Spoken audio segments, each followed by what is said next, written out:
Chandrakant from Akulmach Technologies, and I graciously welcome all of you to this edition of Legal Matters. Before I start our discussion, let me invite my friend from Ahmedabad, Mr. Jeet Bhatt.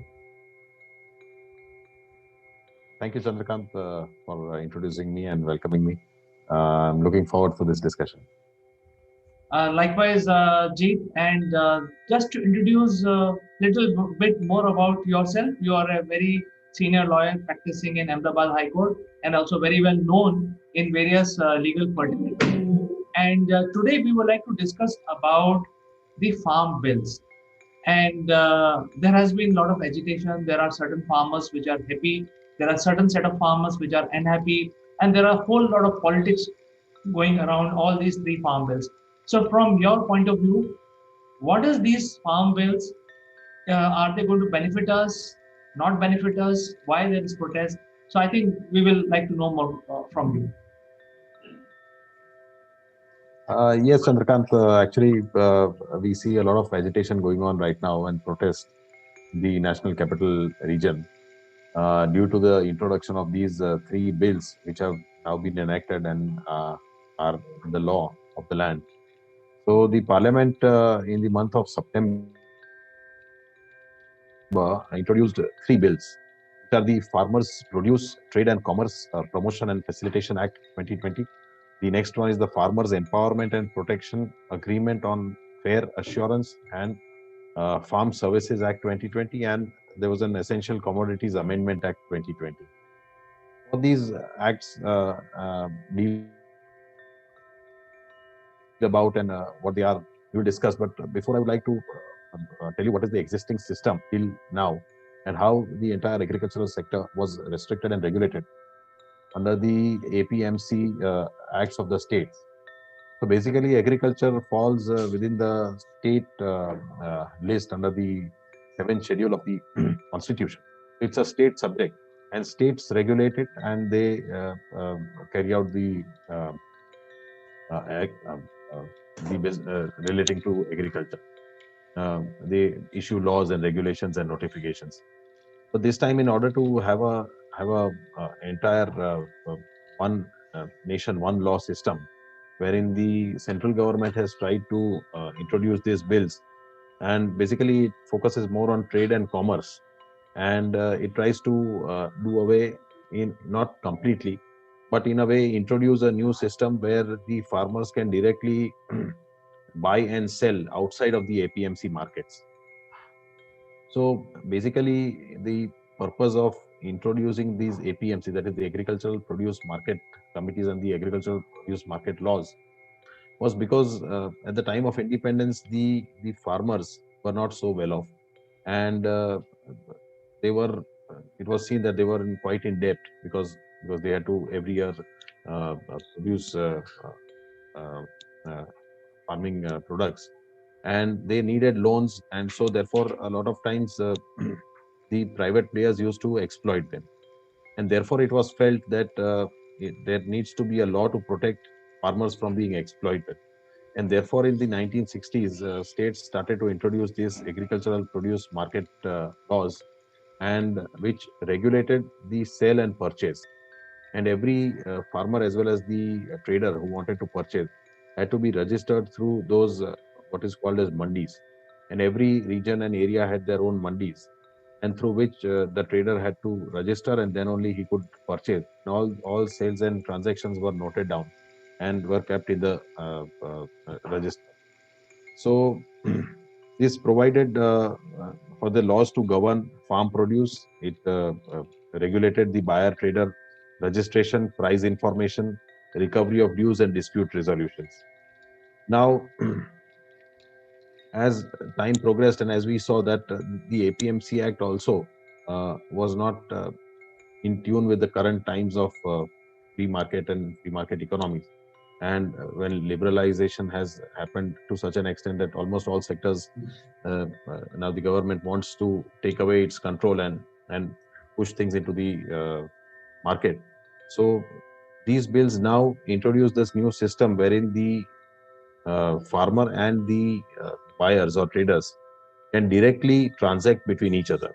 So that is the purpose of introduction of the Farmers Produce Trade and Commerce Promotion and Facilitation Act 2020. The next act which has been brought is the Farmers Empowerment and Protection Agreement of Fair Assurance and Farm Services Act, wherein the farmers can enter into agreements with traders for selling of their agricultural produce. And the agreement and the contracts will be provided by the central government, the form its terms and conditions. And basically, it provides for the protection of farmers on price assurance and farm services. And the third act, which is the Essential Commodity Amendment Act 2020, which now uh, which has been introduced, is that it basically the Essential Commodities Act was originally enacted in the interest of general public, for which certain essential commodities supply, distribution, and production was restricted. But now with this amendment, the supply of foodstuffs, including cereal, pulses, potato, onions, oilseeds, etc., uh, have been removed from the purview of the Essential Commodities Act, and it can be restricted only in the times of war, famine, or extraordinary price rise and natural calamity of grave nature. So therefore, they cannot be brought within the purview of essential commodity, and there cannot be a restriction on its uh, production, supply, and distribution. So these are the three bills which have been introduced and which have now been enacted. And basically, the let me just read the object and purpose of the introduction of this Farmer Produce Trade and Commerce Bill 2020 is that it provides for the creation of an ecosystem where the farmers and traders enjoy the freedom of choice relating to sale and purchase of farmers' produce, which facilitates remunerative prices through competitive alternative trading channels to promote efficient, transparent, and barrier free interstate and intrastate trade and commerce of farmers' produce outside the physical premises of markets or deemed markets notified under various state agricultural produce market legislation, to provide a facilitative framework for electronic trading and for matters concerned therewith. So, this is the aim and object of this act which has been introduced. And the salient features of this act are that any person having a PAN card can become a trader and can enter into an agreement with the farmers either through physical or electronic trading and transaction platforms, and they shall have the freedom to carry on interstate or intrastate trade and commerce in farmers' produce in the trade area. So, one farmer from Punjab and Haryana can sell his produce in any of the states in the country. So, therefore, it gives a wide variety of buyers, which otherwise was restricted to the APMCs of that regional areas. So, therefore, it brings more competition and it gives more options to the farmers to sell their produce. That is the basic salient features. But what is the objectionable objection and what are the dispute which has arisen is that one of the provision, section 6, provides that the market fee or cess or levy which the state APMC acts was levying on the state for every transaction cannot be levied under this act. Second, so therefore, what the states and the APMCs are contemplating is that it will ultimately uh, it it will ultimately be a loss to the state exchequer, and this is a state subject.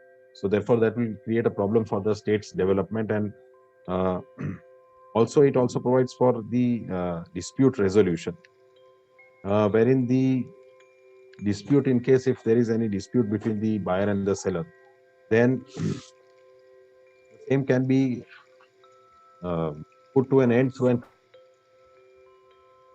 conciliation process, wherein the sub-divisional magistrate would be acting like an umpire who will provide for a fair decision.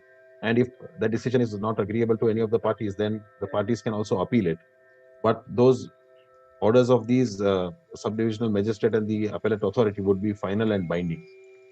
And what it does is it takes away the jurisdiction of the civil courts.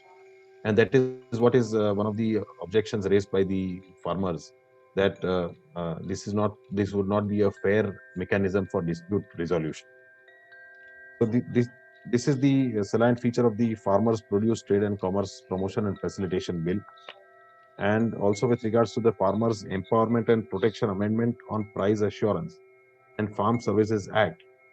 The aim and object of that act is to provide for a national framework on farming agreements that protect and empower farmers to engage with agribusiness firms, processors, wholesalers, exporters, or large retailers for farm services and sale of future farming produce at a mutually agreed remunerative price framework in a fair and transparent manner and for matters connected therewith.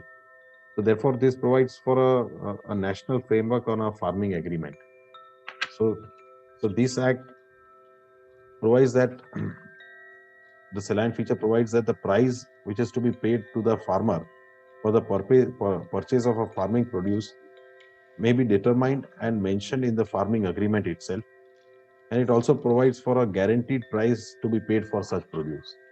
So therefore it in a way tries to safeguard the interest of the farmers, and these acts certainly benefit the farmers, and it would get rid of a lot of middlemen which are right now existing in the APMC mechanism. So therefore, this is the scheme of these acts, and this is what it provides and lays down. Jit, thank you very much for clarifying the law for the viewers.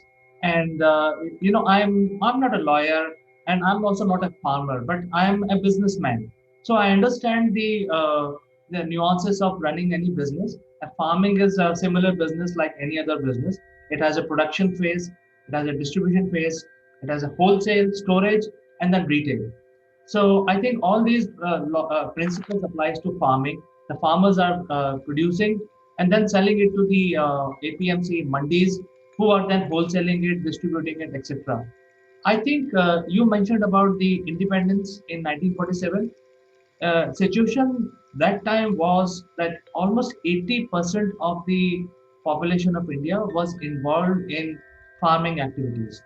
And we have all studied in our books when we were young that 80% is the farming community, etc. But the situation is totally changed on the ground.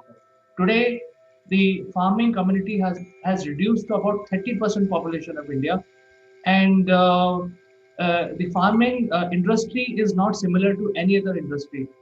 Even though the law of the doing business remains the same, which is production, distribution, wholesale, and retail. In the event of farmhouse, what happens is that the land produce X amount of produce, whether you are producing a wheat or rice or vegetables, it has a capacity to produce X amount of vegetation throughout the year for hundreds of years. So one big difference in farming industry as compared to other industry is the other industry can actually grow. There is a growth element. Say, for example, if there's a car manufacturer, the car can double up its production and then grow the revenue and then also grow the company size.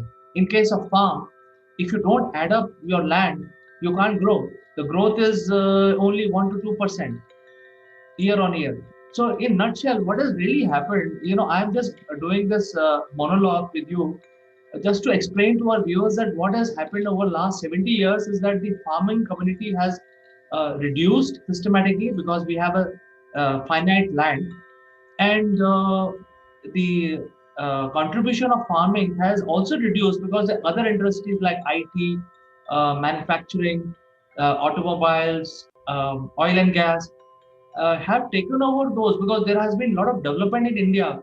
The GDP contribution of farming community is actually less than 20%. So 80% is coming from other industries, other activities that Indians do. So I think that is the reality of the whole situation. And then coming to the point where when Jeet had explained about the legal aspect of it, I think the very crucial point is that we have actually not given any elbow room and leg room to farmers. The previous law did not allow farmers to sell his produce in any other to even his neighbor. Suppose I'm a farmer, I'm producing wheat. I cannot legally allowed to sell my produce to my neighbor also. I have to go and have only one buyer, which is the mandi. And as you know, some of our viewers would know that there are two seasons, prime seasons for cultivation in India, and different produces are sold at that time.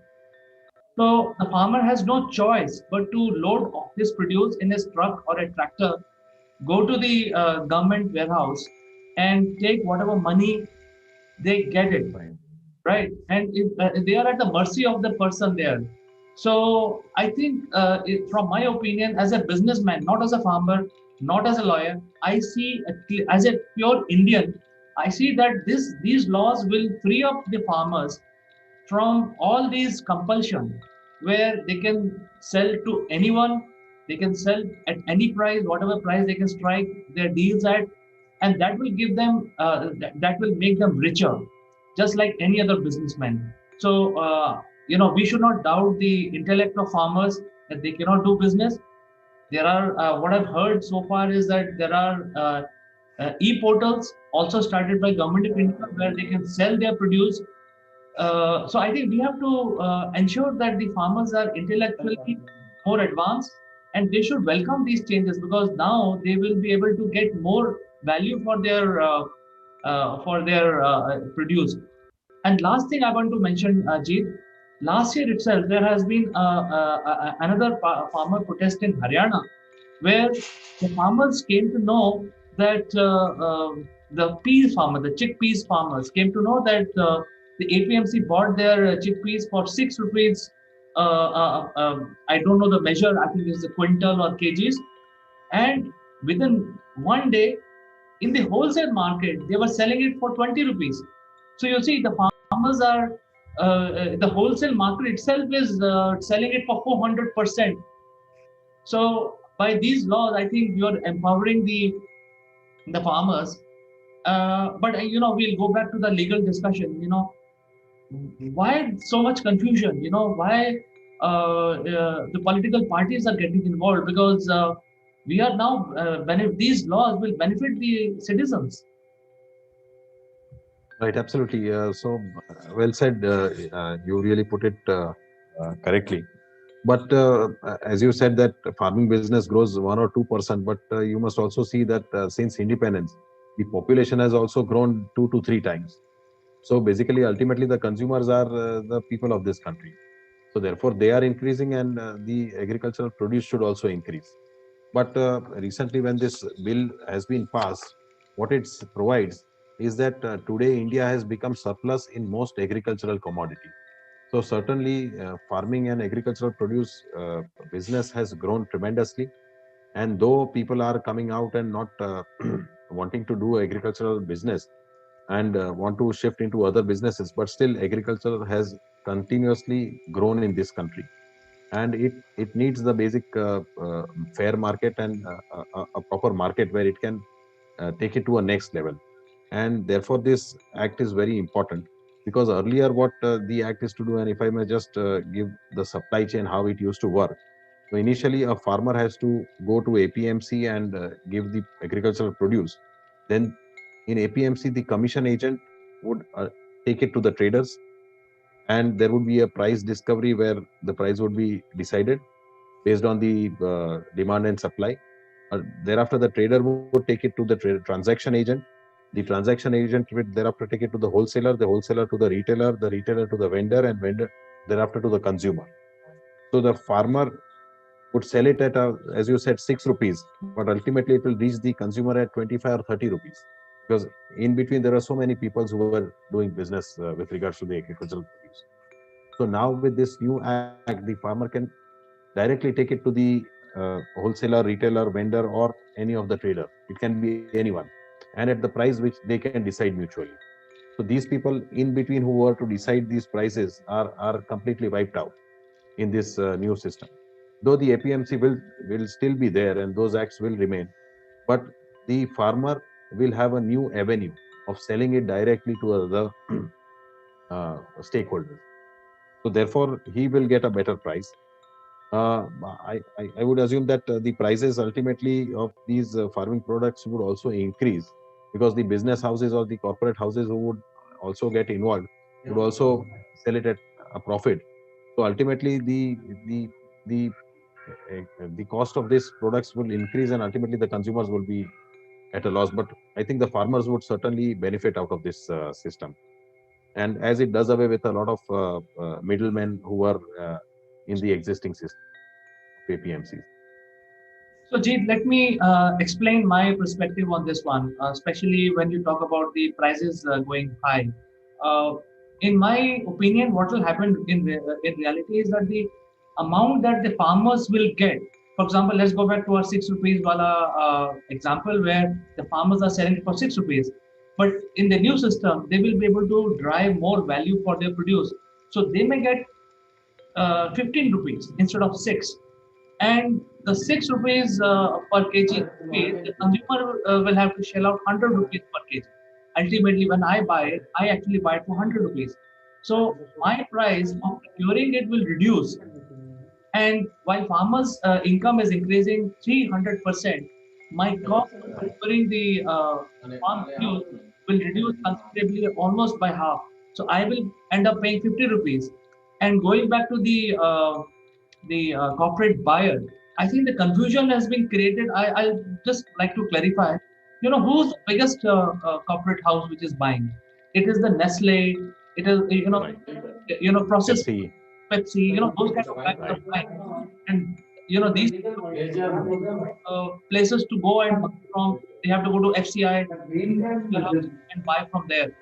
So I think these middlemen will go out with more options for corporate houses to buy from multiple sources, and the farmers will have multiple options to sell their food. And that is completely fine. Right. Absolutely. That's correct. As you said. So middlemen.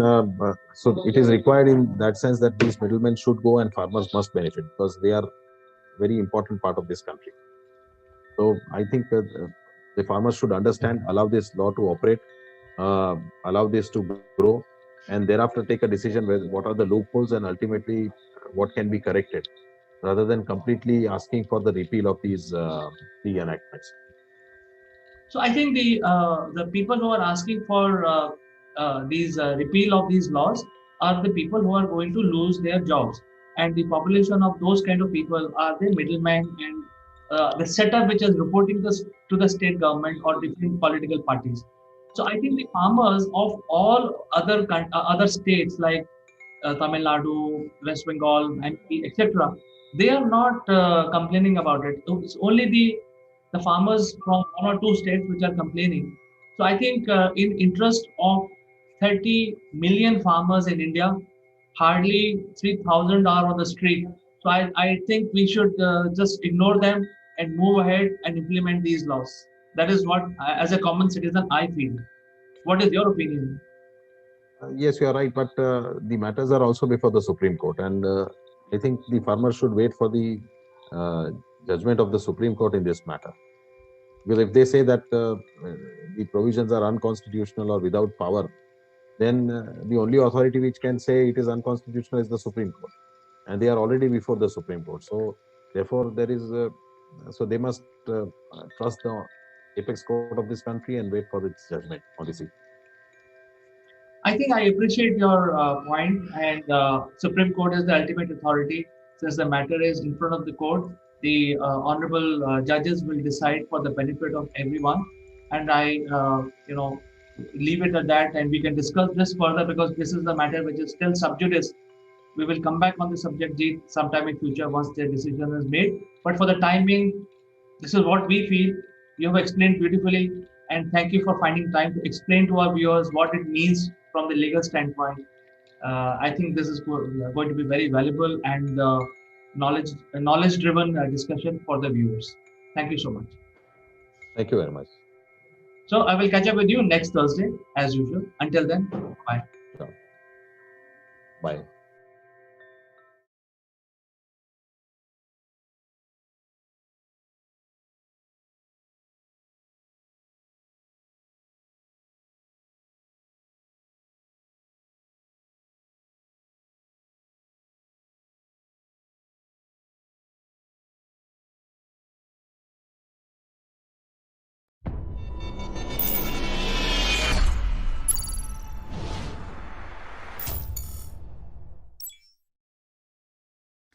Hello friends, welcome to Akulmach Live. I'm Kanchan Varma and today we are discussing about music therapy.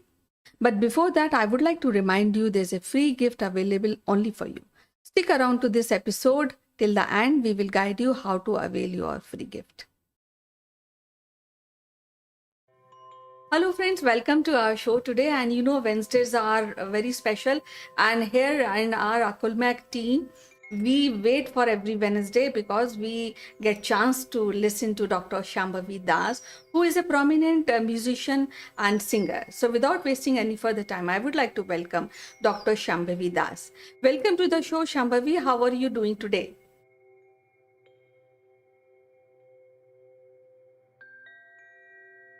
Namaskar, Kanchanji. I'm doing very good. Hope the same for you.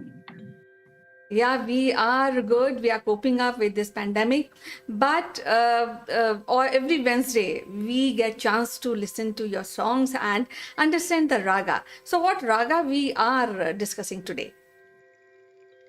So today I will be discussing Rag Khamaj, which is a very popular rag, and I'm going to explain it all the perversions of the raga.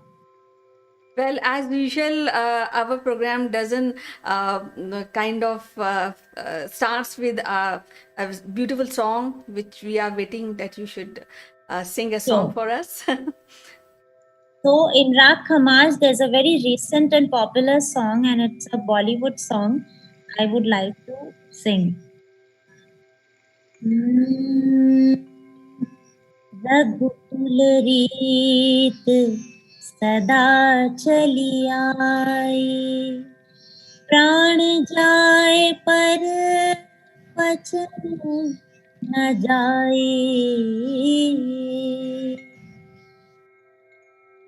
दिया नदी देरता न देरे no, तदिया नदी देरता न देरे no, तदिया नदी। रघुवर तेरी राह निहारे, रघुवर तेरी राह निहारे, सातों जन्म से सिया, घर मोरे परदेसिया, आओ पधारो पिया, घर मोरे परदेसिया, आओ पधारो पिया। दिन तनन देरना, दिन तनन देरना, धनि सामा सागमधा निधा मा गप, गम पसा सा गम पनि नि, गम पनि दप मगरे गम दप, रेम पनि दप, रेम पनि द, रेम पद म पनि नि दप म प गम रे सनि स रे रे म प प द द म नि नि नि रे स नि ध नि द प म प द नि द प म ग रे स रे रे ग। Thank you so much. Bahut Khubsurat. It's so wonderful to really listen to this wonderful song. So, coming to this Khamaj, what type of rag is this, and is it beneficial in well-being of our daily, what we say, routine? So this rag is, yes, it's very beneficial, and the good part of this rag is that it's very shringarik, it's very romantic, and even in the movie songs, you will listen to the romantic songs in Rag Khamaj. There are many songs, and the good part is that it normally hits your well-being, and it is very good for the affection, that it emanates affection, love and affection, because it's much more into the it gives a lot of the acceptance, which is much more needed in these days. So like very briefly we talk about the chakras always. So this raga is normally for the gut memory, because in this raga if we sing the ga and the ni, that is the gut Manipur chakra, and the nishad, that is the Sahasrara chakra, is very important. Now, gut chakra, that is the solar plexus, Gandhar, which is Manipur. It is the gut area. So this is very, very important area, because all the maximum of the petals, the emotions are connected with this area.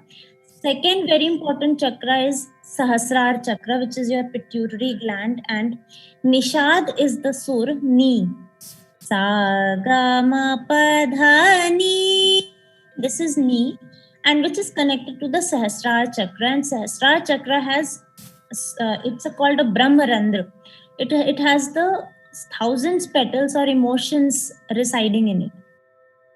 If you activate that Sahasrar chakra, or if you are balancing the chakra or the tattva inside it, it is very good for your brain cognition. So all in all, this rag is good for your it works on the depression one and second cognition.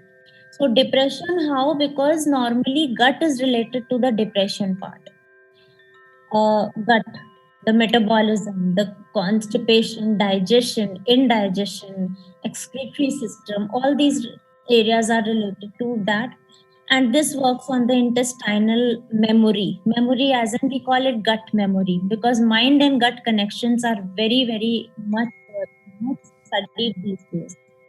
So this is very important in the gut connection. And secondly, since it works on the pituitary gland, and the good part of this raga is that it connects with the pituitary and the lower part of it, because it has both the knees in it, both nishads, the higher nishad and the lower nishad.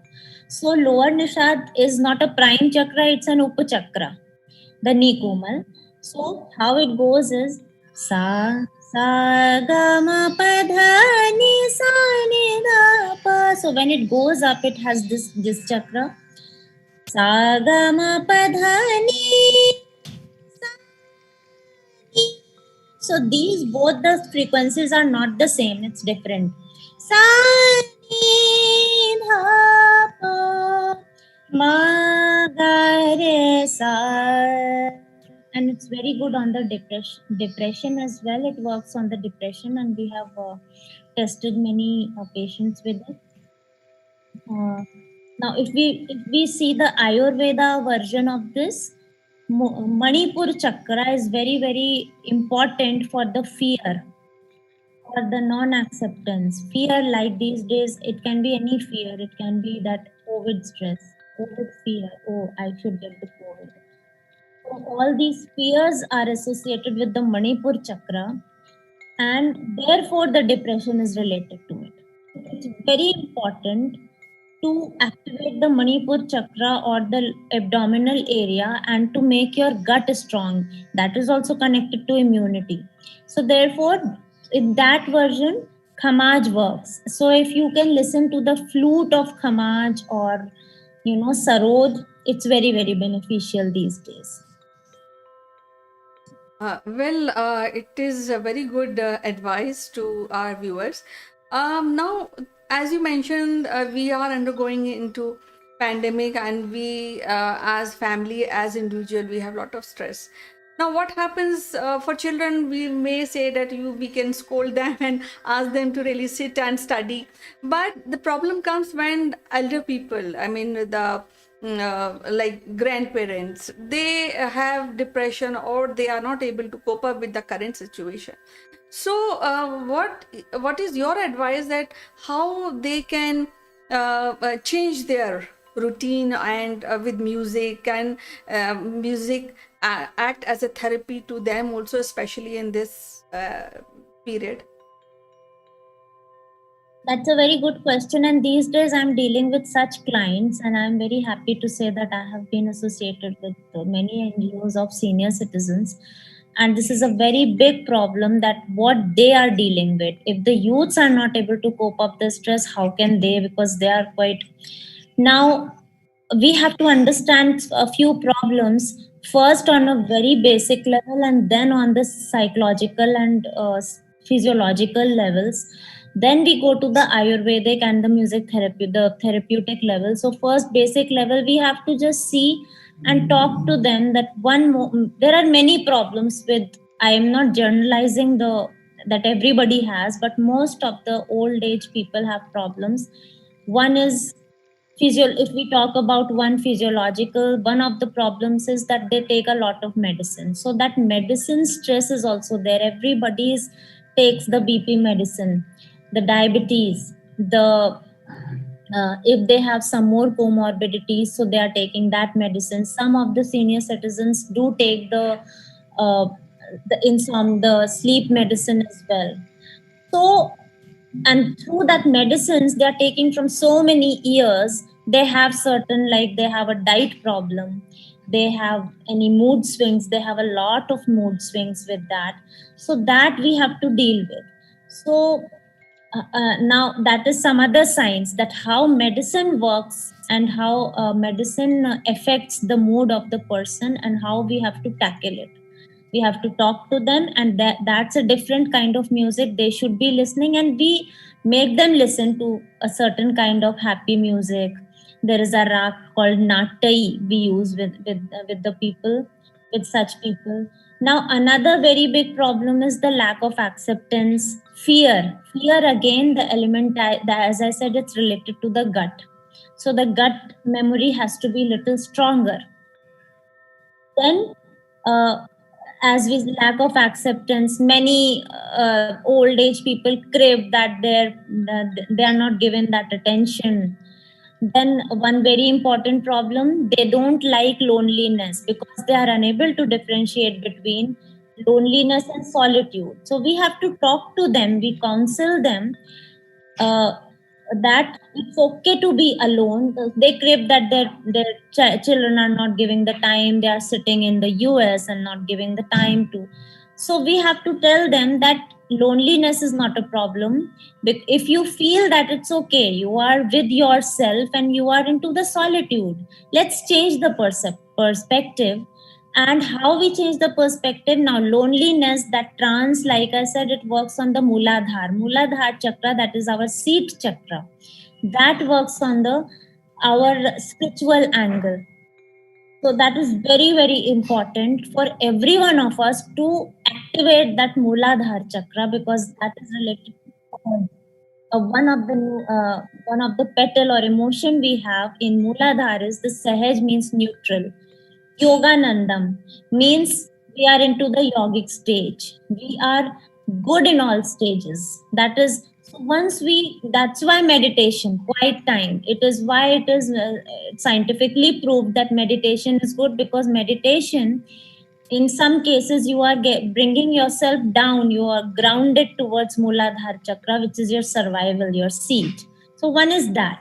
Second is your anahata chakra, the heart chakra is important, because that is, as I said, it's important for acceptance, love, affection. If they do have, so that replace the lack of acceptance towards people, they crave a lot. And the third thing is gut, as I said, gut is the manipur chakra, that works on the medicine. So the hormonal changes are there when you have a lot of medicines. So this is one thing. So if we just connect the physiological and the psychological, we have to read them, that these are certain common things which I find in the, like, they are alone, they are aloof, so that is muladhar. So when, if they are having a sleeplessness, so that's a brain element. So we have to make them listen to certain that kind of ragas. Then heart chakra, some like Khamaj, Durga. Durga is a rag where little acceptance. This area is heart. Heart means love, acceptance, affection, compassion towards people. So this area is activated through that. So they should listen to these kind of music, which has a lot of madhyama in it, and we tackle with that.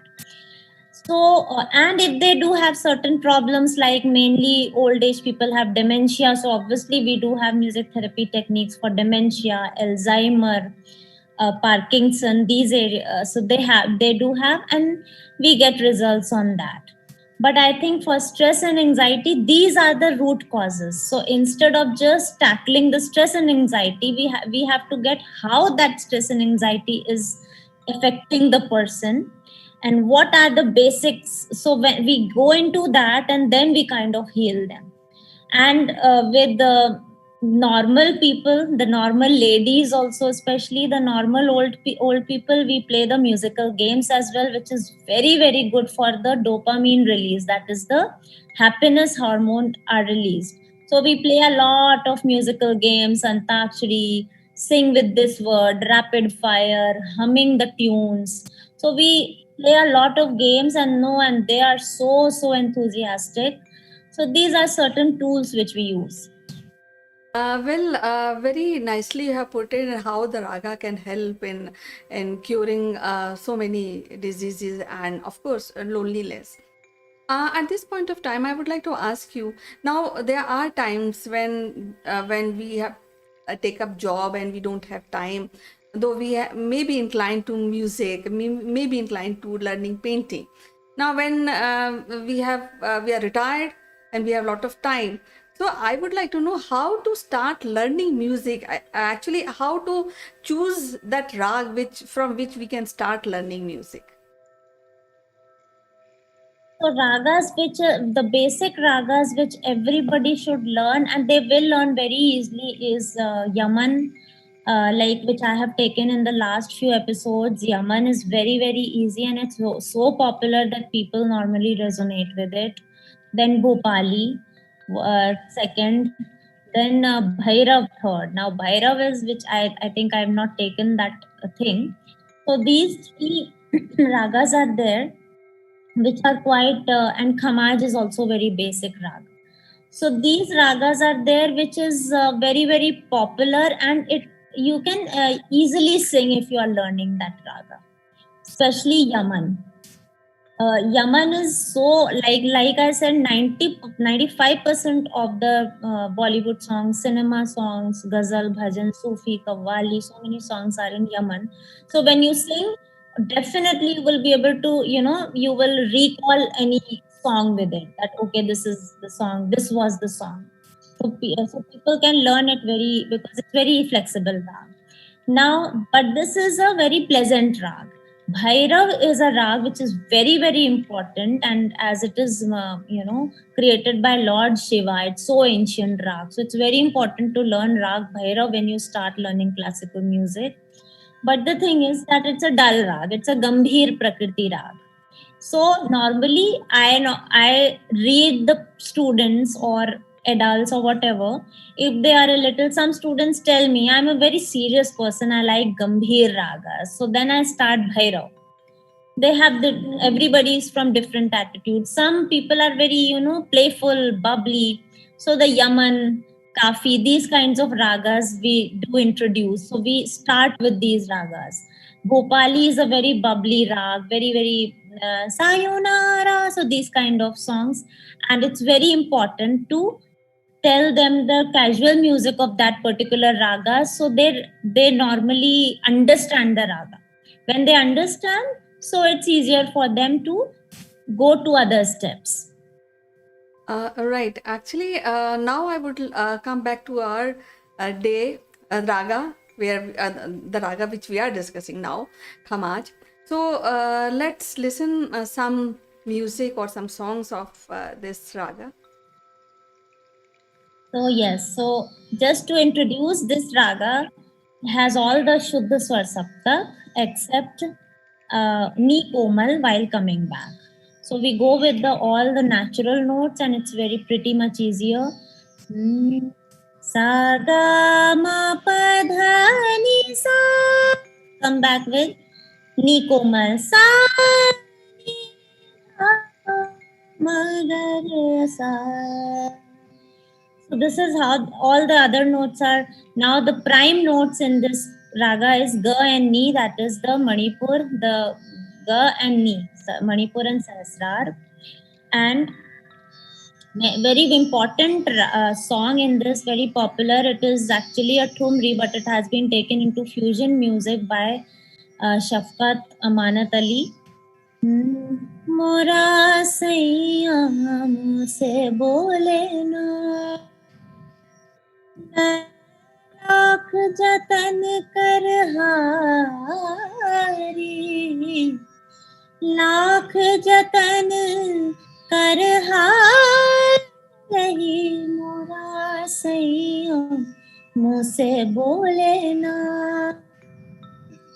Then आयो कहाँ से Ghanshyam. This is also a thumri which was taken into movie. Buddha मिल गया. There was a movie. आयो कहाँ से Ghanshyam. Similarly, there was a song in Gadar. आन मिलो सजना अरे आन मिलो सजना.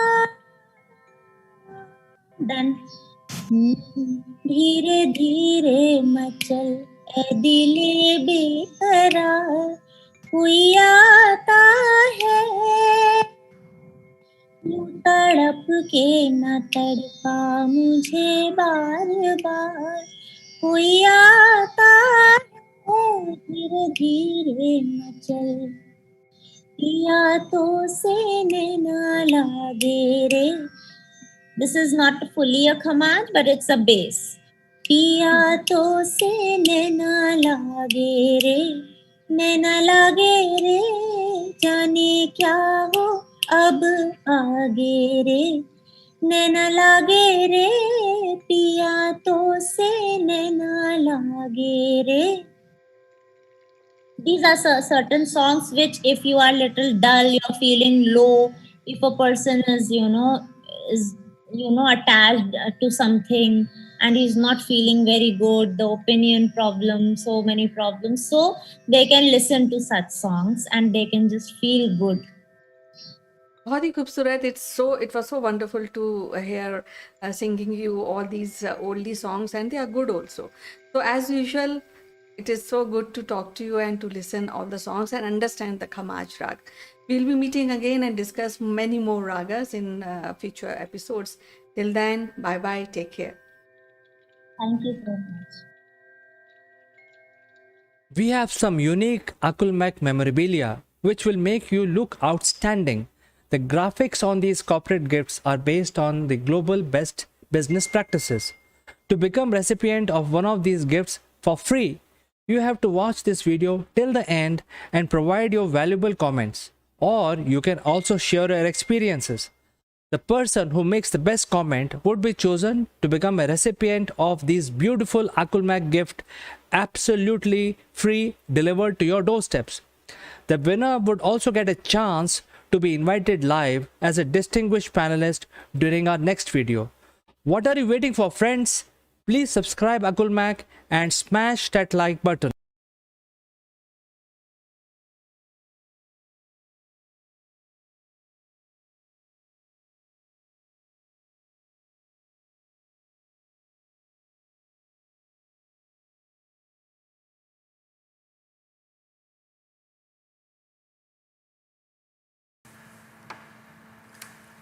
Hello friends, welcome to Top Brass.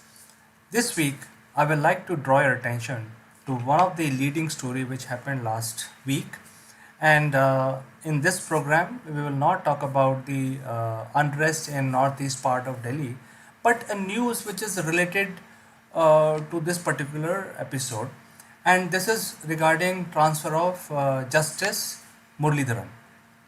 Now, as we all know, Justice Muralidharan has been a remarkable judge. He has given some great judgment which had far reaching effects on the Indian society. He is a remarkable, to the core professional, a legal luminary. Uh, you know, he is the best judge, one of the best judge in Delhi High Court, and he in level of seniority he is number 3 in Delhi High Court. Now what happened is that during the Trump's visit to India, there was a little bit unrest in northeast part of Delhi, and there were the rioting going on. And during this period of rioting, there was certain area, small area in northeast Delhi, was on boil, and there was little bit of law and order situation. Then there is a lawyer who are the sort of a lawyer and the activist, human right activist. and basically Mandars. They are the father and daughter. So the daughter Mandar brought out a petition in Delhi High Court, saying that the people are having a lot of problem, and the ambulances and the police and safety and so on is not reaching the people in that area on time. And this was brought out, and it's sort of an emergency. So normally judges sometimes also hear cases in their homes. So this is exactly what Justice Muralidharan did. In the middle of the night at his home, he called his another judge, his fellow brother judge, and then he gave his ruling that hey, Delhi police should provide protection, and that is 1:30 in the middle of the night. And in the morning, what happened? So the next hearing for this particular case was set up at in the afternoon, around 1 o'clock or 12:30. In the meantime, in the morning, when the judge resumed his activities, there was another petition filed by this time the Mandar, the father, who is also a well-known lawyer and also an activist, related to the same incident. So what happened is that now these cases are being sent to Justice Muralidharan's court. Now he has got two petitions filed, and then so he was going through the cases, and it was in the courtroom, and then there was a lunch break in between around 1:30, and by 2:30 the order came out that there are certain things that Delhi police is lacking, and there are certain words which were used like unprofessional and so on and so forth.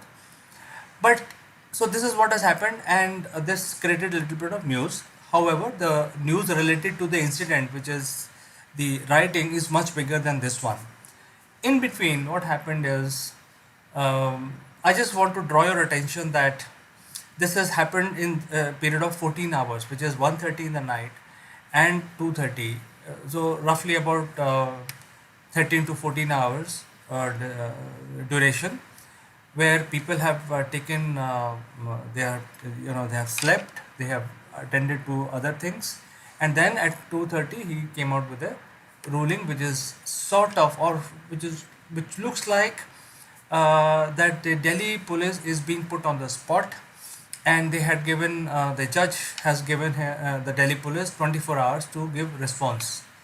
At the same time, Delhi police fighting the rioters, and there was a huge problem at hand to solve for Delhi police. So Delhi police got in a fix. In the meanwhile, I'd like to draw your attention that this particular judge was transferred on to Chandigarh way back on February 12th. But the government of India did not notify that. And since the Delhi police is very bravely, countering the activities which are related to mayhem and rioting in northeast part of the Delhi, it became sort of a situation where the Delhi police is getting a lot of bad news from all over. They were losing their people, their constables and officers were under attack by the rioters. So they were solving that. They were trying to make sure that they don't start shooting or use some aggressive measures to ensure that the rioters will calm down and stop creating mayhem on the street. And at the same time, judiciary is also questioning them. So it looked like too much on their plate at that point in time, and they should have been given some time to respond. However, considering this, the government had to also keep the morale of the police high. They notified the transfer in the evening. So what happens is that whatever judgment this particular judge has given with the follow-up cases stands null and void. So by notifying on the same day, government ensured that whatever Delhi police was given as a negative or sort of come back next day type of judgment by Justice Muralidharan will not be heard next day. So this is exactly what has happened, And so this is a normal process, it happens. This is by the law. Whenever the judge is transferred, all the orders taken on that very day when he is transferred are null and void. So this is exactly what has happened. However, the political parties had all the opportunities to talk about it and politicize it, and which they did. They took it to very high level. It was all in the media, but it is not such a big deal, because the consent of the judge were also taken before the transfer orders were given. So it was a collegium of the Supreme Court which transferred the judge. The consent was given by Justice Muralidharan, and it all happened by law. The only one minor thing is that since that judgment came on that day, on the same day, government notified the transfer to Haryana and Punjab High Court, and he has been asked to join the services in Chandigarh. That was the only thing which happened. It coincided with that, but legally there is nothing wrong in this particular event. So this is my analysis, and I personally feel that Delhi police was having too many things on their plate on that particular day, when they were trying to calm the people. They were losing their officers to rioters. There were a few deaths also. I think all of us know about it. Um, and at the same time, Delhi police uh, definitely needed some time to cool things down so that they can get back to the court and give a proper response.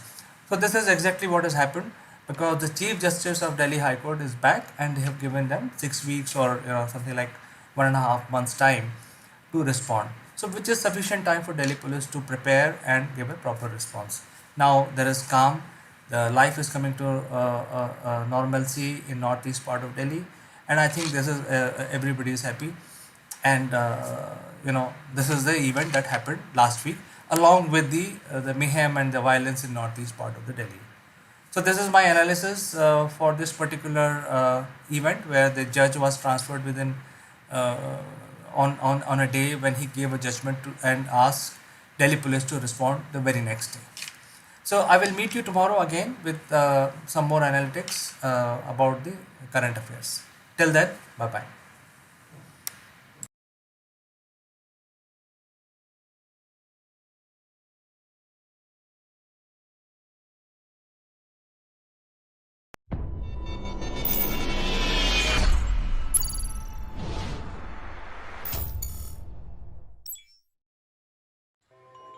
Hello friends, I am Kanchan from Akulmach Technologies, and you are welcome to our series Great Kings of India. And as you know, we are discussing about the Lalitaditya, the great king of India. And we can safely compare him with Alexander, though he is far ahead of Alexander in terms of carrying the empire, conquest, and he was a very, very good king with who is somehow not being given due credit. To discuss more about this wonderful king, the great king of India, Lalita Ditya, we have renowned historian Mrs. Meeta Joshi, who is the head of the department of one of the prestigious college in Hyderabad, St. Anne's College for Women. So welcome to the show, Meeta ji. How are you today? Namaskar, Kanchan. I am fine. How are you? I am fine, ma'am. And as you know that we are discussing Lalita Dit the Great in our this episode. So I would like to hear more about his conquest, his ability as a general, how things were at that point of time when it comes to army of Lalita Ditya. See, we all know that Lalitaditya was a great king. Okay, and what makes him great is his military skills which he possessed. He had many Chinese mercenaries and generals in his army, which made his army more, superior. And if you see the conquests, at one point of time, his empire was from Uzbekistan to Sundarbans in the Bengal. So it was a huge empire, after defeating Yashovarman, the king of Kanigupt or Kannauj, he headed towards the south, which is known as Dakshinapatha in the pages of history. So Dakshinapath was a trade route. So he went through that route. He even in the records in the book Raj Tarangini written by Kalhana, it is mentioned that he even went till the Ratta Empire. Ratta means Rashtrakutas, which were in down south. So he had the extent till there. And after Dakshinapath, then North, East, then as I told you yesterday, Central Asia, Afghanistan. So his reach was far and wide. About his military skills, if we see, one thing which makes him very, very unique from others, like as you mentioned in the introduction, that we call him the Alexander of India. But remember one thing, Kanchan, Alexander was a brutal, king. He killed innocent people, he burned their houses, his army. They took women as slaves. They did all sorts of things which should not be done in a war. They had no war ethics. But Lalita Ritya and his army, they followed the war ethics written in the Shastras. There are certain set of rules, you have to follow, like you start from early morning, then after sunset you will not fight. So many rules were laid out by the Shastras. Then you will not harm the innocent people. What the foreign invaders did, the Islamic invaders or foreign invaders, they destroyed the crops, they killed innocent people, they raped the women, they took children and women as slaves with them. All kinds of atrocities they did. But in the contrary, Lahitaditya was a king, a general who followed the ethics of warfare. They followed the ethics of warfare, and as I told you yesterday, even his name is mentioned in the one of the books related with the Tang dynasty of China. That means he had relationships with them. Even Al-Baruni, he was a visitor to India who wrote in his chronicles in around 12th or 13th century. He has also mentioned about the greatness, about the valor, courage, his army, because his army had elephants, his army had horses, his army had artillery. So all that is mentioned in various historical evidences which we have, the records, like Kalhana's Raj Tarangini. Then we get in this Alberuni's accounts. Then we get his mention in the Tang dynasty. So his military conquests were far and wide. Apart from this, if you see, where some accounts say that he died fighting, because once he returned to Kashmir and he built many temples and cities, many temples of Vishnu, Shiva, and sun god Martand, many amenities for the people, like as I told you, canals, water channels, and bunds to store the water. So all that he done. But uh, he was, as I told you, he was a great warrior, and some accounts say that he died fighting in the uh, in the battlefield. He Yeah, actually, I also come to know that he has divided his kingdom into five different segments Yes, where they yes. were ruled by different princes. So, administration wise, also he has set up very wisely, apart from being And conquesting. why we should remember him, Kanchan? Lalitaditya, but not only because of his administration or because of his warfare, but he was a patriot too. He guarded the boundaries of India from Muslim invasions. Right. Because if you see, the people of Muhammad bin Qasim, after Muhammad bin Qasim, you don't get any foreign invasions for 300 years.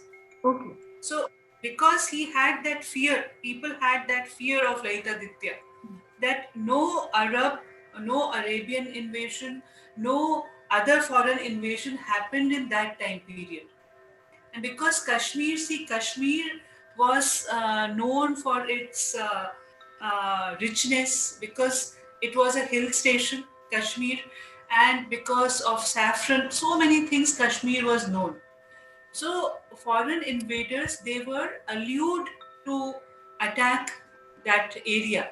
But because of Lalitaditya, because of his might, because of his fear, no foreign invader had the courage to have any invasion on India that time. So 300 years you don't get any account of any invasions. After Muhammad bin Qasim, there is a gap. And then after Lalitaditya, after the death of Lalitaditya, again you see that foreign invasions they started, because his time period is like from 724 to 760, or some historians say 765 CE. But again, then you see Muhammad Ghazni, Mahmud Ghazni, 1080 to 1017 17 times he invaded India. But in between, you don't get any account of any foreign invasion. So that is the greatness. Plus, following the ethics of warfare. It was not, that brutal kind of thing, that if we are going to invade, we are going to kill, we are going to destroy. No, the innocent people were not even harmed that way. So these all things make him great. And the legacy of temples he left, but unfortunately all of them were destroyed by the invaders again, which is very, very unfortunate. But he created the temples which he got built. Many cities he got built. Many pillars. One pillar is there which is around 65 feet high, and there is a Garuda on the top, the Vahana of Lord Vishnu. So that way, architecturally also, he built colleges. He built in Raj Tarangini. It is mentioned that he built even universities, Vishwavidyalays. But again, all that was destroyed by the invaders. Whatever work he did, that was totally destroyed by the invaders. Because if you see the San Martin temple, only now the remains are there. So the main temple was surrounded by 84 small shrines. And it is written that in his time period there was temples, shrines in every village, town, city. So uh, cultural growth was also there, not only architecture, in field of this education, agriculture, all aspects he worked, all aspects. Yeah, so when we talk about Lalita Dev, so can we think that his empire, his history is being systematically being erased from history book, or how it is? Since when he conquered and when he reached with the wealth to Kashmir, and he has, I think, established Kashmir in a massive way in terms of administration, in terms of building great building, architectural advancement. So, is it possible that his profile is systematically being erased from history for some reason? Yes, 100% it was done, because you don't find mention about him in your history books. You know all the Mughal emperors. You get a mention in our textbooks. Why not Lalita Ditya? You please tell me. Yes, And he was such a great king. He was such a great king. yeah. He, yeah, see, only in his time period no invasions happened. Why? Because he was a courageous king. His, his people were afraid of him because of his courage, because of his army, because of the setup he has done. The Chinese mercenaries, the Chinese generals who were there in the army. You find all other mentions. You find Akbar in the history books. You find the kings of Delhi Sultanate. Right. All you find Muhammad bin Tughlaq. You find a mention. You find a mention of Alauddin Khilji. Again, he was a barbaric king. So why not Lalita Ditya? Why not Lalita Ditya? It is quite sad actually because we have in our history such a great king who has maintained, conquered area more than anybody else in that point of time. And then there was also somebody who has, at that time, I think Caliphate was also in a shabby period. There was so quarreling, fighting was happening at that part of the world, but he still maintained and stopped because The, people are the, attacking. the, the Khalifa sent people that time to India. That Junaid was killed by Lalita Ditya, and after that they were got so frightened that no person from the Caliphate visited India in his time period. Yes, and I And would, yes, I'm sure, I'm sure, Kanchan, many people would not be knowing about Lalita Ditya, before there are videos in YouTube, yes, but it was not a popular name. So it is very sad. yes, and I also feel that he, in his army, when we talk about his army, he has cavalry, he has elephant, which is included while attacking Kannauj, that kind of areas, and he has a full-fledged professional army where we have, I think somehow we are not getting full account of his army management because his profile, his achievement has been erased, and it is sad. I really feel that we should revive his history, his history of his period, and that is very, very essential to feel proud for young generation, especially to feel proud that we had so many good kings, and we should have that kind of knowledge also that from where we are coming as a race. and and one more sad part is that we always want to validate our history by Western historians, because when the Western historians like Steen and Goetz, they certified, yes, Lalitaditya was there. He is mentioned as the name Muttai because his full name was Lalitaditya Muktapida. So he is mentioned as Muttai in the records. So why we need validation, I don't understand. Yes. When it is very much there, till your own historians are telling you, till Kallana has mentioned in Rashtarangini, Dr. R.C. Majumdar in his book Ancient India has mentioned about Lalita Ditya. And then you want the European historians to validate that. Yes, very It is sad. very sad. Right, because I think We still slave from here. right, right. Still that slavery has not gone from our minds. Right. So I think historians who are upcoming historians should take initiative to really dig out our old, profound and yes, great history, and they should write in the way so that young people of India should be inspired and should enjoy reading, should know that from where our race is coming from, and that, Yes. yes, that will make all of us proud. It was so lovely talking to you, Mitaji, today, and we'll be discussing more about great kings of India in our next episode. Till then, bye bye, take care. Thank you, Kanchan.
Hello friends, this is Akulmach Live and I'm your friend Chandrakant. This video is sponsored by Performance Works International. More about them in a bit. But today's discussion is very interesting. Have you ever wondered that whenever you go and buy ready-made clothes for yourself, they don't fit?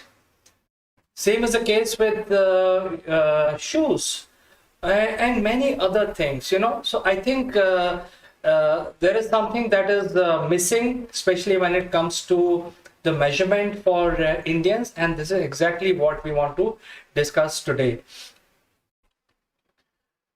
So if you look at the uh, the uh, the standards,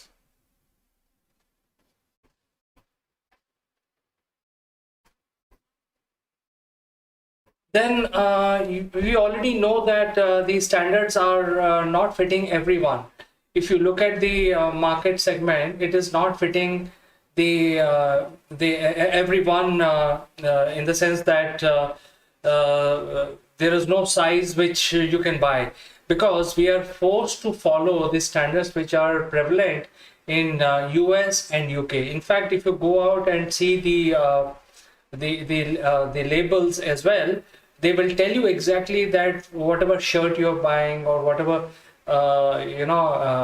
material that you're buying is basically a US standard or a UK standard.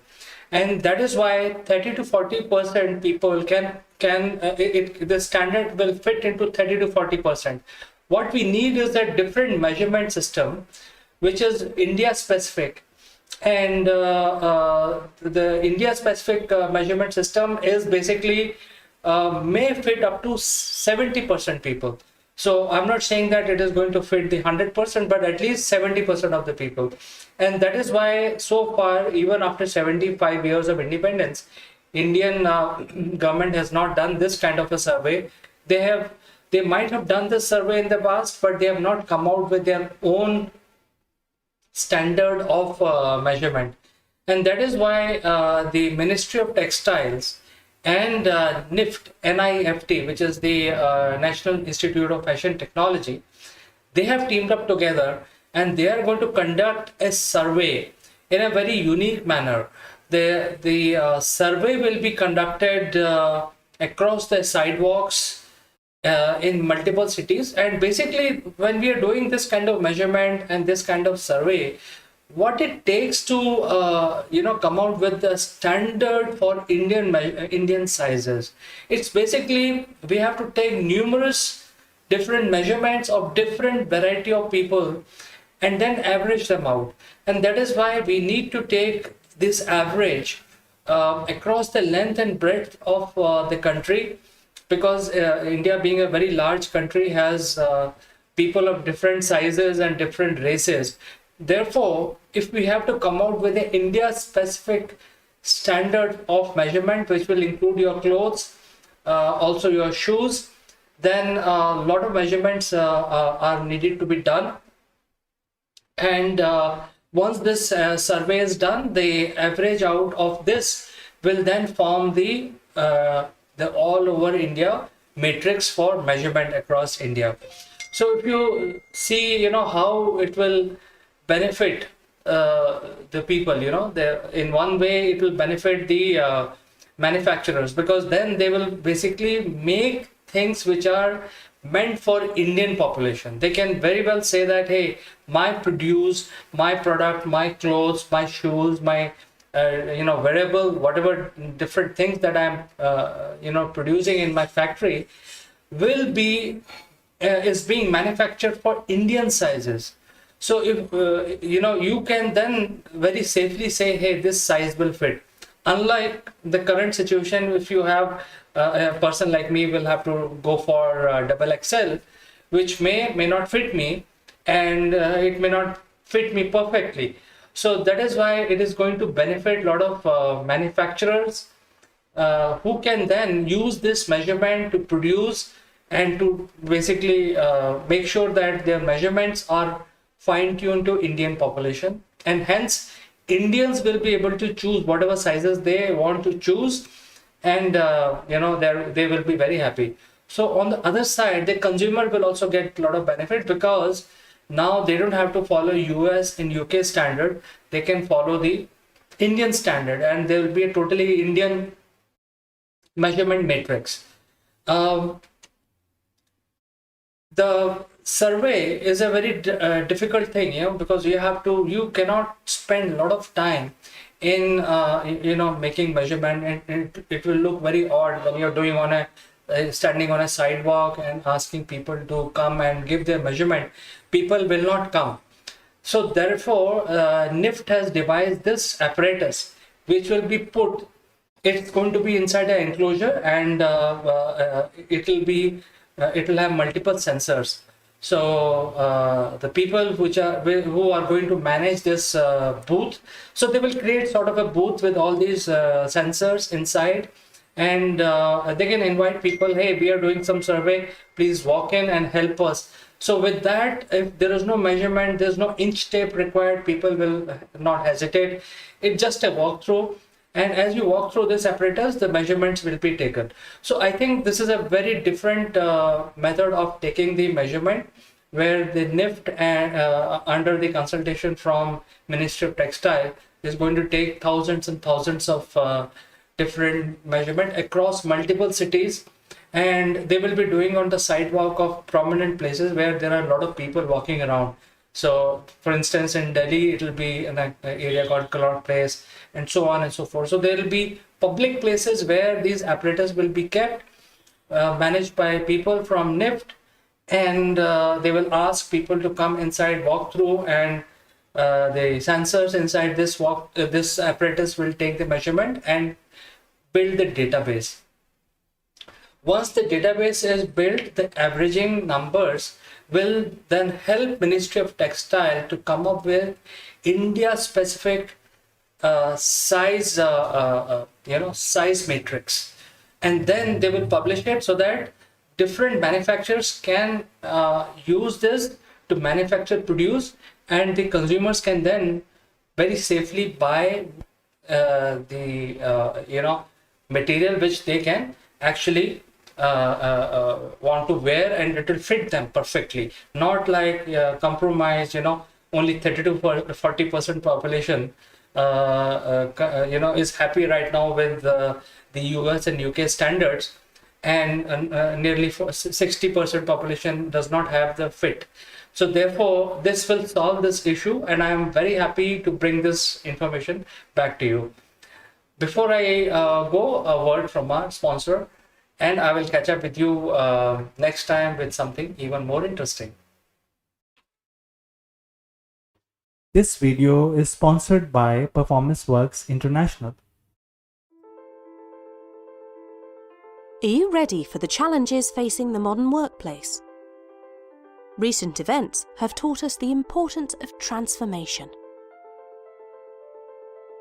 Businesses now face a perfect storm of challenges. No business is too big to fail, and many are too slow to succeed.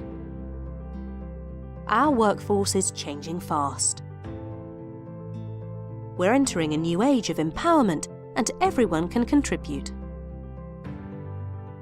The Inner CEO reveals how we can all play a part in making leading at all levels a reality.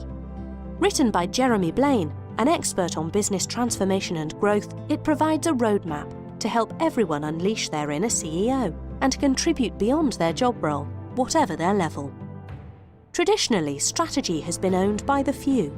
Now it's time for the many to contribute. Leadership must come from a broader base. Everyone has the potential to step up and make things happen. It's a new model of collective and collaborative leadership which unleashes the power of people, enabled by appropriate technology and a supportive management structure. The book provides a roadmap for a bold new age of empowerment. Supported by a range of resources, the book provides a toolkit to help anyone unleash their inner CEO. Organisation health, development and growth is owned at all levels. Are you ready to unleash the inner CEO?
Hello friends, this is Chandrakant from Akulmach Technologies and welcome to Top Brass.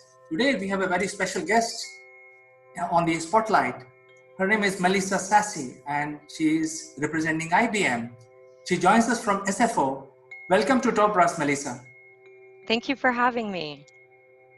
It is a great pleasure as well as honor to have a person like you, and your designation is called Chief Penguin. I think it's a big mystery. I think you need to unravel this mystery for us.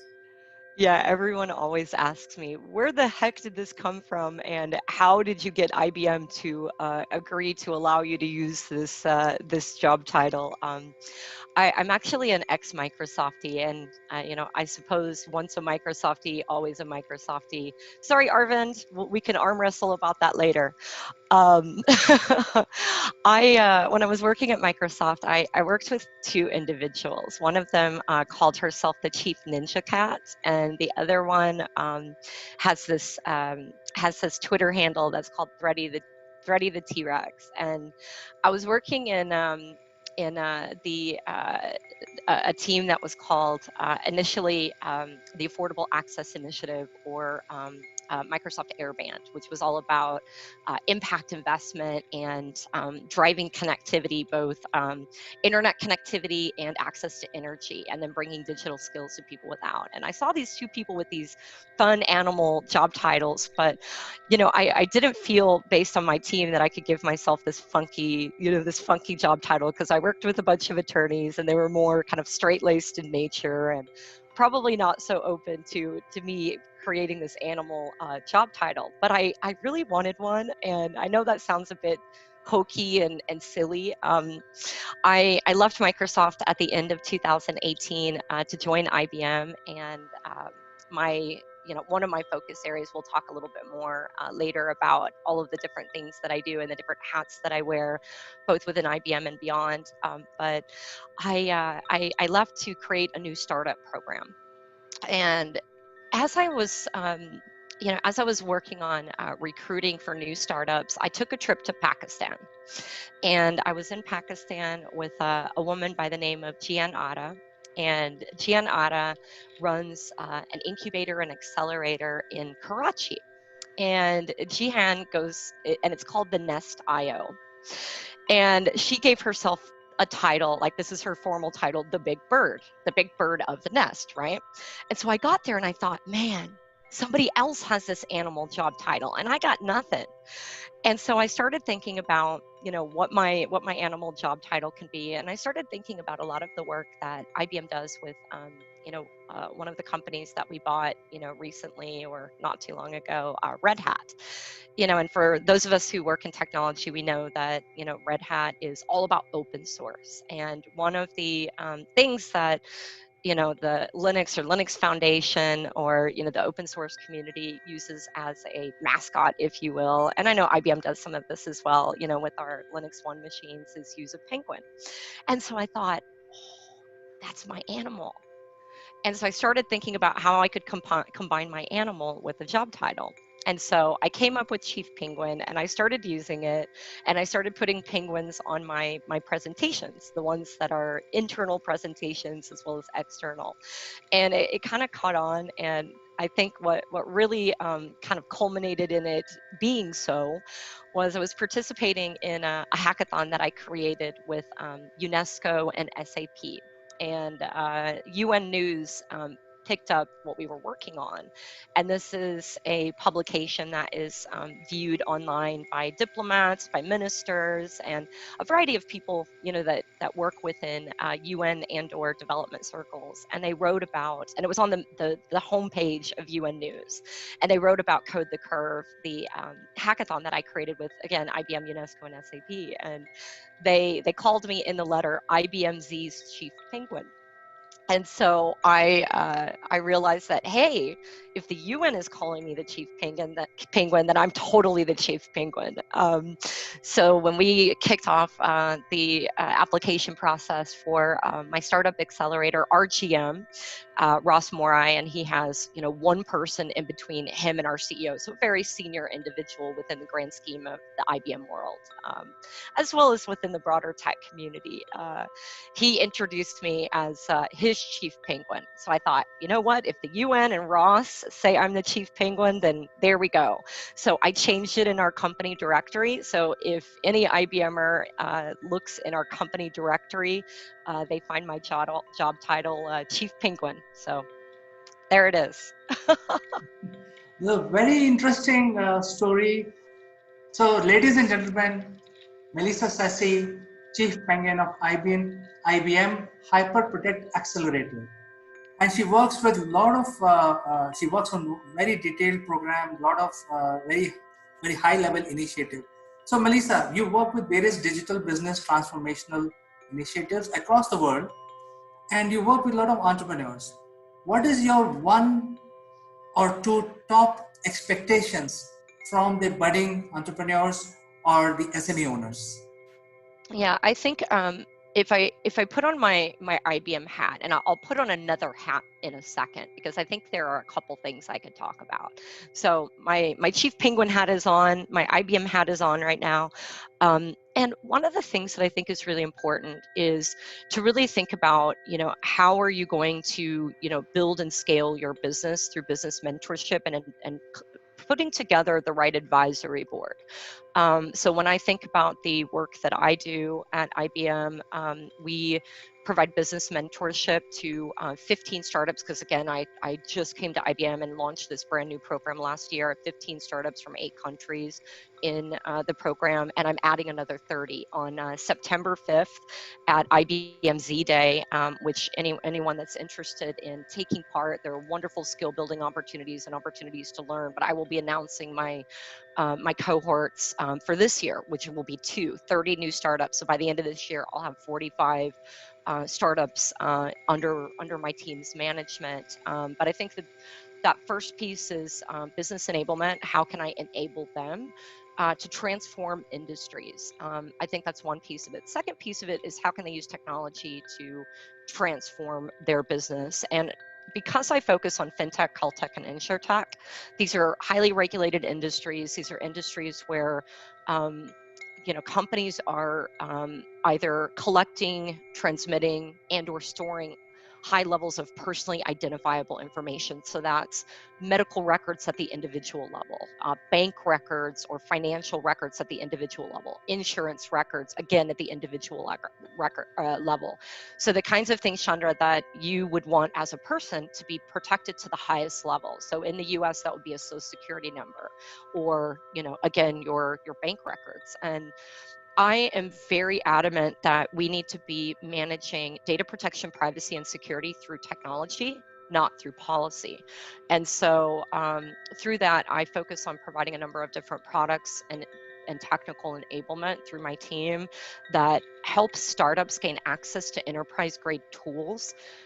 If I look at, many of the cloud solutions on the market, your cloud vendor has the ability to has your keys, that if there's a nefarious character from the outside that, interacts with this individual, let's say, and, that individual accidentally does something that enables others to gain access to your information, not good, right? We see all the time about, large companies, even those that we believe are the most secure, getting hacked. And so for me, with data being the new gold, what is it that IBM can do? What is it that I can do, to make sure that data is protected and safe? So I think that companies need to be doing more.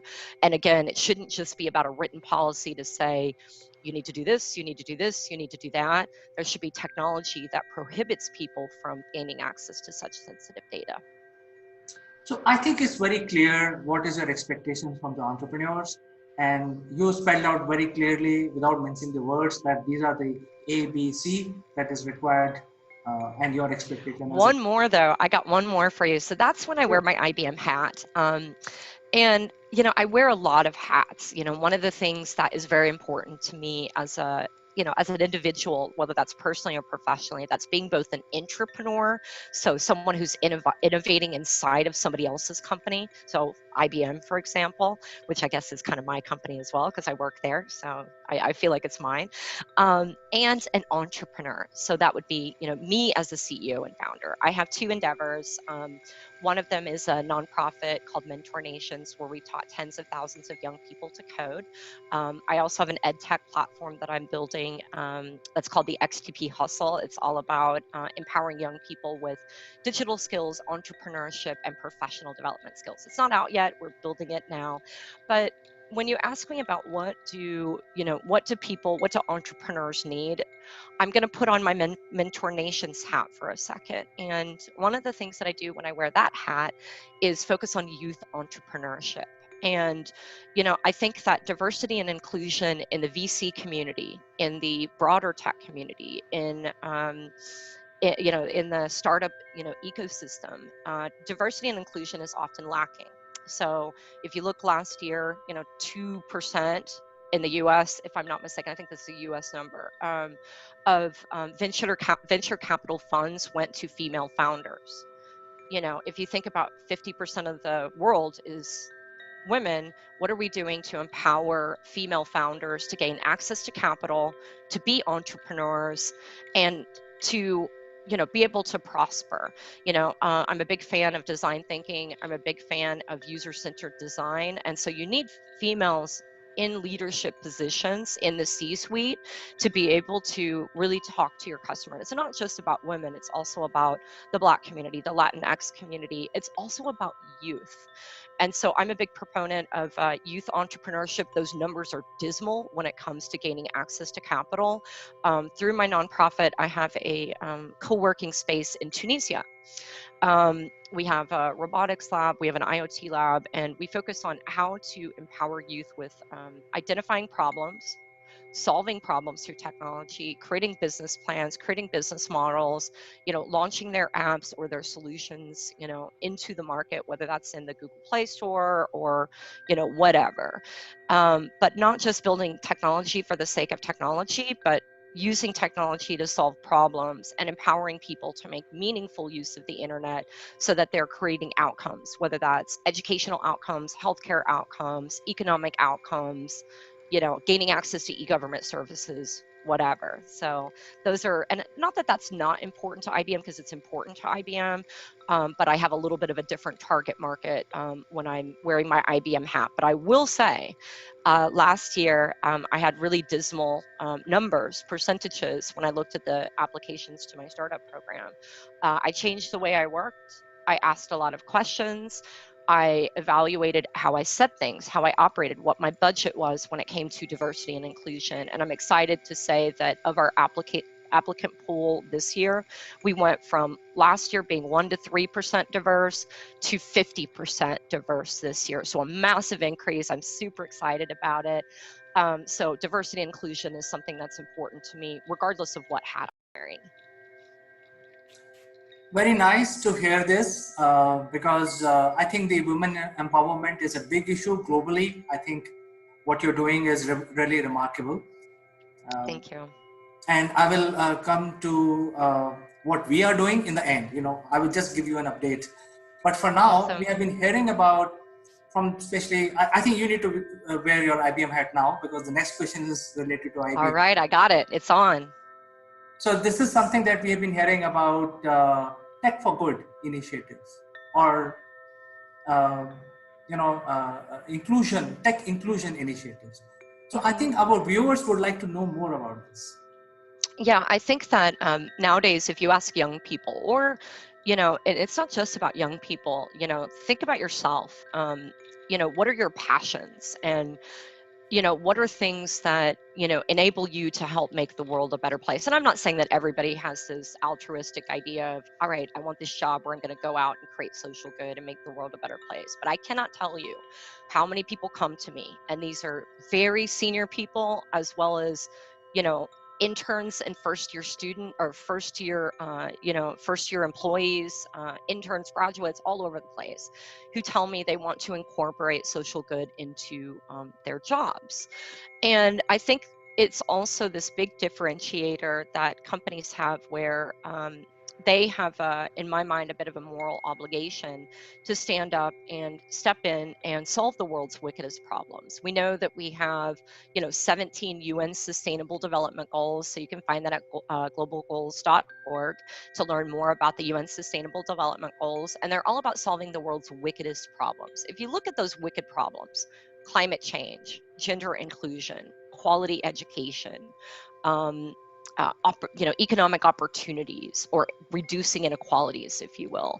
All of these really are about identifying problems, creating solutions, and in many cases, technology will help to further those, those goals and help to solve those goals. So I think it is partly one thing where all of us are looking for some way of incorporating our passions into our jobs, especially, a lot of the people who I work with in tech, and thinking about how can they use technology to solve wicked problems. I would say at IBM, for example, we have a large initiative that's called Call for Code, and Call for Code is all about solving the world's wicked challenges and using technology and data science to do that.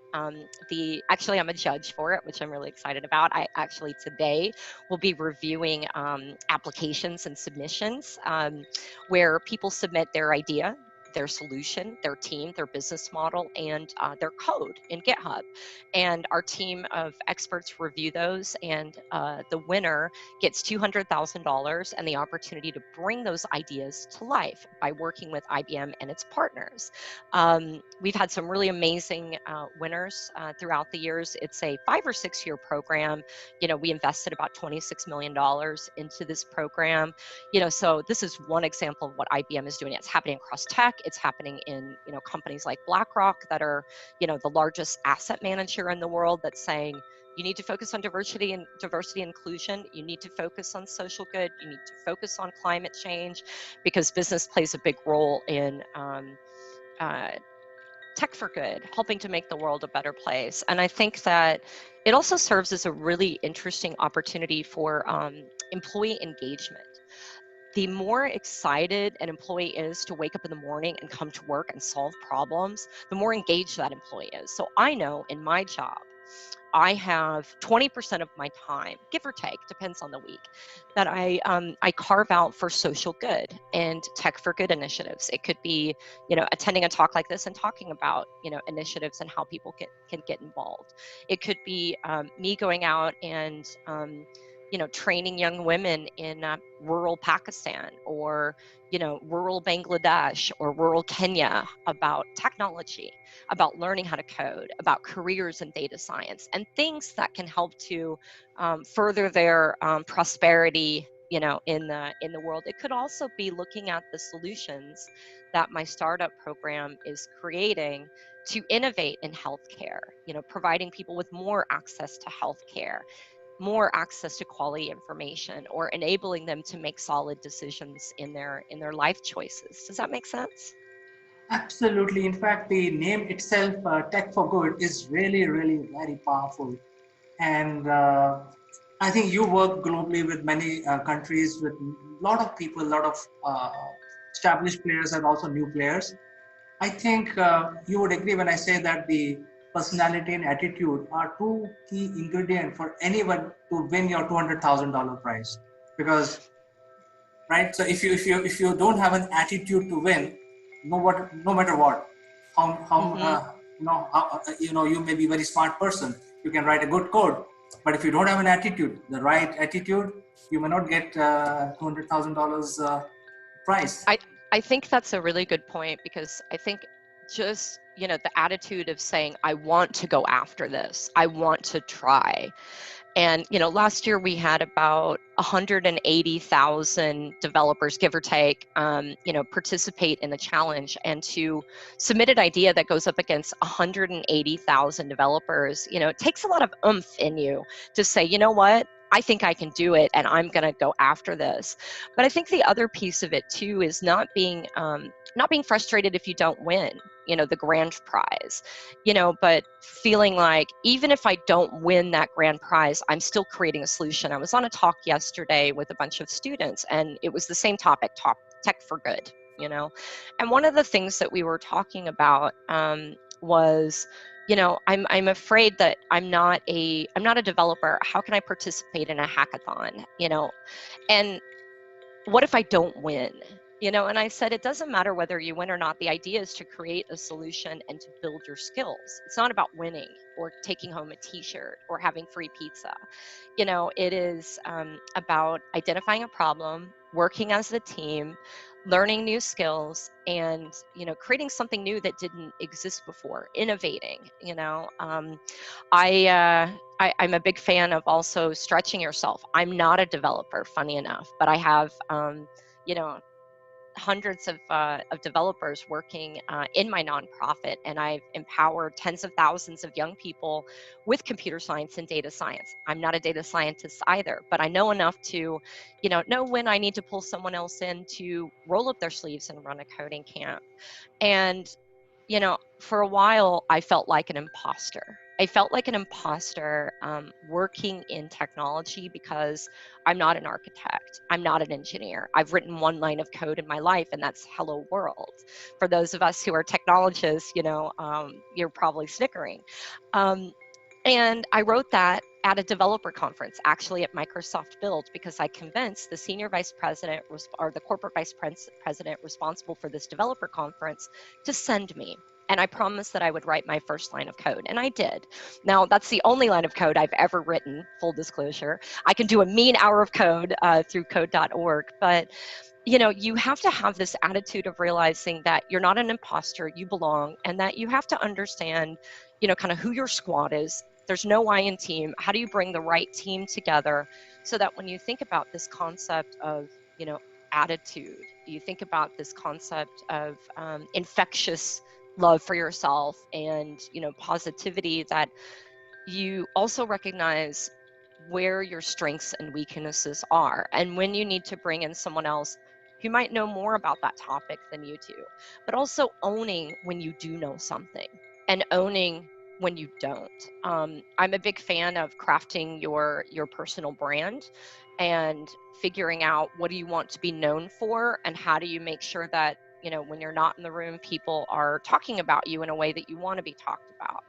You know, whether that's Call for Code or any other initiative, you know, you have to put some of your feelings that lie deep inside of you aside and realize that you're good at some things, you're not at others. You need to take some amount of calculated risk. I find that I'm a big risk taker. I take calculated risks though, and I'm an innovator, and I come up with new and creative ideas. But what I'm not good at sometimes is landing things and making sure they get implemented. I can come up with big, wild, crazy ideas. And so what I do is I often will say, hey, in my IBM world, I will say to my colleague Sudarshana, can you help to manage me? You're a project manager, you have your PMP, you're good at completing tasks and making sure that people stay on task. Can we have a weekly call? Let's review my spreadsheet. Like, I don't need to, you know, for her to complete my spreadsheet for me, but for whatever it is that exists within my personality, it helps me to have her be on a call with me to say, did you do this? Did you do this? Did you do this? And I think that's the importance of, again, recognizing what are you good at? What are you not good at? How do you identify people who are, you know, good at what you're not good at? Having little experiments to see what works for you and your personality, and taking those big risks to, you know, prosper in your personal or professional life. This is very good. In fact, I just want to share that as an organization, we have started a award for people who can come out. You know, see, basically what you mentioned is about the attitude and personality. And India being a very large country with more than 1.3 billion people, there are a lot of smart people. And some amazing biryani at that. Yeah, but I don't know. I think I don't know. You know, I think when I talk to my colleagues from India, I'm like, I don't know, man. I've been to Karachi and Lahore, and the Pakistani Karachi is pretty good. I might be creating a war in between India and Pakistan right now. Right now, you know, tensions are very high. So I'm just kidding. I wanted to put you on your toes. Of course. So we have started a program for youngsters who can come out and speak. So it's basically a speaking competition, and your So is it attitude. about public speaking then? So learning public speaking or just being able to speak up? It's public speaking because they have to make the video. So it's not only public speaking; it's about your technical knowledge. Can you handle the some interruptions smartly? Can you interview somebody? How is your tech knowledge? Can you make your background lights, Oh, camera? that's super. So it's a combination of everything. And so this is what, but I will update you about this program after the. I can't wait. I can't wait to hear more. I think that, if I look at many of the skill building activities that IBM is doing, specifically in India, and obviously IBM is not the only tech company, investing in India. I've seen a lot of really amazing investments, even in the last few months, I think there are many opportunities. So I love that you're focusing on India and public speaking, tech skills. I hope that as you're going about this, one of the things you're thinking about is that concept of, inclusivity. When I look at, the workforce in India specifically, and the amount of women in the workforce, what more can we do to make sure that, women have the skills as well? So I hope that as you're going about your competition, you're really putting some extra effort into diversity and inclusion, and thinking about how do you make sure that you're speaking to and with that female audience too. Actually, we are a young company, but we made sure that we are 50-50. Our ratios Oh, are. that's great. That's where you start, like looking at your team and how do you make sure that your team is both diverse and inclusive. If your team is not diverse and inclusive, it's very hard to think like your audience. You don't, as much as I'd like to say that I can think like a man, and there are probably many times when people, think that I might have stereotypical, male characteristics, but at the end of the day, I'm not. Just like, I need young people on my team to help guide me when I'm interacting with young people, even though sometimes I feel like a teenager. So, very surprising fact I would like to share with you. The Please. nominations have started in the contest, and a lot of people are applying. But I'm very surprised to see the almost like 70 to 80% are women. Is that right? That's wonderful. So it sounds like, whatever you're doing, you're doing it right. And India is such a big population. There's just so many people that you could, empower and inspire. Yeah, so the whole idea behind the award is they get creative, they think about their idea, they get the presentation skills, they improve their language, they improve their surrounding. So it's an overall speaking competition, but it's completely done using a video. So Is it happening in English, or are you using any of the local dialects? Well, I have allowed one more language, which is the national language of India, but I'm sure 99% would be in English. Got it. But anyway, this program is dedicated, is a spotlight for you. So I will not like to talk more about this. Oh yeah, no worries. Because you mentioned about women empowerment. So I just wanted to inform you that, we are doing a bit, even though we are. No, I love it. I love it. It's really good. So the last question, Melissa, is, IBM is a very large company and you are a very senior person. You manage a lot of initiatives globally. What is that IBM and your team is going to come out with in next, few years, which will change the world? Let me explain. Oh yeah, go ahead. Let me explain where I'm coming from. Let's say you must have heard about Starlink. The Starlink whole concept is they want to, they don't want people to go for 5G. They will change the world. And then 100% human population will have access to Wi-Fi, broadband, and things like that.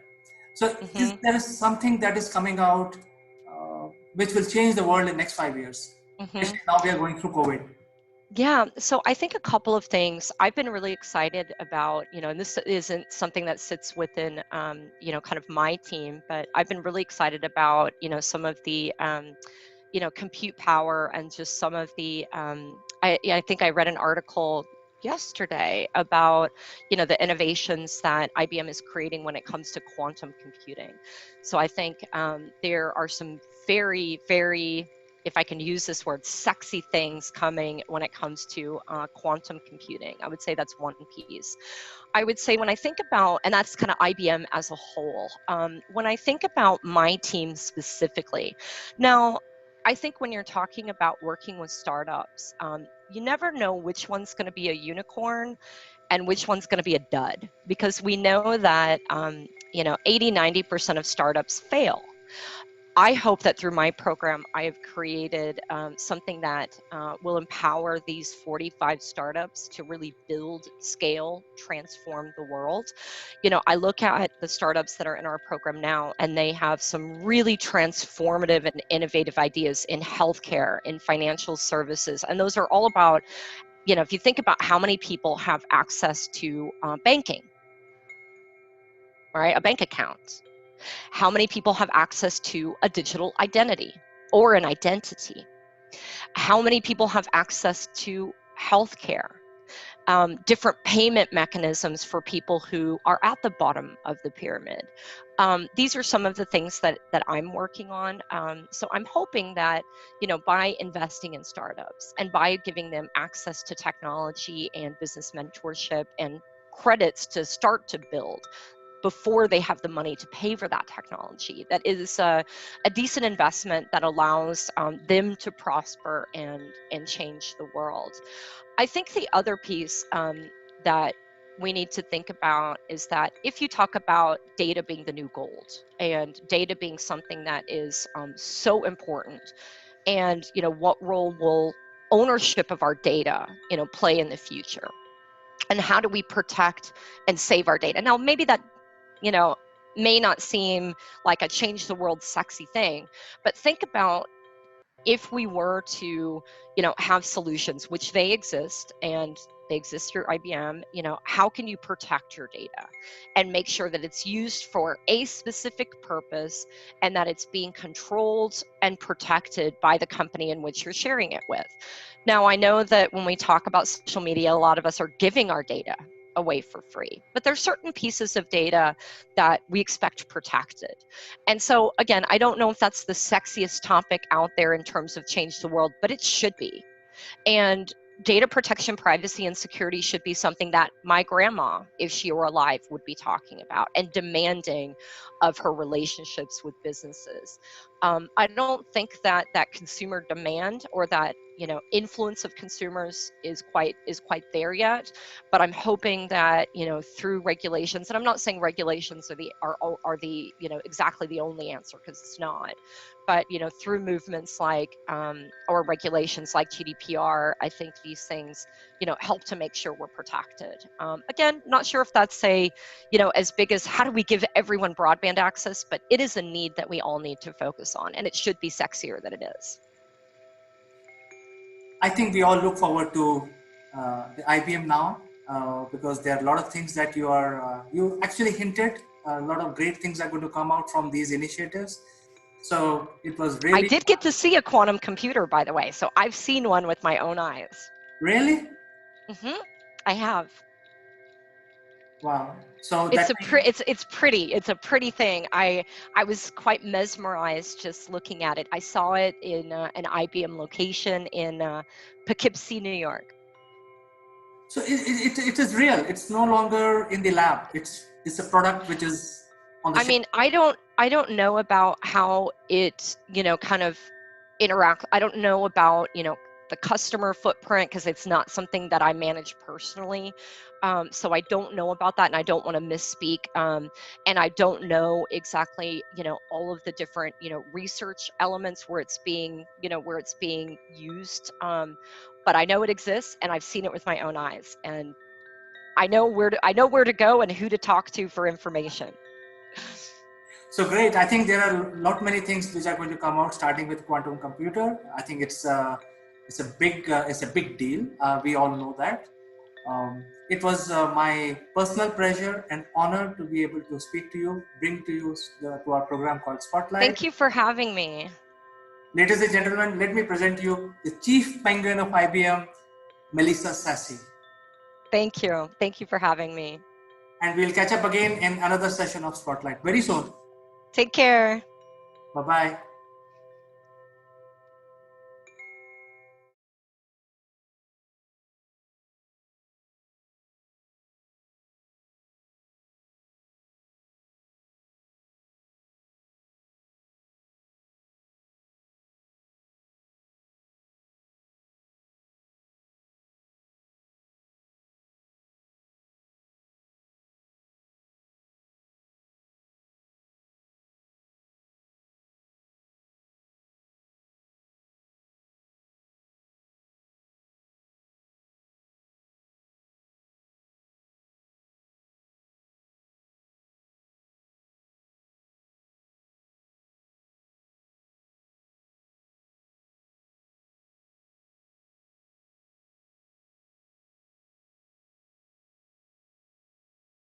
Hello friends, this is Akulmach Live and I am Chandrakant.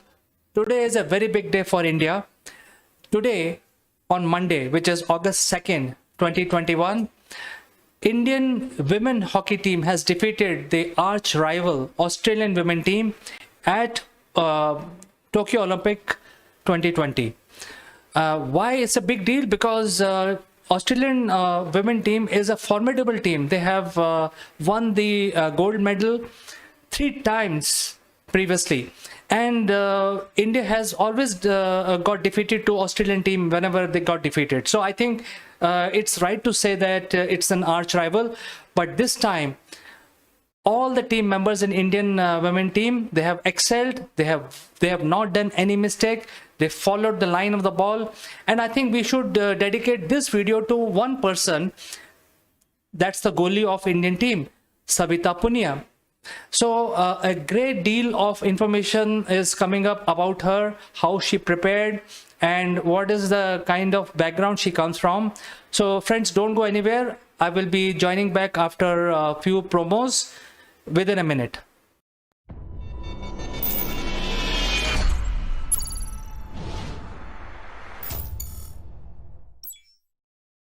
Friends, have you ever wondered that making a lasting impression online is similar to landing on the moon? If yes, we have a solution for you. Akulmach Genius program will help you prepare for your upwards trajectory towards success in the digital world. Our program consists of 12 unique tailor-made sessions of 1 hour each, spread over 6 weeks. Akulmach Genius program provide you practical knowledge about how to optimally use online video platform with lights, action, camera, as well as crash course in using virtual screens. The program also includes a session on the grooming and online etiquettes, which are important for running your online sessions and webinars. At the end of the program, our participants would be allowed to make their own videos, which will be published on a very popular business channel called Akulmach Live. This will provide global recognition to all our participants. If you like what you hear, then using the link in the description below, join the program straight away or visit www.akulmach.com and click on Genius program to know more.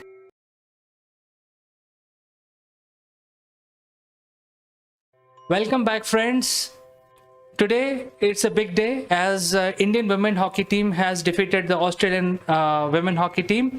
But in today's video, we're talking about the goalie of Indian team, which is Savita Punia.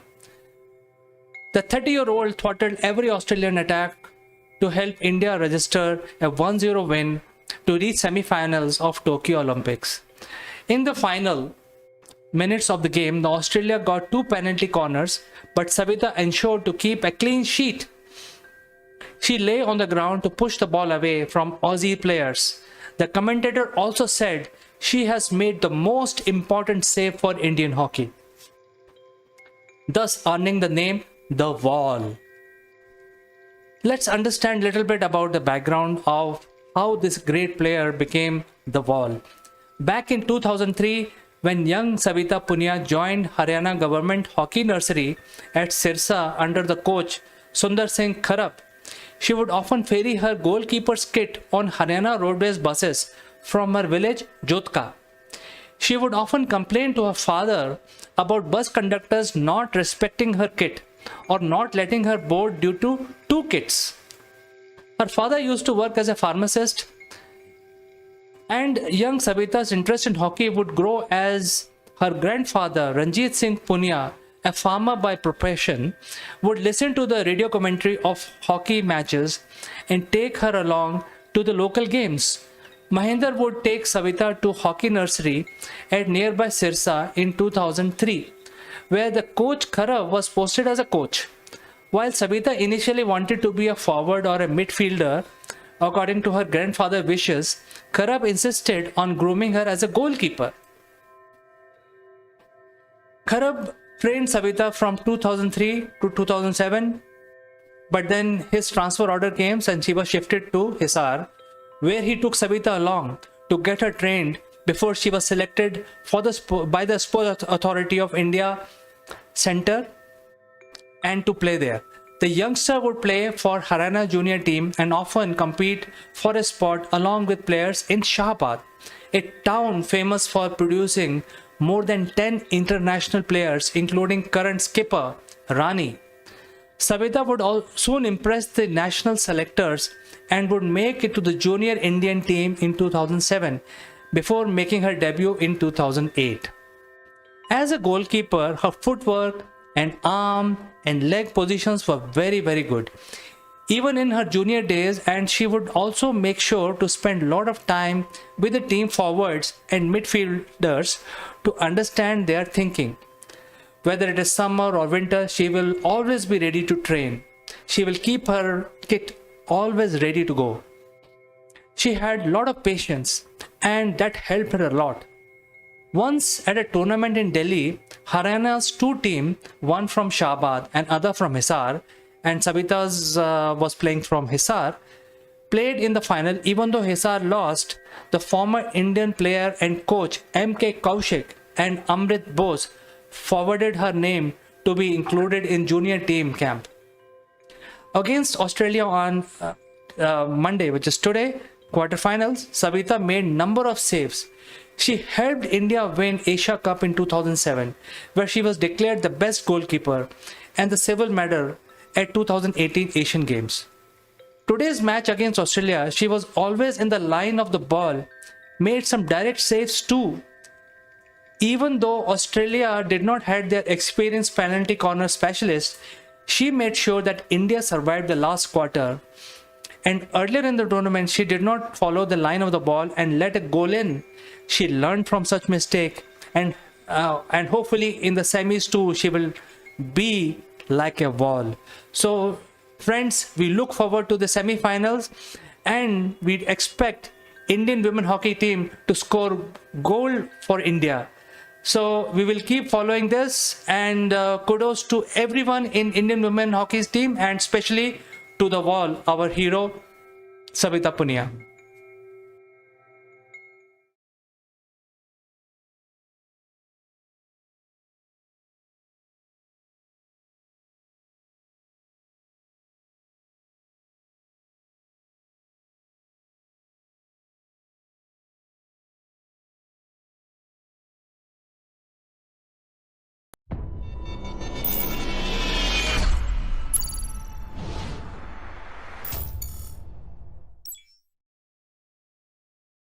Hello friends, welcome to Akulmach Live. My name is Chandrakant.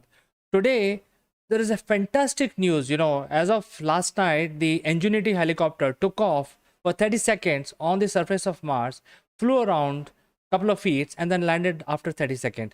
It's a great engineering feat. It's for the first time after 100 years, mankind has flown a man-made flying object on a different planet. So that is why we want to discuss this today. Before we start our discussion, a word on our giveaway. We have some unique Akulmach memorabilia which will make you look outstanding. The graphics on these corporate gifts are based on the global best business practices. To become recipient of one of these gifts for free, you have to watch this video till the end and provide your valuable comments, or you can also share your experiences. The person who makes the best comment would be chosen to become a recipient of these beautiful Akulmach gift, absolutely free, delivered to your doorsteps. The winner would also get a chance to be invited live as a distinguished panelist during our next video. What are you waiting for, friends? Please subscribe Akulmach and smash that like button. Now let's get back to our discussion. Friends, let me introduce our guest today. His name is Mr. Naval Gund. He joins us from UK. He is also the chairman of Mindfit Limited. And today we will discuss about the greatest feat. That means the mankind has flown another aircraft on a different planet. It's a Wright brother moment once again. So without further ado, let me invite my guest today.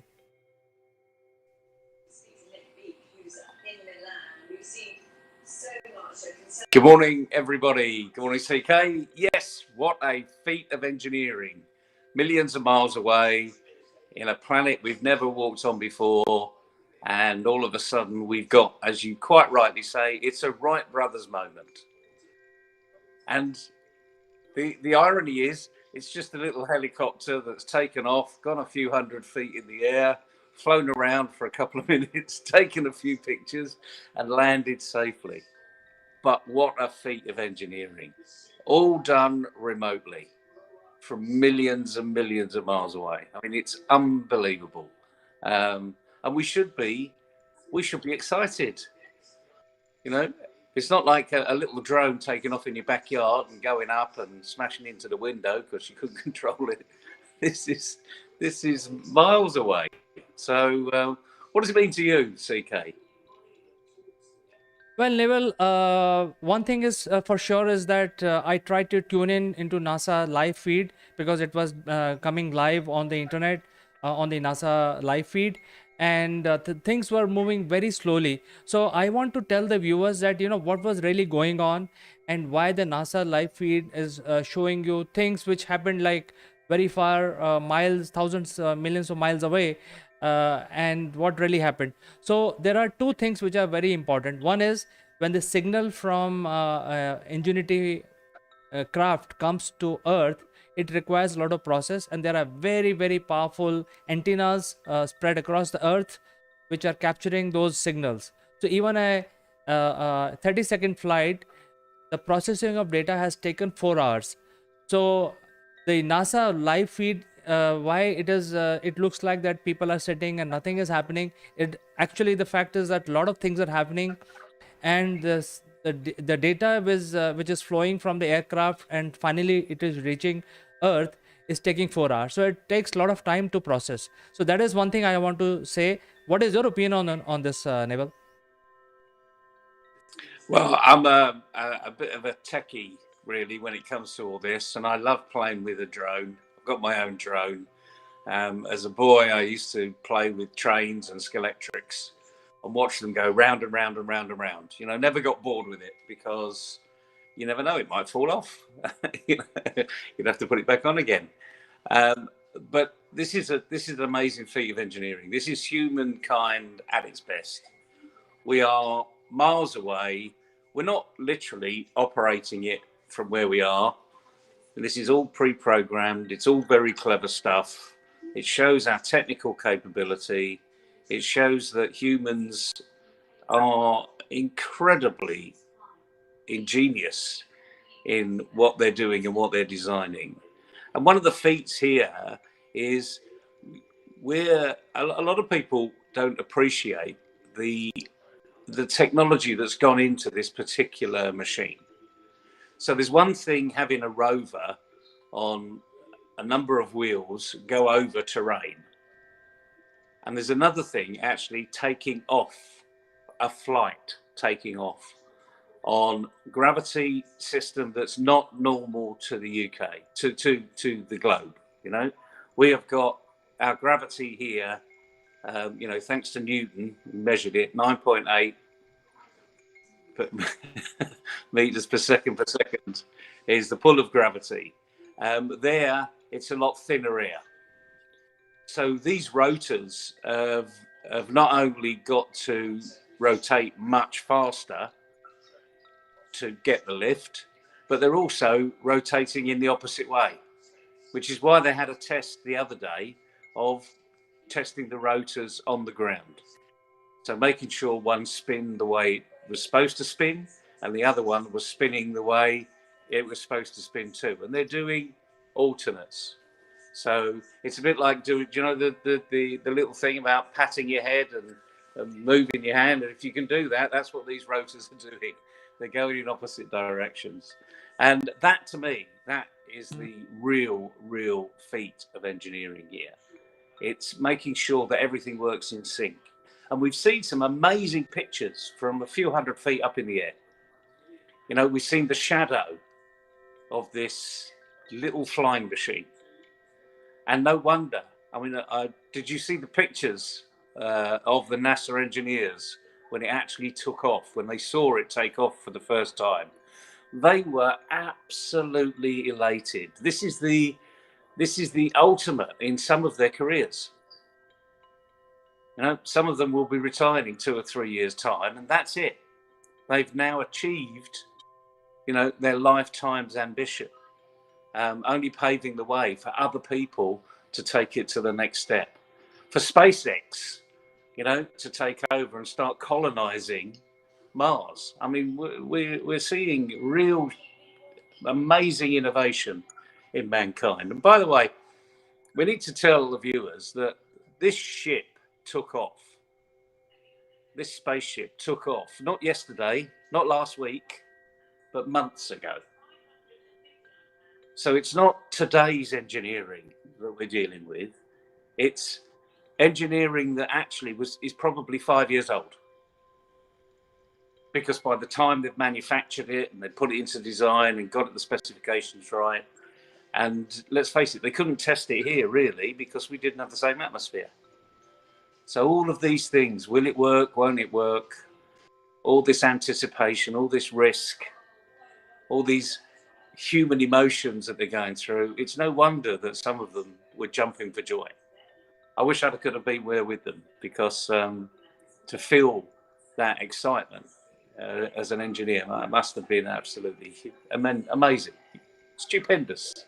Can't think of the words really. There isn't a word to explain it. They've reached new heights. Well, Level, in fact, I want to tell the viewers about something which they have not heard so far. And one of the difference between taking a flight on Earth and taking a flight on Mars is the atmosphere of Earth. Because whenever there is a thick air on Earth, which will assist you to take a flight, and as you rightly said, that the rotors of this Ingenuity helicopters are moving 5 times the speed of any helicopter on Earth. So a typical helicopter takes about 300 revolutions for the rotor to make lift on Earth. Now this helicopter on Mars requires 2500 revolutions per minute, and that is why they are moving at very high speed. And this is really an experiment. And now what people don't know yet is that there is lot of dust on Mars. And because of this dust being available, unlike Earth, because there is going to be rain and it will wash away the dust, and usually the air on Earth is clean, but on Mars there is always a lot of dust. Even though the gravity is low and the atmosphere is 99% thinner than Earth, but still it has a lot of dust. And you know what happens when there is dust? There is going to be static electricity. So this is an experiment, as I said.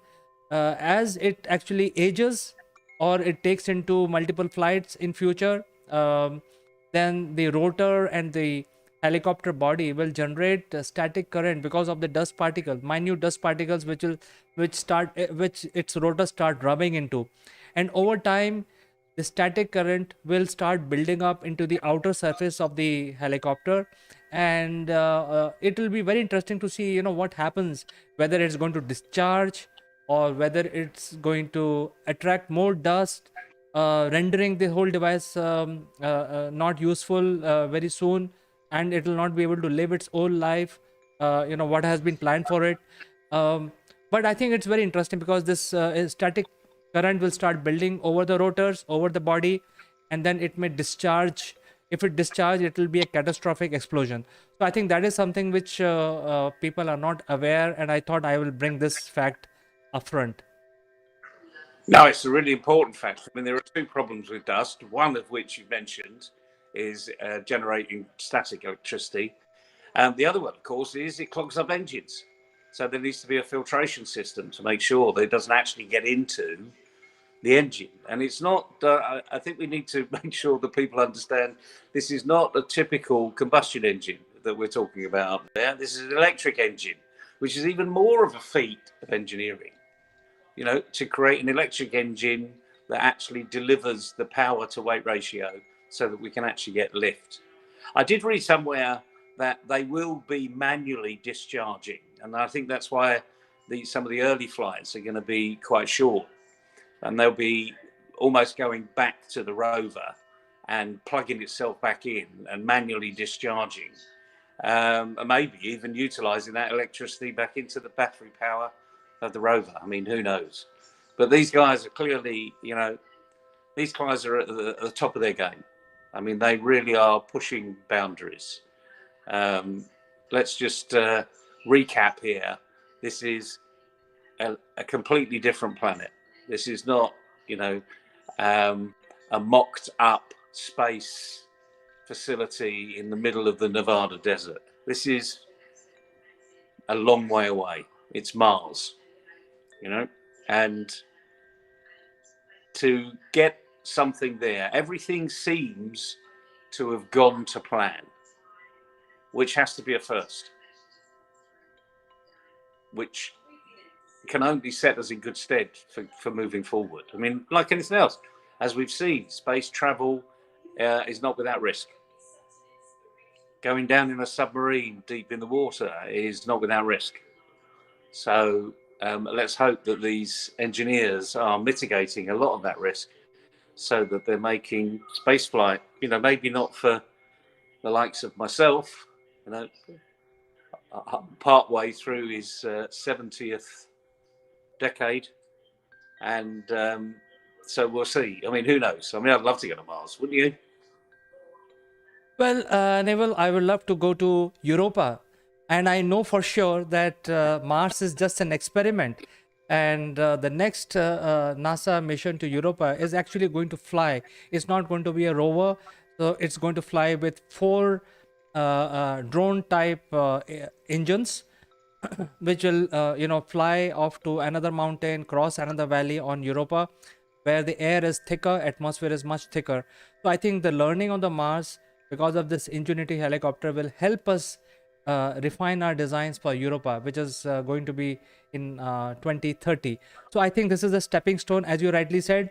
And if that mission is successful, I will definitely like to buy a ticket, if possible, to Europa. Well, let's hope we win the lottery.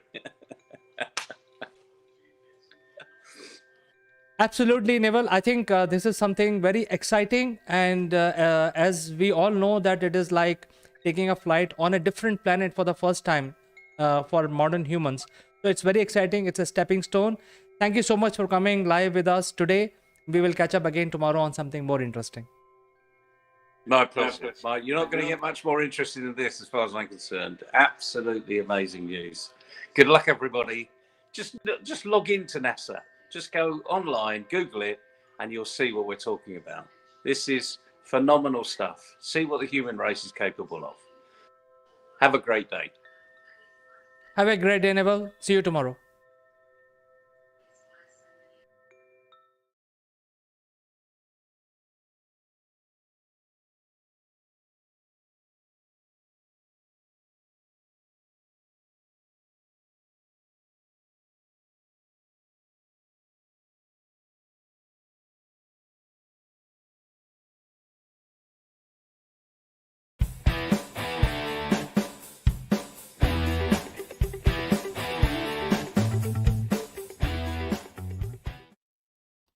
Friends, Prime Minister have already announced that Indian government is going to repeal the 3 farm laws, and only the formality remains now, because since these were the laws, they have to be discussed once again in Parliament. Paperwork needs to be done, and which is in few days. The Parliament session is going to start in few days.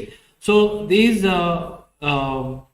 three laws will be repealed, and because of this, I personally feel that India has got a setback. It's not only the farmers who got the setback. India has also got a setback simply because India, if it has to progress further, it has to take everybody together. And the farmers have lost out a big reform opportunity because of this development, because there is no free economy possible because of the prevailing laws, legal system in India with regard to agriculture. And why it is important? Because agriculture industry, as we say, has to behave like an industry so that they can actually take the incentives available for other businesses, which are called PLI, production linked incentives for businesses. So I think this is something which is very, very important, that the agriculture industry, the farmland, the farmers must behave like business people. And there is no freedom at this point in time. And these three laws actually gave a lot of freedom from the legal standpoint to the farming community. And they allowed freely all farmers to sell their produce to anyone they like. And because of that, I personally feel that the farmers have lost a big reform movement, because I'm sure nobody is happy. Only few people who actually created the mayhem around the capital region, they are feeling that, hey, it's their success. But I think most of the Indian farmers, even farming community is very educated. Most of the Indian farmers know that they have lost out a big reform, which Indian government was actually providing to them. And as a estimate, the farming community comprises of almost like 20% population of India, and 20% population, or people who are involved in the farming activities, are now deprived because of these farm laws now are going to be repealed. And it's not only the Indian farming community; the entire India has been given a chance to reform. I'll tell you why. Because if India has to move forward, there are a lot of exports, lot of export related income that is available, and that export opportunity may not be available now because the price differential, or the market price, will not be determined by the market forces. It will be determined by the government again. So we are falling back to the old system where government used to give price of each and every farming commodity, and then they will say that this is the MRP, and the farmers actually will have to sell at a fixed price, not at a variable price. At the same time, when the consumer actually get it, it will be like 200 times of what the farmer actually makes. So if the farmer makes about 100,000 rupees for his produce, that amount of produce will actually cost 22 million rupees. So this is why we as a country will lose out in long run. And then there is another message which is going in round, and that is related to the Indian government itself. This was a major reform, and if it has been dealt in this manner, which is directly linked to economy and growth of people, there are other reforms which are waiting to happen. And I think the message which has gone in is that no government, future government for next 50 years will even dare to come out with major reforms like this. There are a lot of reforms required, like police reforms are required, income tax reforms are required, business, the way we do business reforms are required. So the message is that if you do a reform for the benefit of mankind, for benefit of India, and for the benefit of people, then there will be some 100 people come on the street with their hoardings, etc., and stop traffic flying on the road, etc., and basically blackmail the entire India, 130 billion people. 130 billion people, 1.3 billion people. So this is something which is a message which has gone in.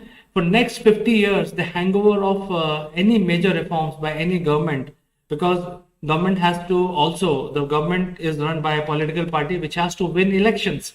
So in order to win elections, they will not take such radical decisions to do any reform. So I think it's very unfortunate. As an Indian, I feel that we are missing out a chance on a big reform. We are missing out a chance for farming community to get out of the clutches of the business, mandi business mafias, and the freedom to determine the price of their produce, freedom to sell to whoever they want to. All these things are being missed out. And biggest loser again is the farming community, but I think India as a whole is a loser in this case. If there is a foreign support to this movement, anti-farm law movement, I think they have won. I feel that it's a controversy which involves foreign powers, and India has lost out as a whole. So I think this is something which I feel that we are missing a chance of a big reform. Also sending a message that if you dare to do any reform, we will pull you down. Friends, do let me know your comments, your thoughts on this, and I'll meet you in the next one.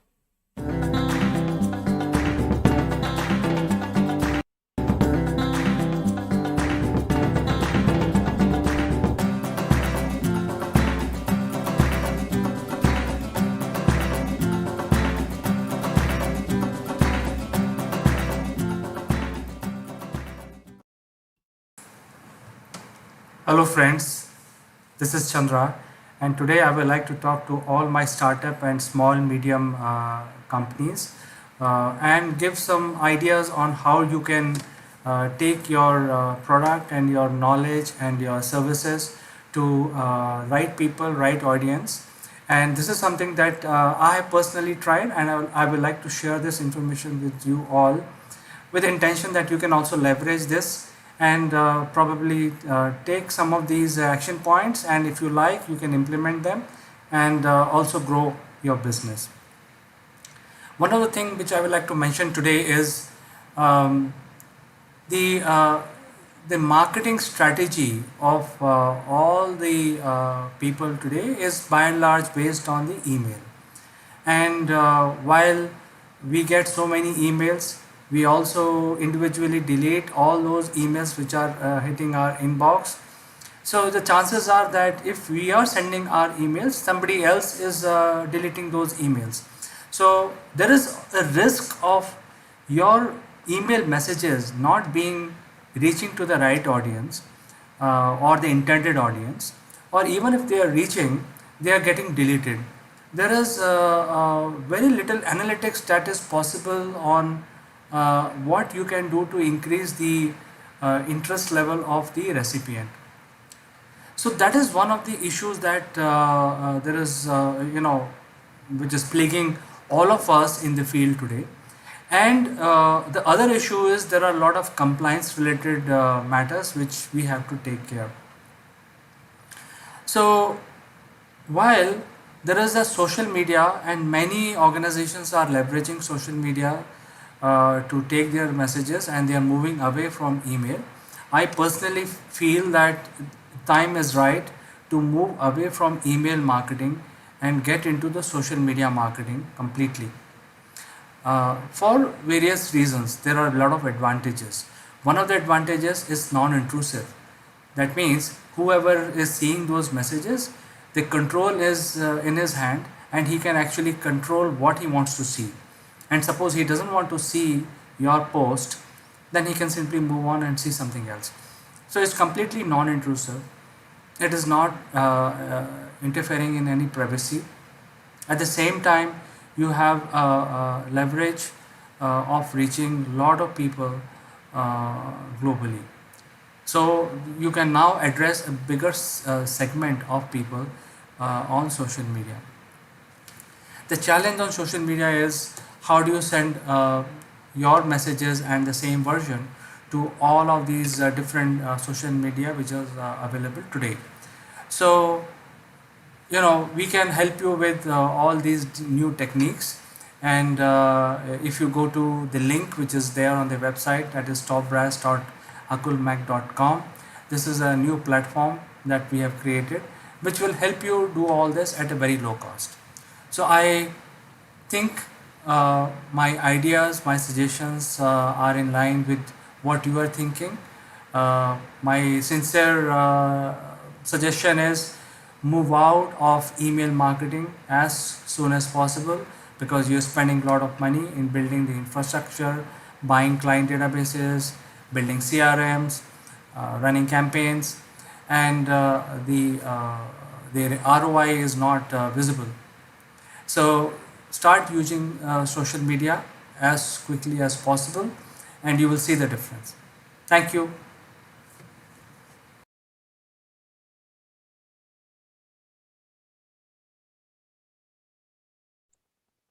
Friends, are you going online? Are we live? Oh, we're live. Yes. So, are people liking your presentation? I don't know. I've never asked them. Have I? Are you empathetic towards people? Empathy. My goodness. What on earth does that mean? Tune now, and it is coming up right now.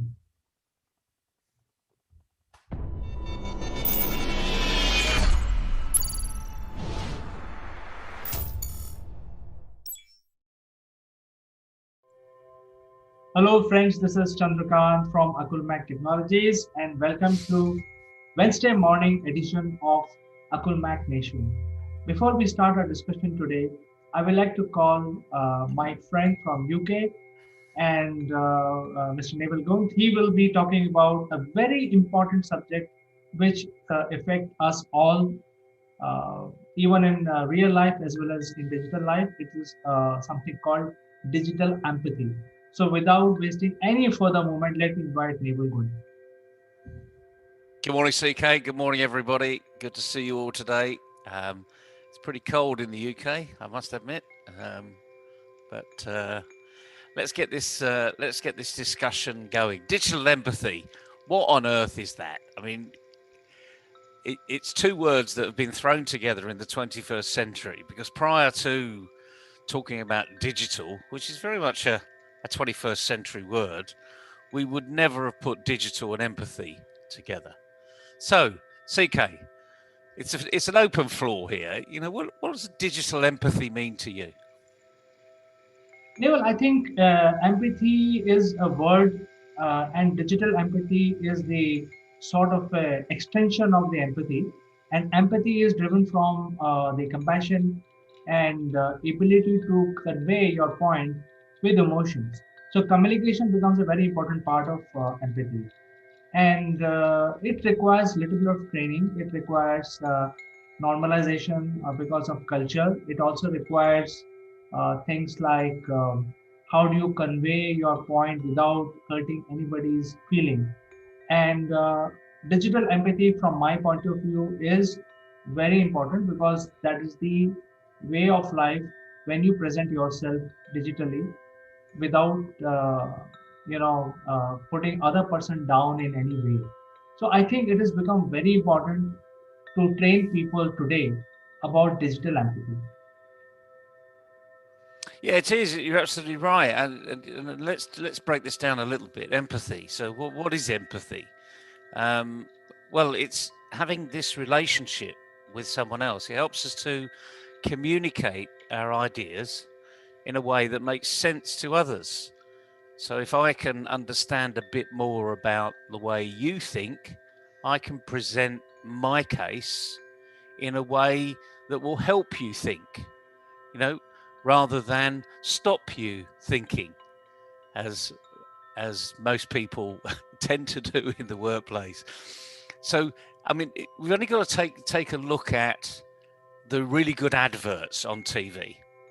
And we all know, I mean, what advert really brings a smile to your face on TV? If you've watched any recently. Let me think about it. I think if I have to remember, see, I have not been watching too much of TV nowadays because it's all boring. It's all political news. But let me still try and answer you. uh, I think mostly it's about survival. I think. Yeah, survival. Okay. Well, we're coming up to in the UK. We're coming up to the Christian world. We're coming up to the holiday season, which is typically known as Christmas.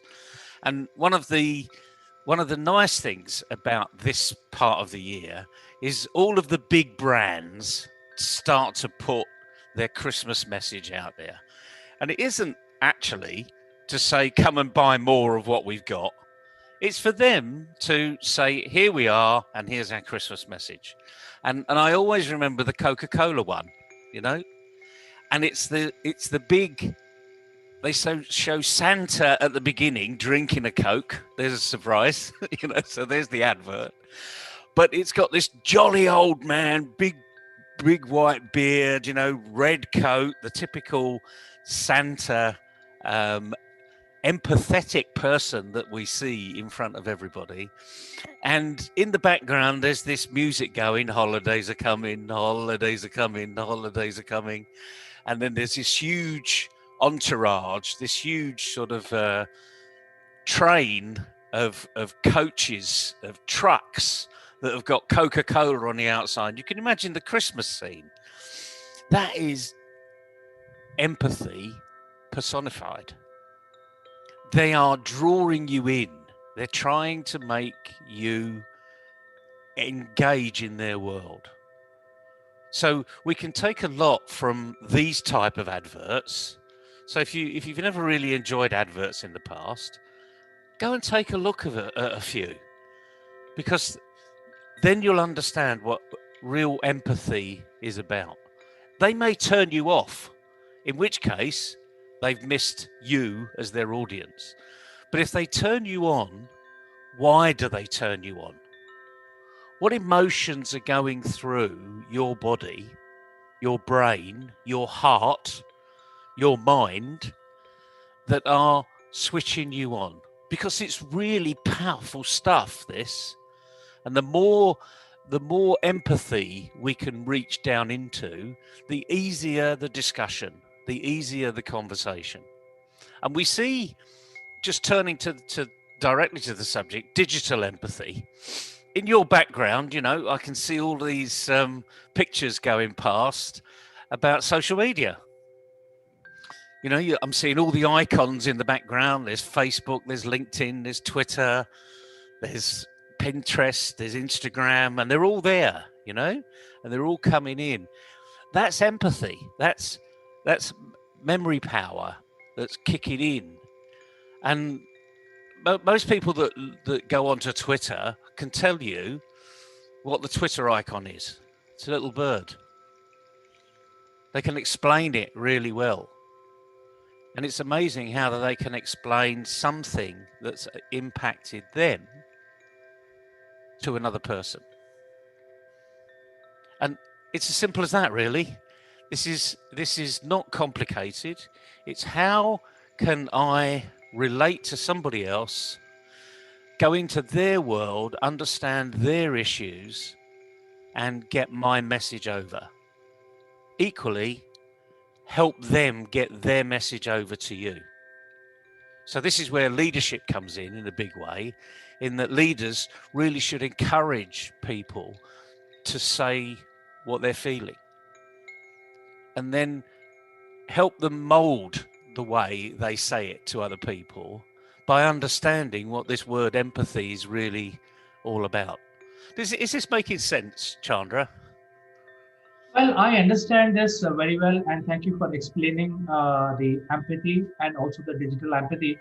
I think we need to take this discussion forward, and I have a couple of questions regarding this. See, Go ahead. the empathy is been around since the time we started doing business. I mean, for 6,000 years. That if a businessman is not empathic, the chances are that he is not going to make his clients very happy. So he will not be very successful in doing business. Now we are living in a digital world. How important this word, digital empathy, is for business people, and where this digital empathy can be used effectively. That is my question to you. Well, I've given you one great example, advertising on the screen. I mean, it's the digital medium of, 50, 60 years ago, ever since we had sort of black and white TV. It draws you in. And what I'm saying is it's very powerful, this advertising. I want to focus on advertising because we're all affected by it. No matter where we go, and I see in the background, yet again, the social media advertising has popped up in your background. No matter where we go, we're affected by it. And there's a lot of art, a lot of chemistry, a lot of design that goes on with these very powerful brands around the world that draw us in to the conversation. And when I say draw us in, they're drawing us in. We're attracted to it. So even a very simple picture on the side of a building, if it interests you, it's amazing how quick the brain reacts. If it interests you, you'll refocus on it. If it doesn't interest you, you just pass it by. So we're taking in lots and lots of information on a regular basis, whether it's physically online or whether when we're walking around and we're taking our exercise or going to a meeting, we're taking in all of this stuff. It hasn't just stopped. We can't ignore it. It's there. Whether you're stuck in traffic in a car or sat on a train, there's no matter where you look, there's an advert somewhere. And this is where I think we can start to understand the lessons of it. Because empathy is such an important part of leadership. Not only does a leader need to have empathy, the deepest sort of empathy, but also that leader needs to take that into their team so that their team has empathy.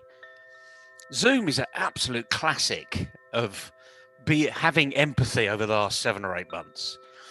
Because, you and I have spoken on Zoom long before that, but people that were in lockdown all of a sudden had to go onto Zoom. So now you can imagine, and I've hosted and I've been on many panels where I've been in other people's kitchens. On one occasion, I was in their bathroom,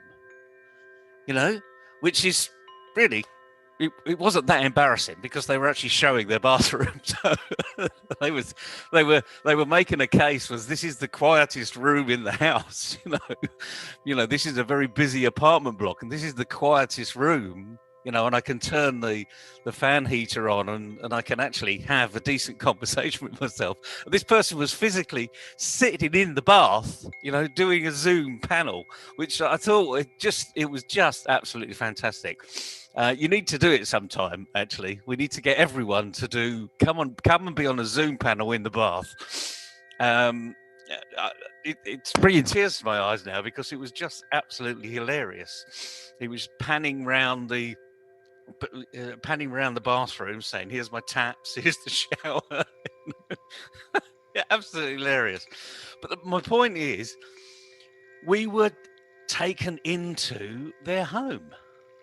For the very first time, lots of managers, lots of bosses were now beamed into their employees' homes because that's the only way to communicate. And in the first instance, we did see some, you see pots and pans in the background.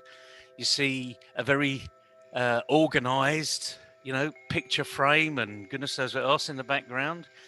And then, of course, Zoom picked that up and they thought, oh, we better give people backgrounds because they may be a bit embarrassed about, you know, the pots and pans that haven't been washed up, or that, you know, bookcase that hasn't quite got all the books, you know, because there's so many books, they're all just thrown on there. So Zoom really were helping you rearrange your life to be respectful to other people. And it's this word respect, because that's where it all comes from. If I respect you and you respect me, then things will happen. If we have no respect for each other, then frankly, things won't happen. And it really is as simple as that. So going back into this, how powerful can it be? And as you say, over 6,000 years, you know, even longer, frankly, teachers have, their students have empathy with the teacher. The teacher's engaging. The teacher makes them smile. Actually, the teacher doesn't do anything. You do everything, because you're taking yourself into that space. So it's a very powerful medium if you get it right. And I've noticed, even on Facebook, you can structure your own page now. You can put things in certain places so that it makes it more attractive to the people you're talking to. Putting your brand, this is me. Not a me too, you know, despite the fact, you know, you're one in several billion or over a billion people on Facebook. So there's bound to be lots of me too's out there, but it's putting your brand, you know. And what I find interesting around all of these social media, by the way, is the digital empathy starts with a picture. And have you noticed how many people on LinkedIn, which is allegedly the professional network, they don't put their picture there. They put their company's logo there. Or they put an avatar there that has no reflection on them whatsoever. And yet this is supposedly a professional network. Well, if it's a professional network and I'm going into that network and I'm going to have a conversation with someone, the least I can do is put my own picture there. What do you say about that? Is that fair to say? I fully concur with you, Neville. I keep getting requests every day, and some of them don't have pictures, so I don't accept their request, even though I read their profile. But you know, the person does not have, you know, I would say that he does not have guts to put his own picture. Why should I even connect with him? I'm just using a very raw, rustic language. And on the other hand, on Facebook also, people lock their profile and send their invitation request. So why you're sending a request if you lock your profile? I mean, you're so shy of even other person to know about you, and then yet you keep sending requests with locked profile. So I fail to understand that. You know, I think you mentioned very powerful words in your answer. One of the word was teacher. And I think when teacher is teaching in the class, you know, there is a lot of excuses because they can be empathetic at some time and they can be rustic some other time. So the overall package can be, you know, more comfortable for the student because students are also distracted. However, when we come to a digital platform, the attention is like a, you know, straight on the screen, and the student is watching you all the time and teacher is watching the student all the time. So the challenge now is for people like teachers, doctors, because all of them are coming online. Doctors are, you know, giving consultation using Zoom platform or video platforms.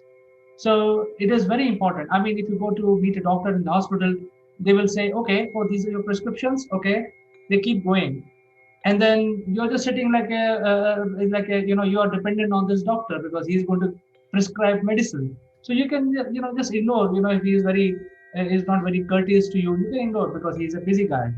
However, when you come on the digital platform, doctor has to show empathy towards the patient, because it looked like very rude. When you're sitting in front of him, it does not look as bad. But if you're sitting in a digital platform, it looks very rude. So I think digital empathy has a direct impact, not only on the business people, but also on people like teachers and doctors, and there may be other categories also. So don't you think it's a special subject which needs to be trained now, especially when everybody is getting online? Oh, I do think it needs to be trained. And like any training, the only way to do it is get out there and do it and get feedback from the people you're doing it to. What we've also noticed is, although I can see that we're recording this session, because I can see the little recording button being lit up in the top left-hand corner, when you're online, you don't know who's recording you. I mean, when I had a proper job, when I was in corporate life 20 odd years ago, we would record everything because we would always need to go back and say, what did they say? How do they really mean that? So when we had interactive video, because I can go back to the 1980s when we had video conferencing rooms, it was all recorded. So it was a permanent record of the meeting, not just a few notes that the secretary or the secretariat, So this is corporate governance now, not just a few notes that went into the director's meeting book of this was the discussion and this was the result. The whole thing is there in full record. And now it's stored in the cloud. There's infinite amount of storage capability. So everything's going to be recorded. We know it is. Even who knows who's listening in to what we're saying here? We do hear these secret 007 type MI6, FSB, CIA type stories of if you say certain words, all of a sudden it's triggered and someone's listening in, Who knows whether that's true or not? But the point is, you're always on parade. So be yourself, because if you're not yourself, you're having to act. Now, we're all actors. Okay, so there's no stigma against acting. There is this phrase in business, fake it till you make it. Keep saying it often enough, and all of a sudden, eventually you might believe it, But this is you, This is me, This is who I am. I don't believe I've changed a great deal over the last 40 years. I've probably become a bit more reflective. When I was 20, I thought I could do everything, and I'm 61, and I now realise there's several things I can't do, so I wouldn't even want to do. But the point is, this is you. So just practice it. We do need training in this medium because it is here to stay. Although the vaccine for this COVID pandemic is coming through in the UK, the first one has been approved. First one in the world to be approved. So people over here will be vaccinated with it very shortly. So there is a vaccine that is going to help us, but this medium is not going away. In fact, if truth be known, it's going to accelerate, it's going to advance, because there are so many organizations that have seen the power of this opportunity. Work from anywhere, work from home, have contact with people rather than just listen to them or do one-to-one FaceTime on here. You can do one-to-many and just involve the whole team. Some great people that have used this medium have really projected their company and pushed their company into the 22nd century just by using this communication tool, being open, being inclusive, getting people to act as though they're in the office, and really push their point of view over. I mean, you can't quite see each other in 3D here, but we can see who's meaning things and who isn't. I'm sure you've gone on to, many a video conference where there's 20 or 30 people in this little, small screen, 15-inch screen, and you can see a few that are yawning and, trying to, take a bit of time out and not really engaged and interested in what's going on. I mean, it's not difficult, is it? We see it all the time. But it's more pronounced now because our focus is here. Right. We don't have to look over it. They're not over here anymore. Our focus is here. So this is who you are. Get used to this medium. Get some training. Best training is go and do it. We'll help you, and we're not masters of this by any stretch of the imagination. But we're prepared to put our head above the parapet and help people along the way. Certainly, I think digital empathy is the need of the hour.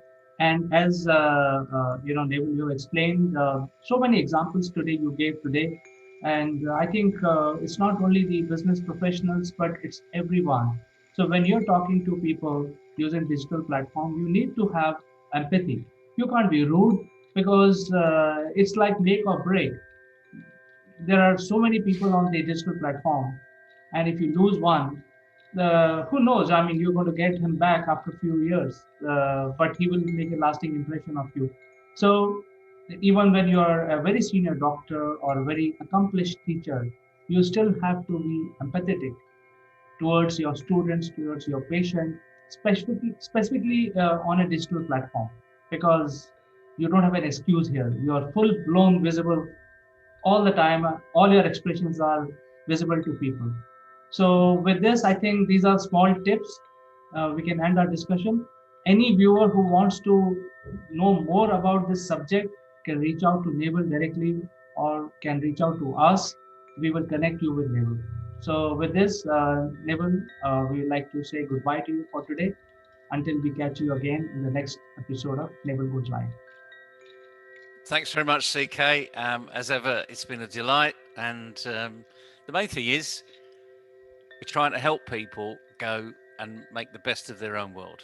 So thanks for this opportunity. We'll see you next time. Bye-bye. Bye-bye.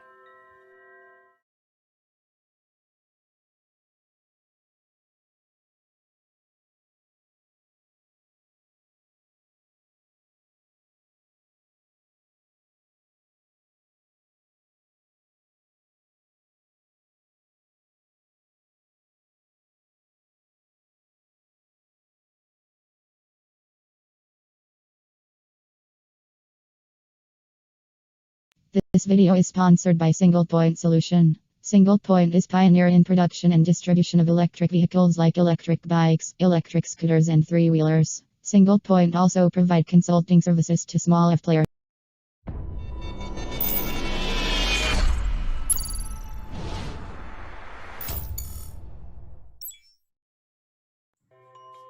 Hello friends, this is Chandrakant from Akulmach Technologies.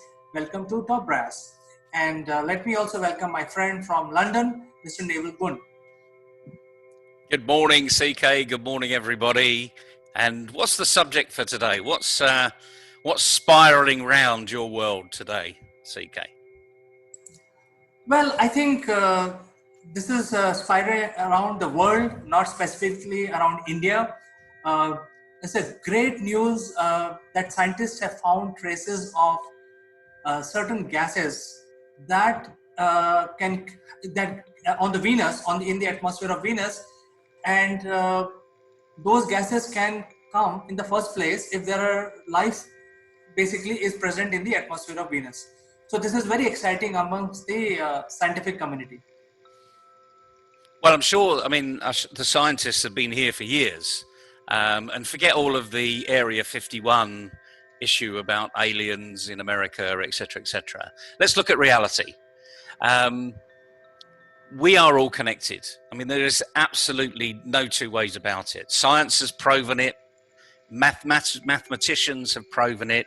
I remember seeing a great presentation on the BBC about 4 years ago by Dr. Brian Cox, the famous musician, and he talks about we're all connected, and although we see each other in very sharp form, there's an aura around us because we're giving off something, chemical base or something. And he explained it far better than I've just done there.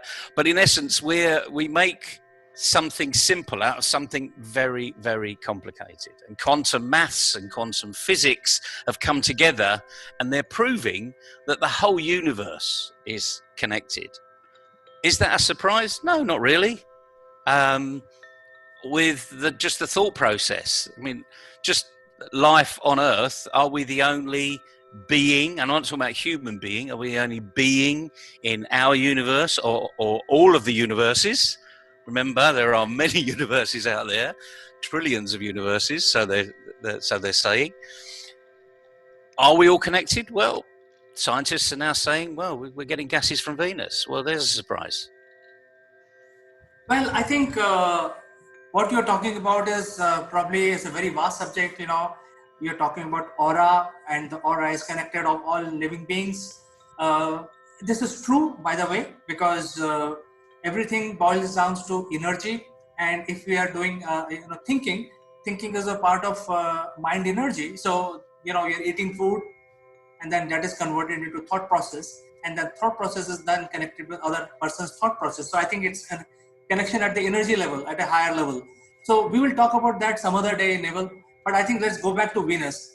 Why Venus is so exciting?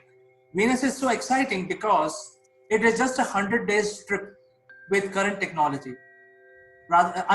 We have heard so much about Mars because, I have one word for it: surfaces. So, we are obsessed with surfacism.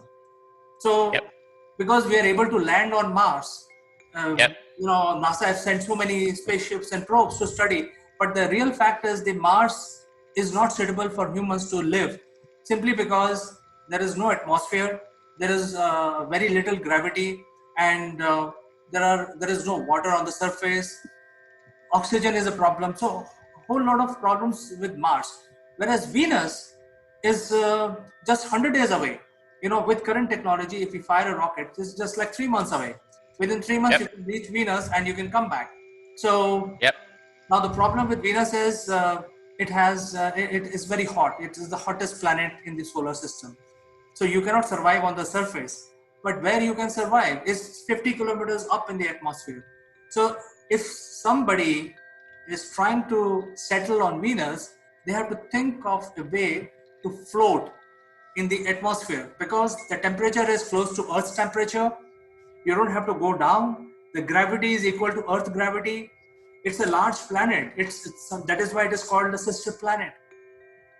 And then if you can master the way of making a floating city, of floating habitat, you can directly get your oxygen from the atmosphere, convert it using some catalytic converter, and breathe normally. Harness the atmosphere to make your food. Because there is a lot of carbon dioxide in the atmosphere in Venus, and what we eat is carbon. Ultimately, we eat plants, and we eat some of the non-vegetarian friends of mine will eat life forms, animals, which are also made of carbon. So there is a whole lot of carbon in the atmosphere. You can use the 3D print technology to press the button and make your food. So it's very, very logical. So if there are microbes surviving in the atmosphere of Venus, 50 kilometers up in the sky, the chances are you will also survive. So that is why this news is so exciting, Evan. No, I can see you're getting very animated about it. And the nice thing about this is science fiction is becoming science fact. So I remember as a child watching programs on the TV, things like the Jetsons. I don't know if you ever remember that, where we were living in spaceships literally above our planet, and they weren't in space. They were, half a mile high, and we've proven that from the space station. We've proven that we can live in the space station. I mean, obviously there are issues around that, but we've grown things in the space station that they never thought possible. So lots of scientific research programs are even currently going on in that space station. What I always find fascinating is we're consciously looking above, somewhere else, and yet we know very little about below sea level. We know very little about it. When a volcano erupts, all of a sudden we think, my goodness, what's happening, even with all of the technology that we have. So I think for me, you talking about Venus today and seeing it in the papers, mostly the scientific press, because people think this is a complicated issue. Well, I'm sure Dr. Brian Cox or somebody is going to make it a very simple issue that we can all understand. But what it gets to me is that we are, as a human race, we are progressing science at a phenomenal rate. And as you said, a little bit about energy, and we all know what that is. You put 10 people that are determined to solve a problem in a room, and they come out feeling energized, even if they've been in there for 28 hours. That adrenaline rush that's gone all the way through. Yes, they've had lulls and they've had dips and they've had heights all the way through, but they've succeeded. And it isn't an issue of, one person made the difference. They all made a difference. And that's the thing that excites me about the human race in many respects, because 1 + 1 is greater than 2. And that means 2 + 2 is definitely greater than 5. Neville, I think the driving force for the humans is the economy, the money. So I think we need to get to other planets to do mining, basically, because something has to drive those space trips, space exploration. So either it is a commercial interest or it is tourism. I don't see any other reason. I mean, you will not go to living your humble abode on Earth, which is so comfortable. You don't need any apparatus to build your oxygen. It's available free. But if you go to Venus, then obviously there has to be some compelling reason. Why people go to Antarctica? Because they want to do something there, right? Somebody is funding them. And that public money is funding their trips. I mean, you can't expect public money to fund somebody's jolly ride to Venus, So it has to be some... There will be a commercial aspect in there somewhere, but the biggest commercial aspect here is if we are going to prolong our race, we need to, number one, start to thinking about our planet, our home residence, what that's doing. One thing we do know is the population is exploding. In the 1960s, I was told there was something like 6 billion people. No, I think 3.5 billion people, something like that on the planet. It's over double that now. So 40 years later, 30 years later, we've doubled. Now, I'm not saying that that's going to double and double and double, because things like coronavirus has come along, which is a man-made issue. I mean, let's face facts here. We have, because of what's happened, we've created this. Like, antibiotics. There's been lots in the journals out there that's saying the effect of antibiotics is receding. So we need to find something to replace antibiotics. But I think the message for me, like the Venus message here, is science is really progressing at such a phenomenal rate. Everyone's talking about how AI is going to improve this and AI is going to improve that. But I think actually science is overtaking this AI, commercially driven AI discussion. And they're all talking about ethical AI and it needs to be, everyone needs to own it, etc., etc.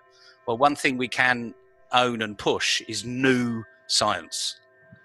And let's just congratulate them. They're all can-do people. Boy, are they can-do people to be pushing this type of arena.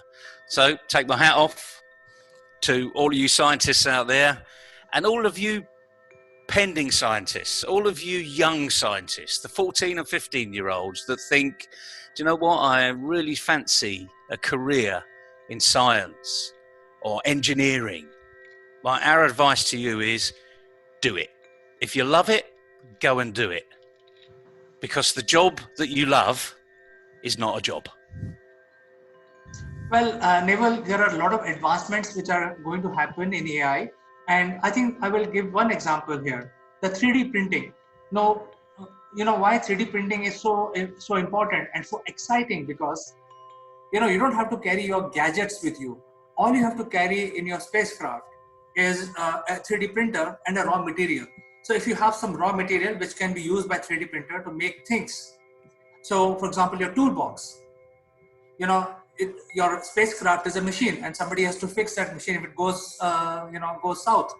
So you can't carry all the toolbox with you. So what will happen? You have a printer, you have a raw material which can be used by printer to make a tool out of it, and that can be managed from Earth through a signal. So the astronauts in the spacecraft, I need a special spanner because that screw is it's faulty. I need to replace it. So what these guys have to do on Earth is basically design that spanner, feed the data to using a data link to the 3D printer, and the 3D printer will print that out. So once the job is finished, the astronauts will replace in the raw material, and that get recycled. So you don't have to carry your toolbox, equipment, something which you need to replace, something has gone south.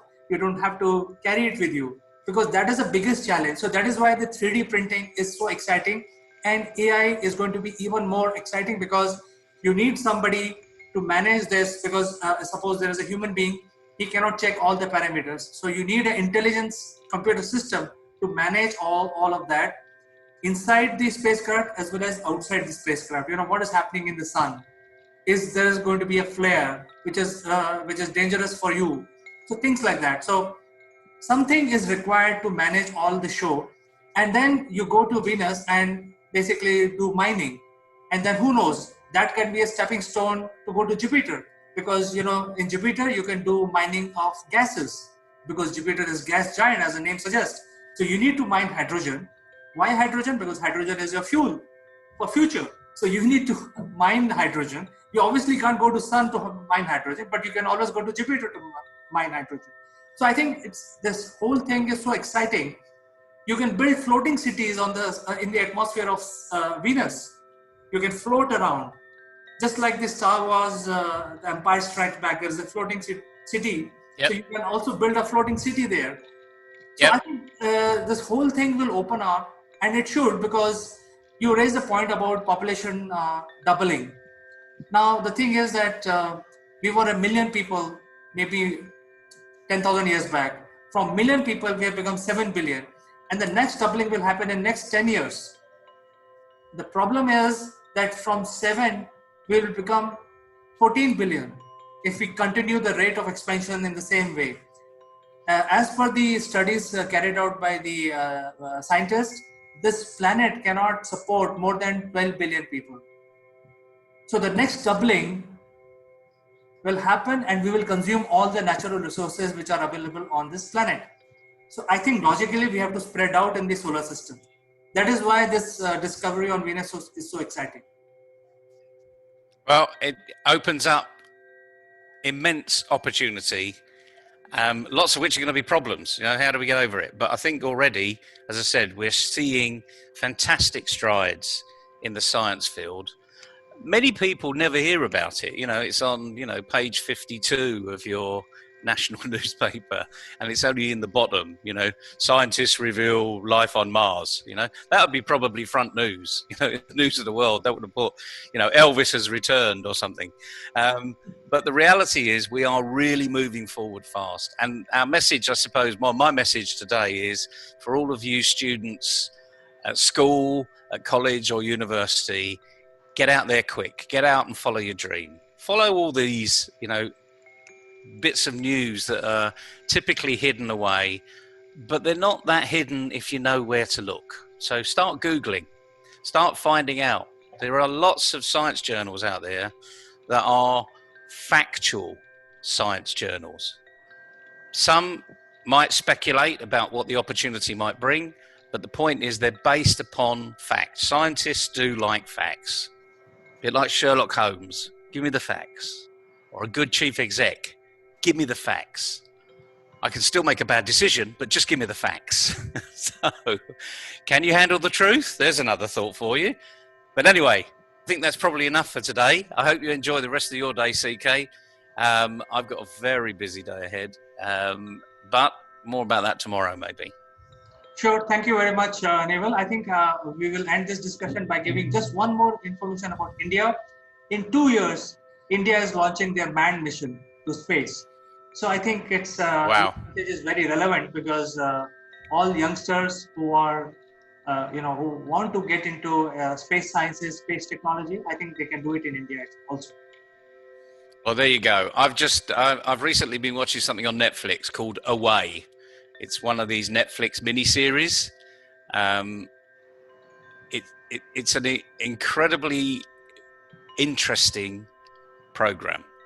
It's where the world actually gets together and goes to Mars.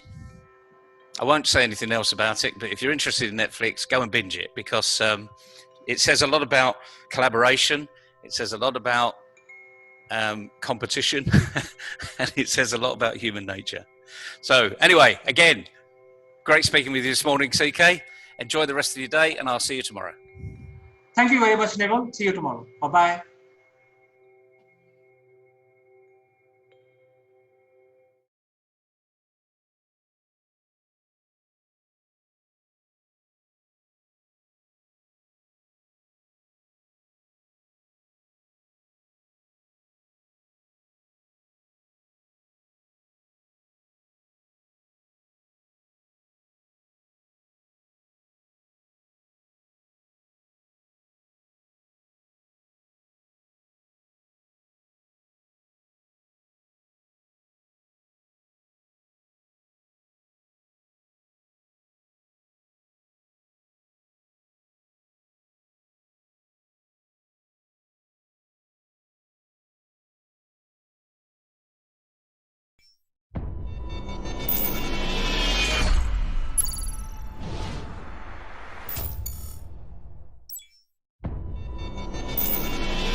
Hello friends, welcome to Akulmach Live, and I am Chandrakant.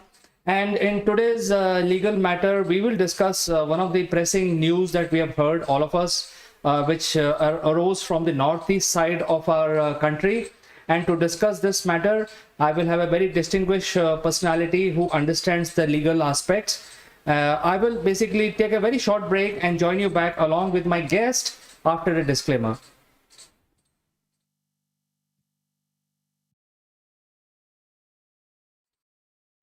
Welcome back, friends, and I'm very honored and pleased to invite Mr. Jeet Bhatt from Ahmedabad. He is advocate practicing in Ahmedabad High Court, and the topic of our discussion today is boundary dispute between Assam and Mizoram. So welcome to the show, Jeet. How are you doing today? Thank you, Chandrakant, for having me on this show. I'm good, thank you. It's my privilege and honor to be here on legal matters to discuss this very important issue with regard to the border dispute between Mizoram and Assam. Since it is for the first time we saw a few days back that the armed police got into a conflict with an armed police of a different state. So this is unprecedented, unheard of in recent history. And therefore, certainly, it is a very unfortunate incident. But brief understanding and background of what happened is very important for the citizens of this country. Absolutely. In fact, it was such a surprising thing that the police forces were having a dispute or are sort of an argument, as if there are two countries within our Indian territory are fighting. So, and the chief ministers behaving slightly differently. So what really is the boundary issue? That's my question, for the benefit of our viewers who are watching us live and can also post question to you live. What is the issue here? Because I think we are part of one country, which is India. How we can have a boundary dispute between two states? Can you enlighten our viewers about this? Yes, Chandrakant. absolutely. In fact, border disputes are basically between two nations or two different countries. But here we are seeing in India that there are border disputes between states. And this is not the first border issue that has come up, even the border issue with regard to Belgaum, where Maharashtra and Karnataka both are claiming it to be a part of its own territory, have also surfaced. But these are internal disputes which have to be solved amicably through any state council, which suggests and provide for its recommendation, and it has to be solved amicably without use of violence. But we have seen in northeast northeast region, which basically comprises of these 8 states, the Arunachal Pradesh, Assam, Manipur, Meghalaya, Mizoram, Nagaland, Tripura, and Sikkim, that there have been some disputes which has escalated into a lot of bloodshed. And the first to see the surprise claiming an autonomous and independent state was Nagaland in immediately after India gained independence. And the border disputes arise because of the demarcation and the borders drawn during the British era and how it got integrated into India. So just to give you a brief background, in the 19th century, how areas fell into the British colonial era and into the British territory is by way of the Anglo-Burmese War in the year 1826, when the Ahom and the Manipur kingdoms fell into the Burmese invasion, and they sought for the help from the British forces. And the British agreed to help these kingdoms if these kingdoms wanted to exceed its territory into the British India. And these princely kingdoms agreed, and therefore the British invaded these Burmese kingdoms and took control of Ahom and the Manipur princely state. And that is how the territory fell within the British India. So originally, at that time, it was Assam, Bengal and Assam province, which was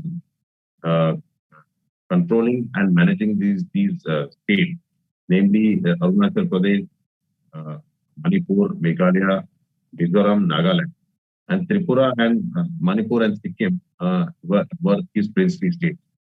So during independence, when India attained independence in 1947, Manipur and Tripura acceded to India, and they were declared as union territories, whereas all other states were part of Assam.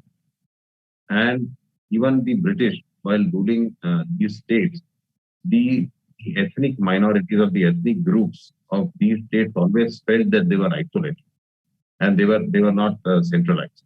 So there was a feeling of resentment in these ethnic minorities, and they being ethnic groups, tribal areas.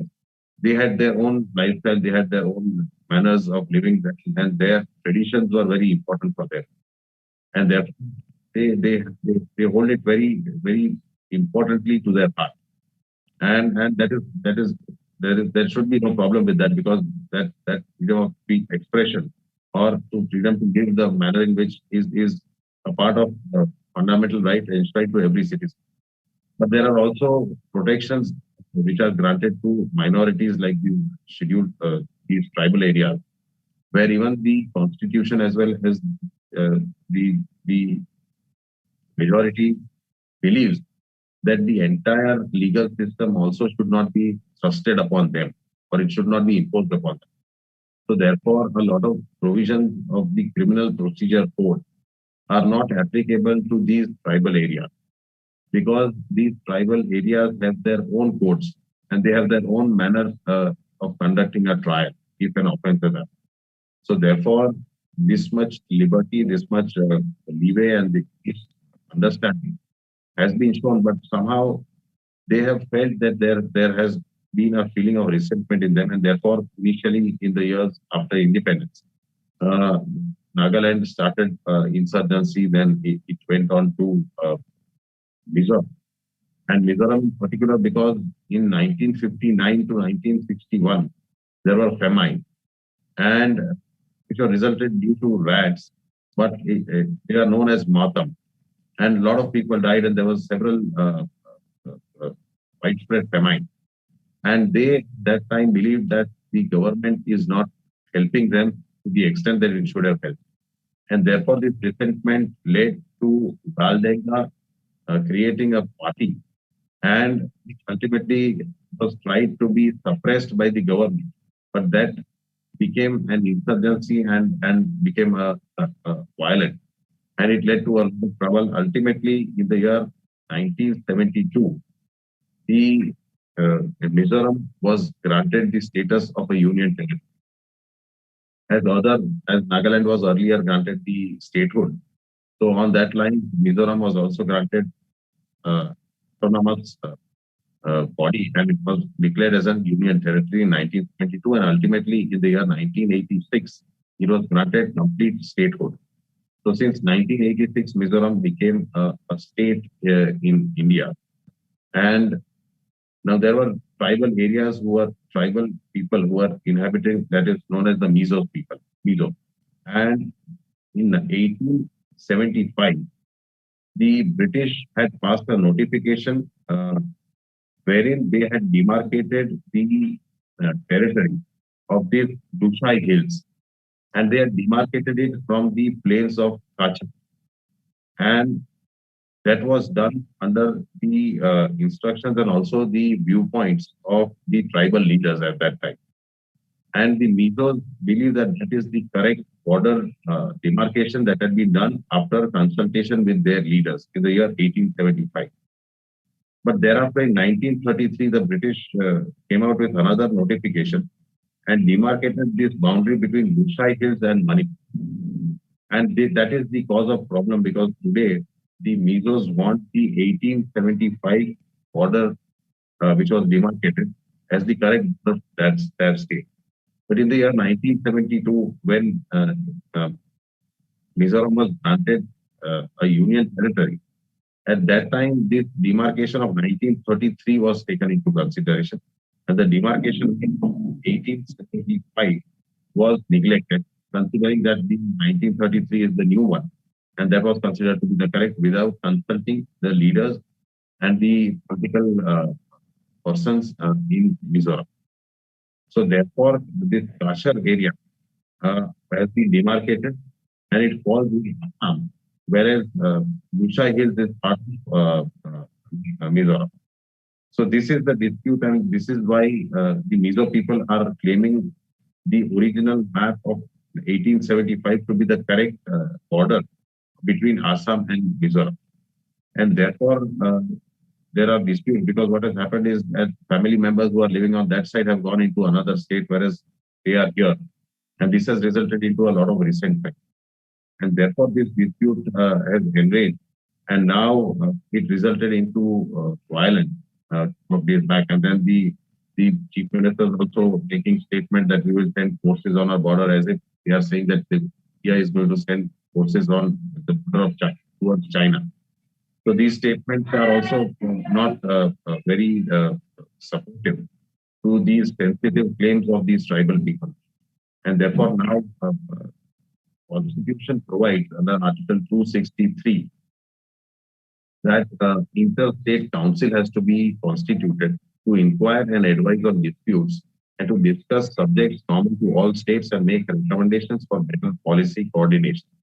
So the dispute should be resolved by way of an interstate council as provided under the Constitution.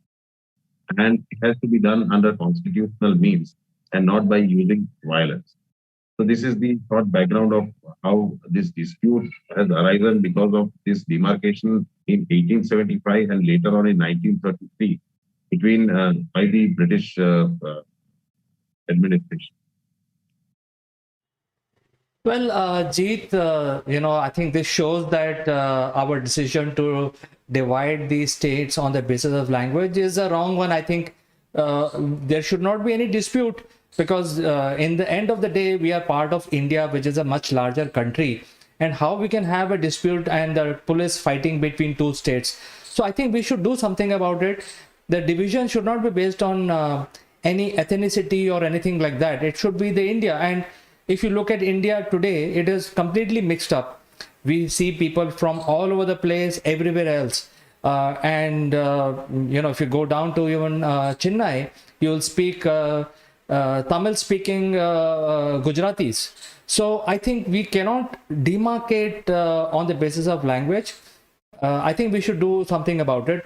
And it's very unfortunate, hopefully the government of these two states have some sanity and resolve this issue amicably. Yes, Chandrakant, you are absolutely right. But yes, because of globalization, modernization, we see today people of different states are also speaking different languages. And today, English has become one of the most prominent languages in India, which connects everyone, though Hindi is our national language. But yes, to an extent, language should not create a barrier. But in this northeast region, people are sensitive. They are tribal areas. They are not completely modernized, or they're not integrated into this modern concept of living. And their lifestyle and their living, their traditions are they are quite different from ours. And that also has to be, to an extent, protected. And they should be given this feeling of security that their traditions would be protected, their areas would be reserved, and they should be given, their voice should be heard. So I think those Northeast region and their tribal people have to be dealt with in a very sensible and sensitive manner, rather than creating modernization in those areas. So therefore, I think the best way is to be more sensitized towards their life, and to accept it as part of India, and to trust upon them the modern way of. Well, I think I don't know how to end our program, but it's very unfortunate. And viewers who are watching this, they can actually engage with us live through the chat function across Facebook, YouTube, and LinkedIn. So if in case you have any questions, you can shoot it right away from Jeet. But Jeet, then I have one more question. This has given rise to a dispute between two states. It can again happen in future. So I think there has to be some stop to this, because otherwise, as Indian, basis of the language, there are so many languages. We start fighting with each other, with our way of life. Haryana will fight with Punjab, UP will fight with Rajasthan, and so on and so forth. So I think this is not something we can afford at this stage. What is your opinion on this issue? No, absolutely. Yes, Chandrakant. In fact, India is known to be a diverse country, and despite so much of diversity, there is unity. And therefore, it is an epitome of unity in diversity. So certainly, unity is the most important aspect which binds this entire country, and there's so much diversity that we have. So every dispute can be resolved, but not at the cost of unity. So certainly, that is the most important thing that has to be kept in mind. And we must not get into a fighting mode with our own states and our own people. And Assam actually is like the elder brother of these seven sisters. So certainly, they have to act more responsibly, and also take care of the interests of tribal people. So certainly, you are right, because we can't afford this internal fighting and internal disturbances when India wants to develop and become a modern, thriving economy. So Jeet, I just want to ask you last thing is there some sort of help available from the Constitution where such occurrence do not repeat in future? We can have some sort of a law or some sort of a blockage on these incidents. Is there something available in the law? Yes, Chandrakant, under the Constitution itself, it was thought by the Constitution makers that such disputes should be resolved by way of an interstate council to resolve such interstate disputes. And therefore, this interstate council inquires, it advises on the disputes and discusses on subjects, common subjects of all the states, and it makes its recommendations for better policy coordination. So that provision is there. and thereafter the State Organization Act can be passed in order to change the borders between the states. So certainly under the law, there are provisions under the constitution. Also, there is a mechanism, and this interstate council must act and try to resolve this dispute. And thereafter, certainly the law can be changed and through a reorganization act, and the borders can be divided accordingly as per the as per the opinions of all the states combined. I think that is very good, Jeet. I think you have explained the whole situation quite nicely, because it was a major news just 2 days back, and some fatalities also happened. And hopefully both the chief ministers will resolve the issue amicably. So now let's go to Q&A section if there are any questions coming from the viewers. So today we do not have any questions directly from the viewers, but I think viewers, you can interact with our guests on any matter, especially in this section of legal matters. Our guest is Mr. Jeet Bhatt. You can have any questions, but I think it's a time to end our discussion today, as Jeet has explained the whole situation quite nicely. Thank you for coming over to our show, Jeet, today morning, and I wish you a very good weekend. Thank you, Chandrakant, for having me, and same to you as well. All right, viewers, I would like to say goodbye for today, and we will catch up in the next Akulmach live session very soon. Until then, I like to say bye for today.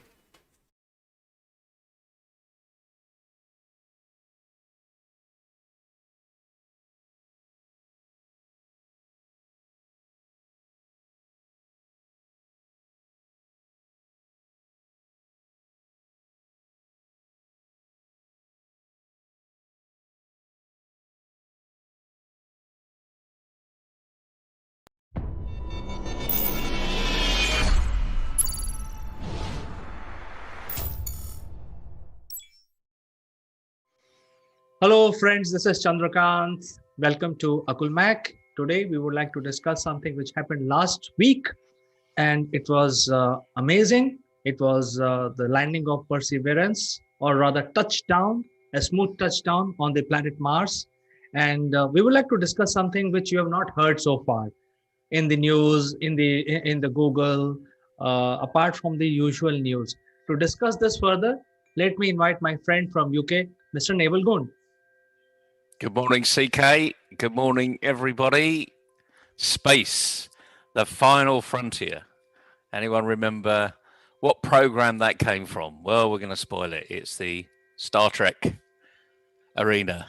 And this is one step further than we did with the Apollo missions and the International Space Station. And now we're on another foreign planet, although it looks like it's already been colonized.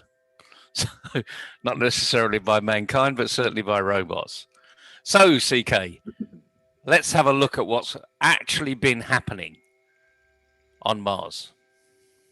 Well, you mentioned about the Star Trek. I think it has a relevance here in our discussion today, because the scientist who actually landed the rover successfully on the surface has an Indian connection. She was 1 year old when she landed into US, and at the age of 9, she was mesmerized by Star Trek serial, and that is when she decided that she will get into the space development exploration arena, and she landed up at NASA, designed the whole mechanism, and it has been for the first time used. And why it is so groundbreaking? Because they have used the sky crane for the first time on a different planet, and all of these are series of experiments which will eventually help us land in future on Titan.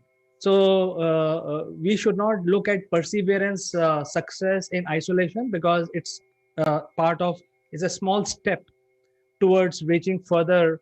And as you said, the final frontier.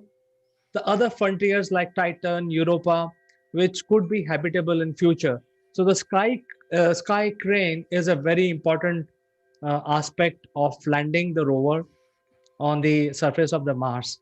So let's share some pictures before we start our discussion, Naval. Yeah, go ahead, CK. So this is a very large spacecraft. This is twice the size of the previous ones. It was quite heavy, and it is carrying a lot of these different kinds of sensors and a lot of different kind of experiments. So we would basically focus on those experiments which the Perseverance is carrying.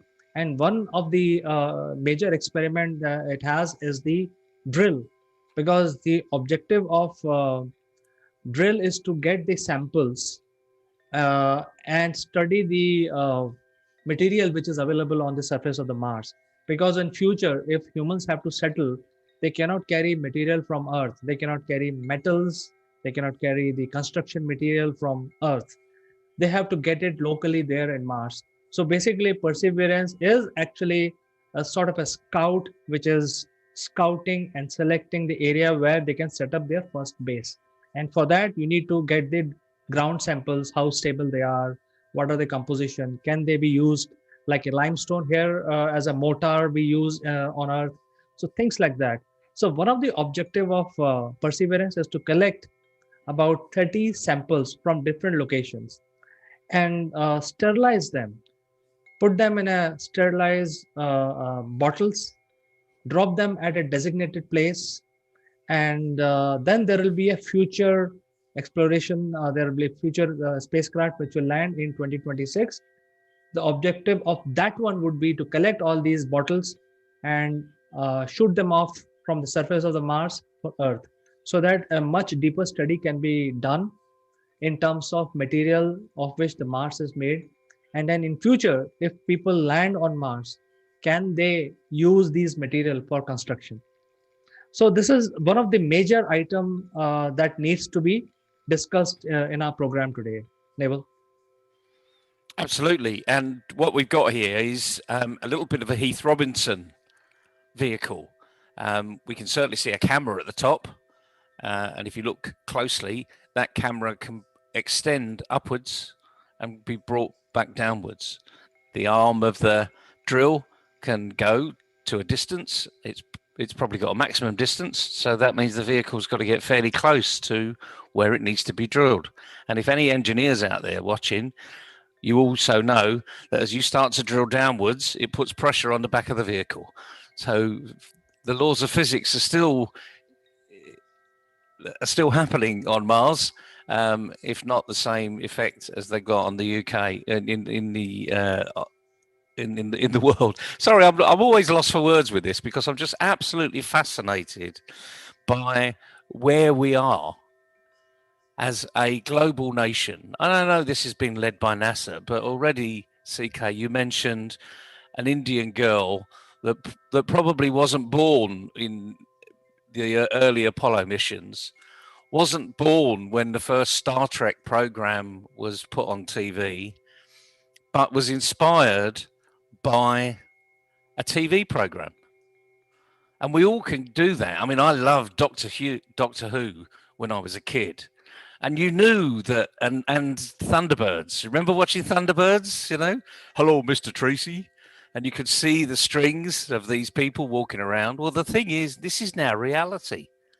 This has become a reality. All of those creatives that put together these funny-looking machines, and now this is the reality of where we are. And we're exploring a new planet, just like an entrepreneur would be exploring a new opportunity. And everything on here, I mean, look at the different size of wheels. They're there for a reason. And you've got to be careful when you look at this because it is 3D. And by the way, this isn't a photo that's been taken from Mars. This was prior to going to Mars. If you look at the photos that are coming through the NASA stream feed currently, they're actually very similar to this. I mean, it is quite amazing where these people have been testing the arena. And that's another issue. They've been testing it in real life under, gravity conditions here on Earth, but they've been testing in real life on similar arena as they would be on Mars. So they've gone the extra mile and they've found parts of our planet where they can go and play. This is the testing ground. And as you say, the reality is this was parachuted in. It was dropped literally onto the surface of Mars. And again, engineers will be looking closely at seeing all the suspension on here because that thing actually hit the ground with the wheels. So, and if you've seen armed forces, dropping vehicles, parachuting from the back of transporter planes, that's exactly what happened here. So the technology is pretty sound. But again, as you said, CK, this is the first time it's been done anywhere off the planet. We've not even done that on the moon yet, have we? So this was the very first example of doing it somewhere else. So just think, as we go through this program today, not just the very clever design that's been here and the thousands of people that have been involved in creating this particular vehicle and the thousands of people that have been involved in making sure that it landed safely. As they say, it takes a village to raise a child. Boy, what a child we've got on Mars, eh? Let's move on. So the difference between Earth and landing on the moon is simply because the Mars offers very peculiar challenges, and why this project, especially landing on Mars, is so different from landing on the Earth and landing on the moon. Simply because Mars has some atmosphere, and the atmosphere is only 1% of the Earth's atmosphere. That means it's like, I mean, you will, if you land on Mars, you will not even feel if there is something blocking the movement. Like here, you feel the air, but on Mars, you will not feel anything because the density of the atmosphere is so less. And because of that, the atmosphere does not offer enough friction for the spacecraft to slow down. Because when you're sending the spacecraft from here to Mars, it is at a considerable speed. And in order to land at a softly on the Mars so that it does not damage itself, it needs to first perform certain series of maneuvers to slow it down. And upper atmosphere pressure is one of the key element of slowing down the spacecraft. But the Mars does not have enough to slow down these spacecraft, but it still has atmosphere. So it is very peculiar because it will heat up the spacecraft and it will burn it probably if you're not careful, but it will not slow it down. So that is why this maneuver was so critical, and it's a very precise maneuver where you enter and you actually have a heat shield to prevent the burning of the actual spacecraft, and then you slow down, use a parachute, and then eventually at certain distance you fire up your sky crane and then gently land the Perseverance down on the surface.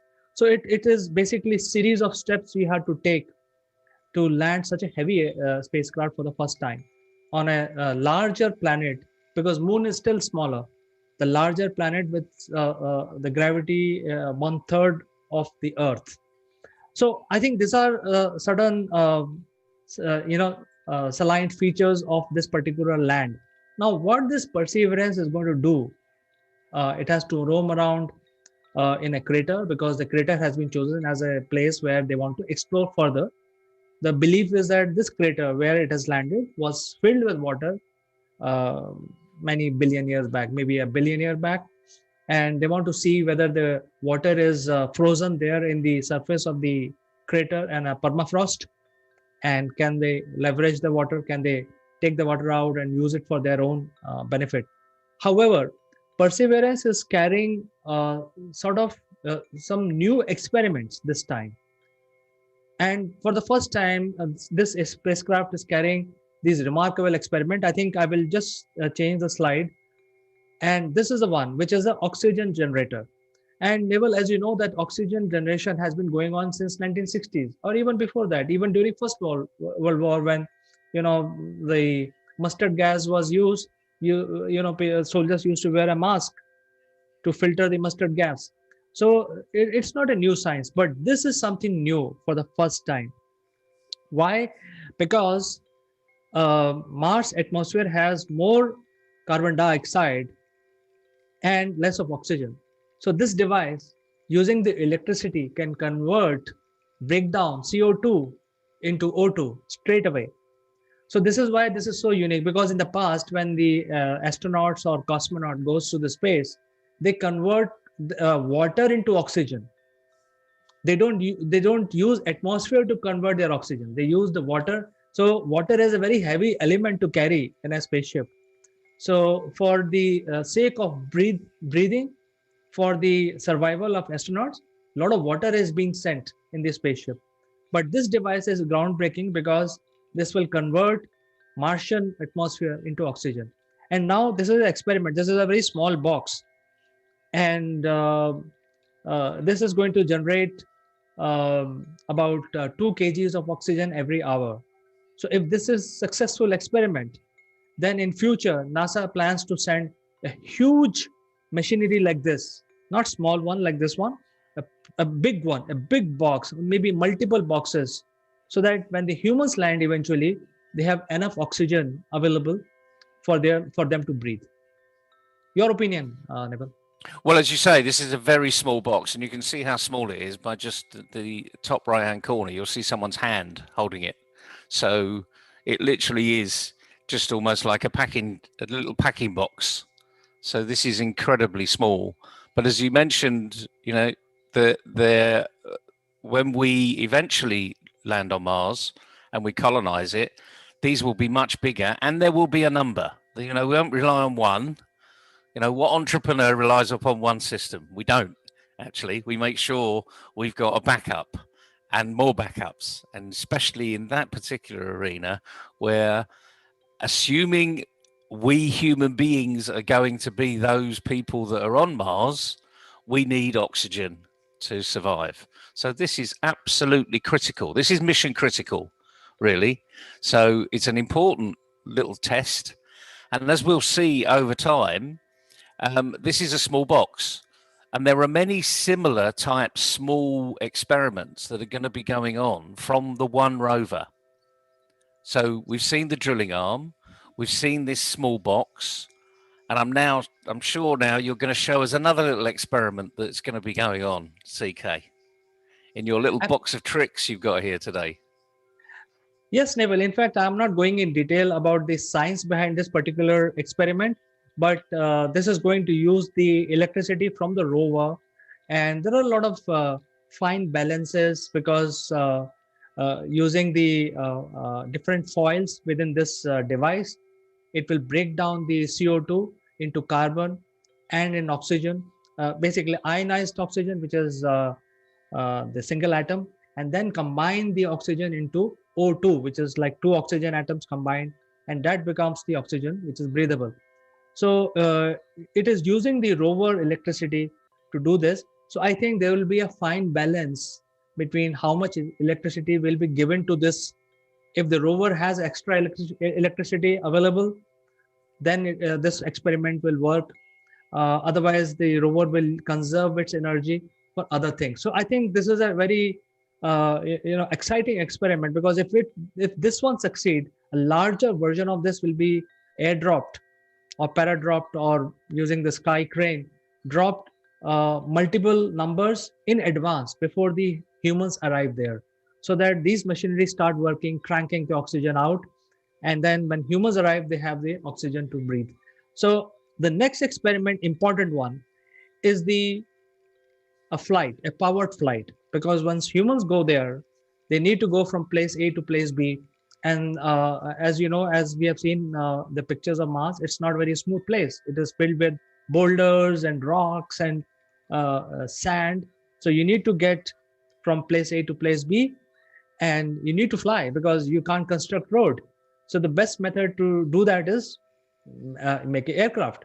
The challenge there is usually aircraft has wings and which glides on air, a cushion of air. Now, the Mars atmosphere is not thick enough to hold an aircraft. It cannot hold the aircraft in the air. So that is where the challenge is. At the same time, gravity is 1/3. So it has less gravity. That means you would require less power to lift yourself. But the air is not able to hold you there. So what is the way out? I think the scientists have figured out a way. One is longer wings so that you have more surface area to utilize the cushion of air when you are airborne, and the speed at which the wings are moving. So this is another experiment. It's called Ingenuity helicopter, and this helicopter has a solar panel, and it has a lithium-ion battery in it. It's a self-sufficient, independent system. It does not take any power from the rover. It generates its power, but since this is an experiment, a single powered flight can last only for 90 seconds. So it's like a trooper which will fly for 90 seconds, explore the area, and land safely, giving all the details back to the rover, and then rover will move. So this is how it's going to work, and it's very exciting because if this succeeds, we know that what kind of aircraft humans would need on Mars for their commutation. It's brilliant, and as you can see, I mean, look at the rotor blades. There's a curvature on there which we wouldn't normally see on a helicopter.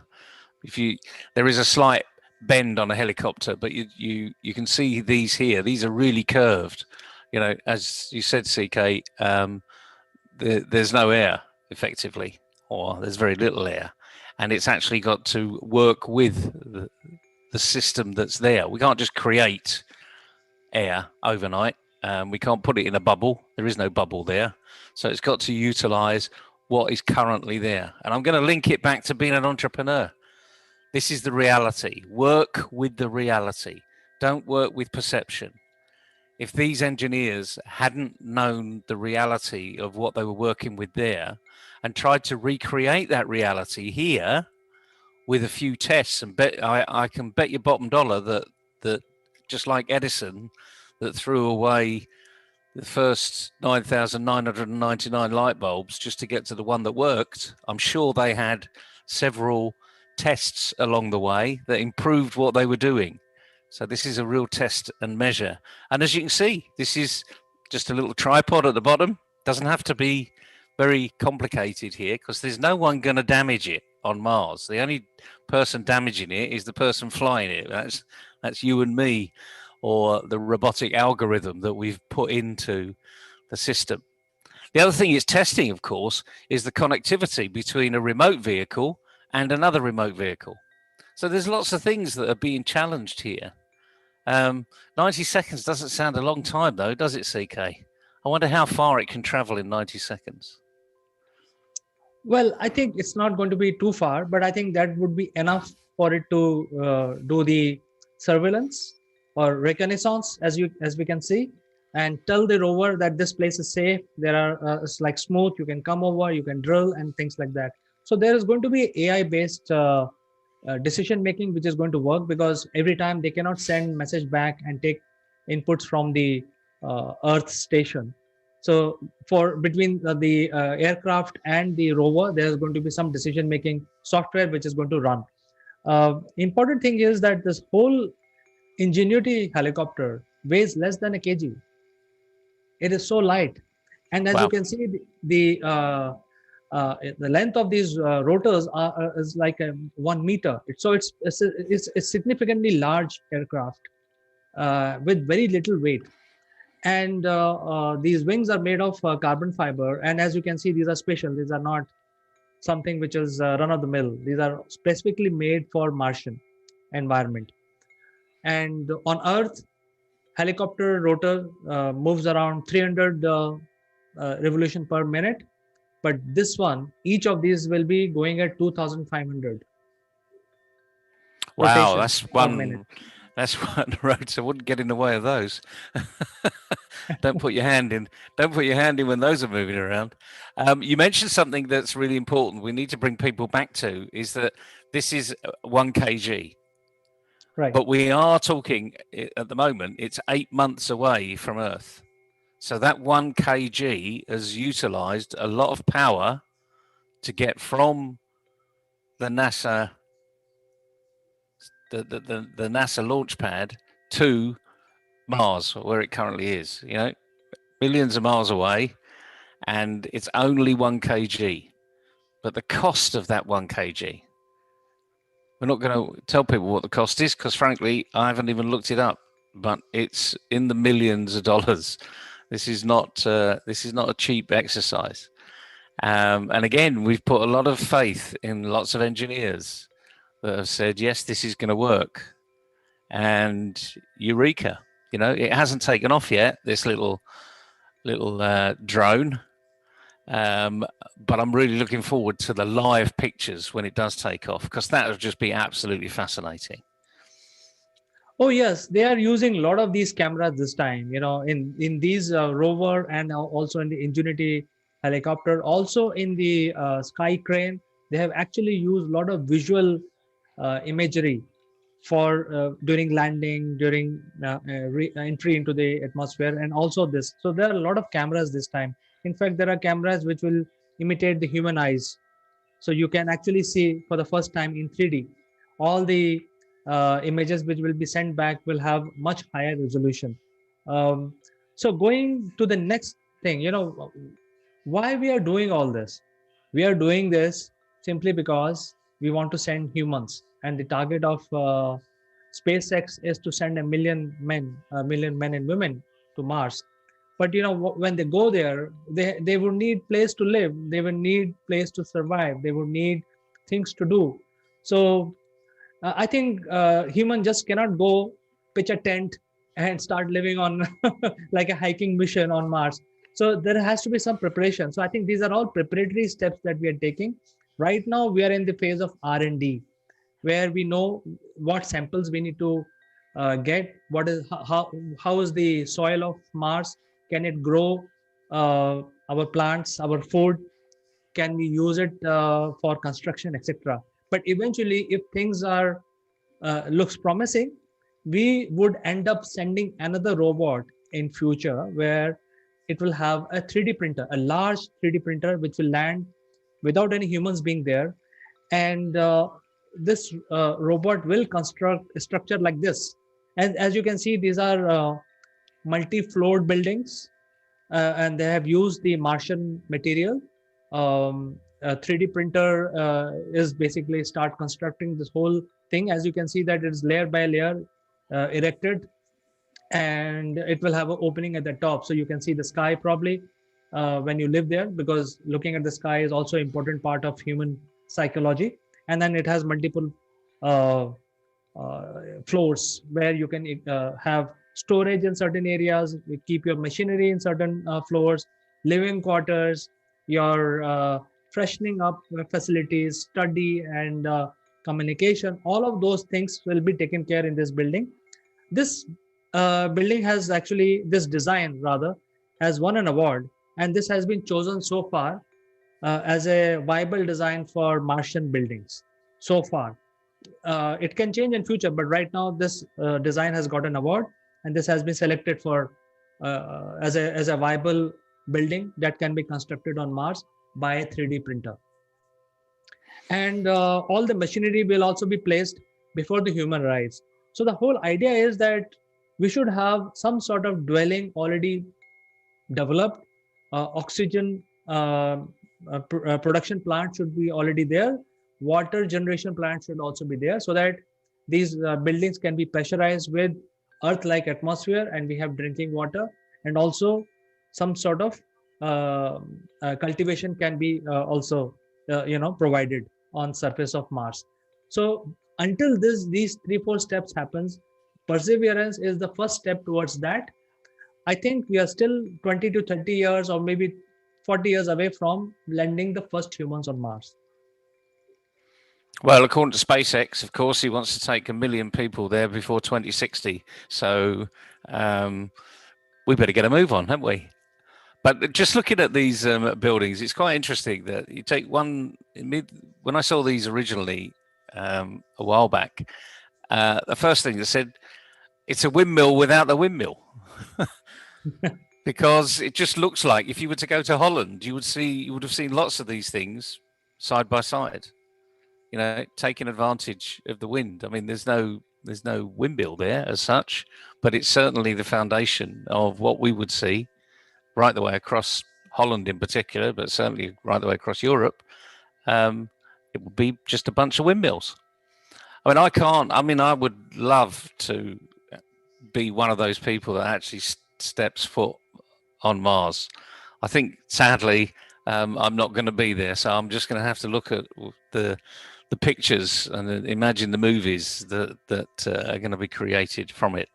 But we're just showing a little insight today as where we currently are. We've got an unmanned spacecraft that's landed on Mars. I think it's interesting it's called Perseverance, because you do need a lot of perseverance to get there. And as you notice, there's the other names of the other vehicles, the helicopter, that's even got Ingenuity, isn't it right? Ingenuity? Absolutely. And again, that is another fantastic word out of the dictionary that we can all conjure up and we can all imagine as an entrepreneur. We need to be ingenious. We need to have perseverance. We need to be working all hours to make sure it works. So there's lots of similarities between entrepreneurship and being that first robotic explorer on Mars. And I saw a little news clip today where the engineering team that designed all of these, the parachute and the connectivity, and even the person that was using the robotics to land this vehicle on Mars, when they were in happy hour, they were literally in a local bar, all celebrating the fact that things had happened as expected, which was probably way beyond their expectation, frankly, that everything actually went to plan. I'm sure it didn't, but perfectly. But nonetheless, they were really celebrating. They were in a happy hour in a bar in the US. And the first pictures they even saw were put over the TV from NASA. So there you got a bunch of engineers, all with little NASA insignia on here, all swilling away with a Bud Light, having the whale of a time, celebrating an amazing feat of human engineering. And the first pictures they see are literally put on the TV. So they saw them at the same time that we did. And they said the elation, I mean, the place it went quiet for a moment. And then the uproar, the sheer jubilation of what are we really seeing here? We're not seeing artificial pictures anymore. Like we've shown everybody, those are not the real pictures. These were the pictures that created prior to taking off for Mars. But they're seeing live streamed pictures. And you can just imagine the excitement of saying, this is really happening. This isn't in a movie anymore, but boy, does it look like a movie, So this is a real fascinating arena for everyone. You don't need to understand all the engineering around it, but just dip in and see what your fellow humans have done and imagine what you can do. How can you help? Certainly, and this is the first step. There will be one more in 2026, and there will be one more next one on Mars in 31, as per the plan of NASA. But all of these 3 missions that they plan to launch during next 10 years is basically establishing a very strong foundation for going to Titan, which is the Saturn. And these are the technologies which will be tested on Mars and beyond, would be implemented on making a mission on Titan, which will be sometime in 50s or 60s. We don't know. But I think it's very interesting to see these baby steps, these huge steps. And it's a baby step for our human exploration, our human race to expand on other planets in the solar system. So it was great talking to you, Naval, today about this amazing feat of engineering by NASA, of course, and it's quite exciting. We will probably talk to you on some other interesting subject tomorrow. No, it's been a great pleasure, CK. And for anyone that's watching, just just Google NASA, and you can see all these pictures coming in as live as anybody else. And it really is a fascinating arena. So good luck, good hunting, and we'll see you tomorrow. Bye-bye for today.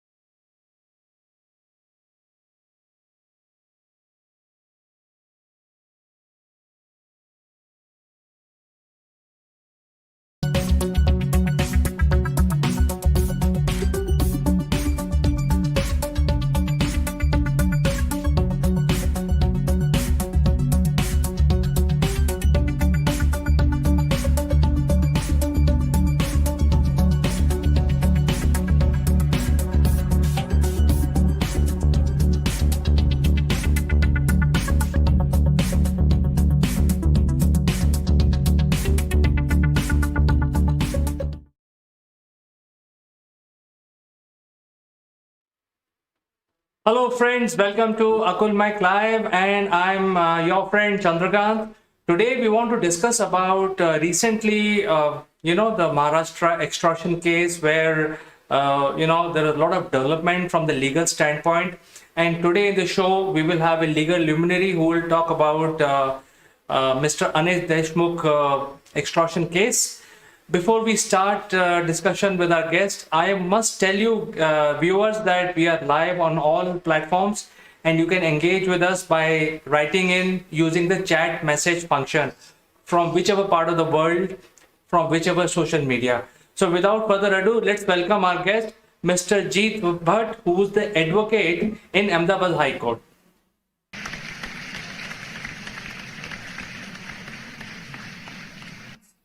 Thank you for having me on this. Hi, Chandrakant. Thank you for having me on this show. And yes, today we are going to discuss about this interesting development and the legal aspects regarding the case involved. Yes, Jeet, this is a very interesting case. It's political.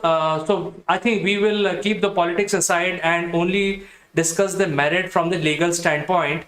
And it has turned out that the ex-Home Minister of Maharashtra, Anil Deshmukh, there is a case against him by both ED and CBI.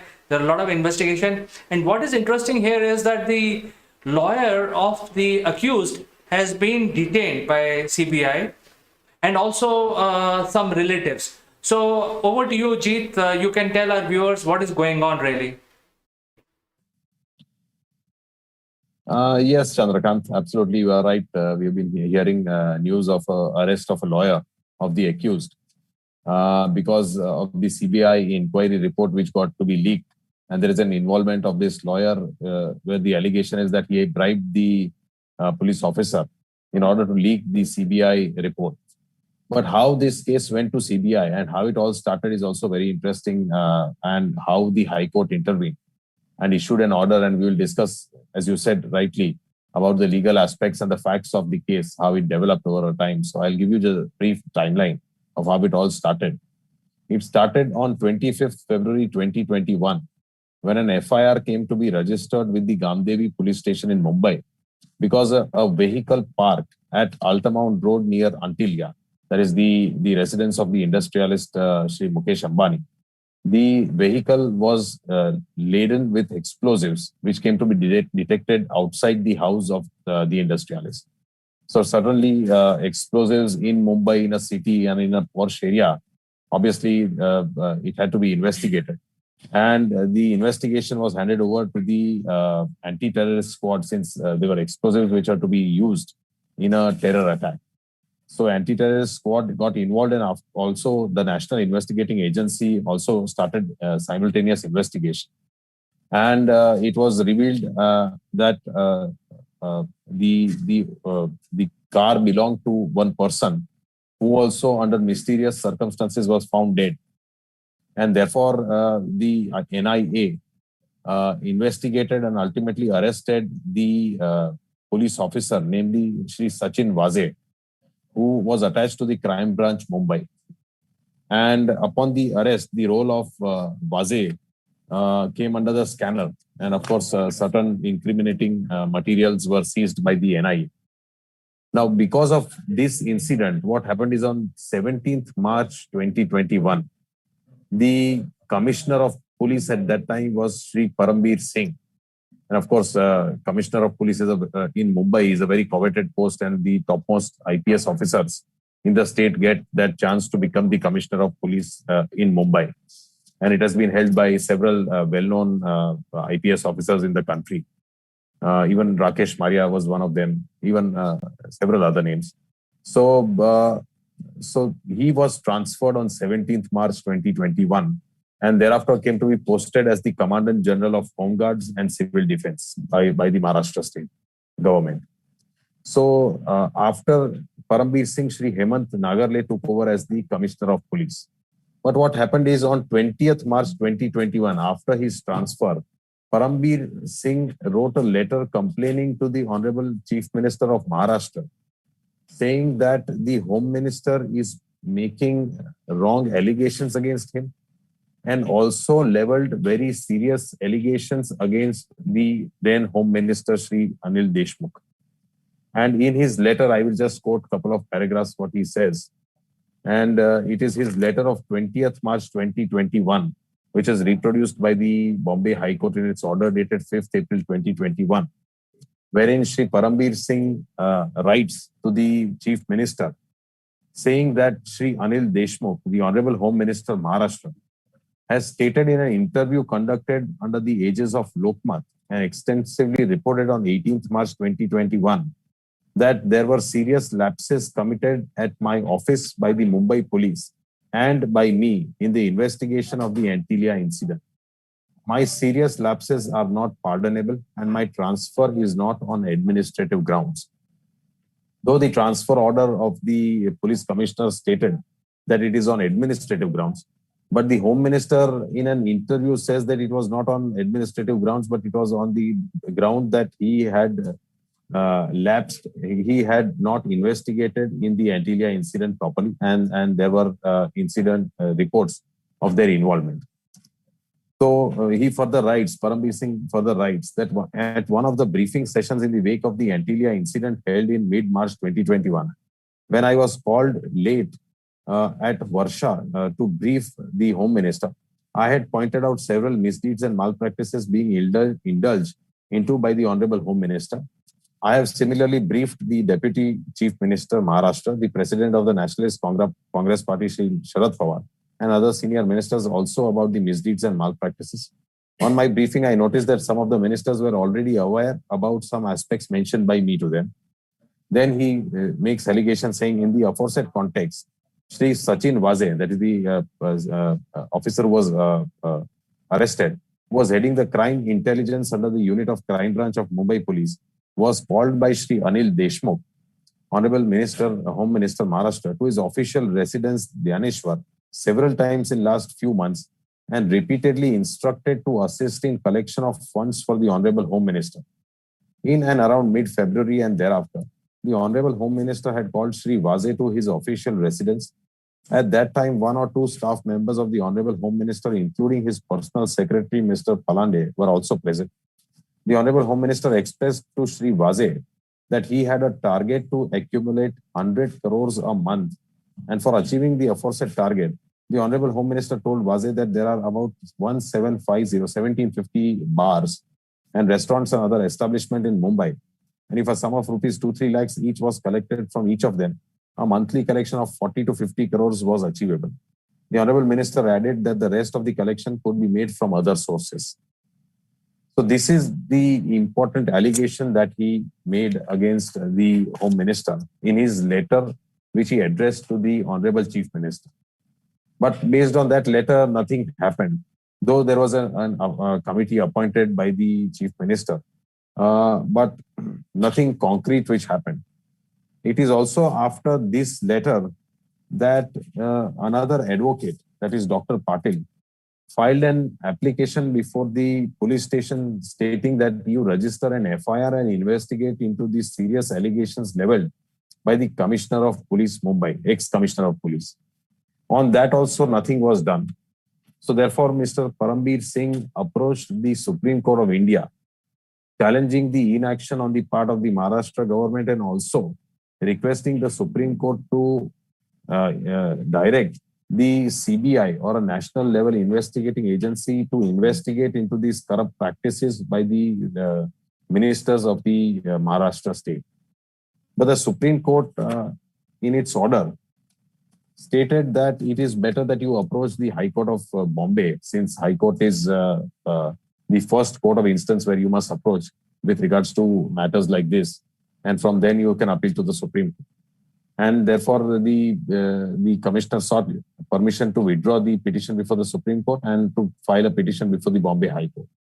And on the same date, the commissioner and two other petitioners filed a public interest litigation before the Bombay High Court, saying that this incident and this instance requires investigation at the hands of a Central Bureau of Investigation. And also with regards to the directions which the commissioner requested the court to issue, that these transfer of policies at the hands of the ministers and at the hands of the government is an interference in the important aspect of the police functionary. That is, therefore, their interference into these activities and the political interference should be curtailed and curbed in light of the directions which have been issued by the Supreme Court in earlier cases. And therefore, the Bombay High Court on its petition extensively heard all the sides. Even the state was heard, the ministers were heard. And ultimately, the Bombay High Court found that these allegations are quite serious and they have to be investigated. And therefore, based on the decision of the Supreme Court saying that if any information which is received by the police, which is amounts to an offense which is cognizable in nature, then the police has to either register an FIR and investigate, or at best they can take 15 days of preliminary inquiry. They can make preliminary inquiry and then submit its report and decide whether to register an FIR and investigate further into the case or not.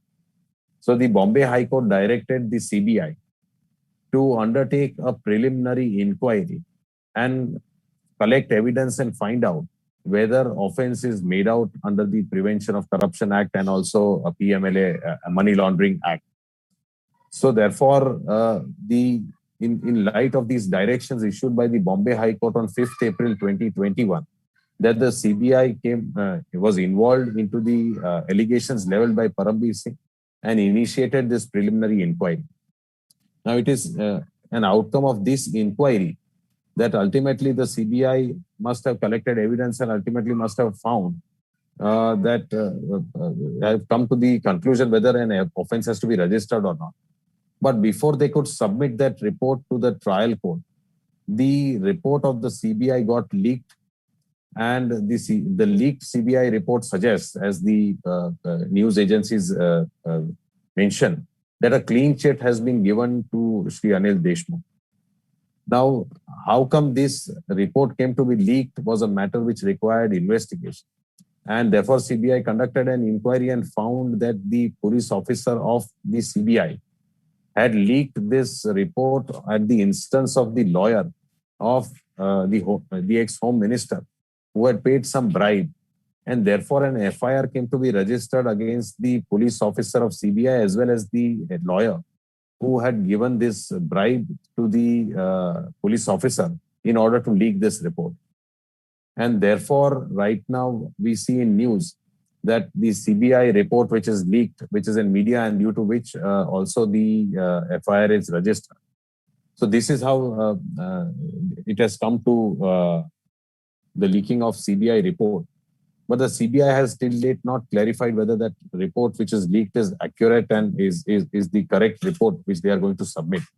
And also, if the CBI ultimately submits a preliminary report It is for the court to consider whether to accept it or not.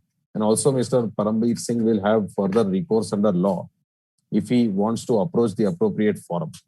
So therefore, these are interesting developments which we will see in the coming days as to what will happen with regards to this case. But these are the facts, and this is how it led to today's events which we see in the newspaper. Well, Jeet, this is a very mind-boggling, is a different type of a case where many things are interconnected. And that is why, it is interesting. As you said, it is interesting to follow this. But do you feel that CBI has enough evidence against their own of having taken the bribe? They must have got some transactions, etc. How I'm sure there must be something. Are you aware of any evidence against their own which they have arrested? Well, it appears that the bribe was in the nature of a mobile phone, an iPhone which was gifted to the officer. So certainly the CBI must have found that iPhone in the custody or in possession of the officer. But basically, in order to register an FIR, what is required and under law, what is provided is that an information must reach to the police, which discloses the commission of a cognizable offense. And cognizable offense basically is an offense for which the punishment is more than 3 years, and on which the police can directly register an FIR. So a cognizable offense, if the commission of that offense is made out upon an information which is received to the police in any form, it can be by a telephone, it can be through an email, a letter, or by the person approaching the police station and mentioning it. Any form, if the information is received to the police, then it is the duty of the police officer to register an FIR and then to investigate the matter and ultimately come to the conclusion upon collecting evidence that whether the offense is made out and whether a trial should be continued against the accused persons or not. So therefore, an FIR is registered, which is the starting point of investigation. And if ultimately, if the incriminating evidence is available and it is produced, then a charge sheet would be filed before the trial court and they will be tried for the offense. But also one important aspect under the law, which all must know, and I'm sure everybody is aware, is that every accused, until proven guilty, is presumed to be innocent in our criminal justice system. So therefore, there can be accusations, but we must not judge them guilty before the trial court convicts them of an offense and judges them guilty. And it is a long drawn process, but till that time, every accused is presumed to be innocent. So therefore, we must not attribute any sort of come to the conclusion that offenses have been committed. But these are matters which require investigation, and ultimately that investigation also will have to be proved before the court. And unless the prosecution is able to prove beyond all reasonable doubts, the accused gets this benefit of being presumed as innocent. But also one more development which I would like to tell your viewers is that the Prevention of Corruption Act underwent a change in 2018, and an amendment was introduced wherein not just the government employee or an employee which accepts bribe is made an accused, but also persons, individuals, companies, entities which give bribe are also have also come within the definition of an accused, and they would also be tried along with the person accepting the bribe. So therefore, this is a major important development under the Prevention of Corruption Act, which has been introduced in 2000. So I think this explains that reason for arrest of the lawyer of the accused. So I think, Jeet, thank you so much for coming and explaining the whole case. This is a mind-boggling case, and many things are interconnected, and it is not the end of it. So we will actually keep visiting this story. We will invite you again on this subject in future in case there are any development. But for today, I'd like to thank you and goodbye. Thank you very much, and goodbye to you.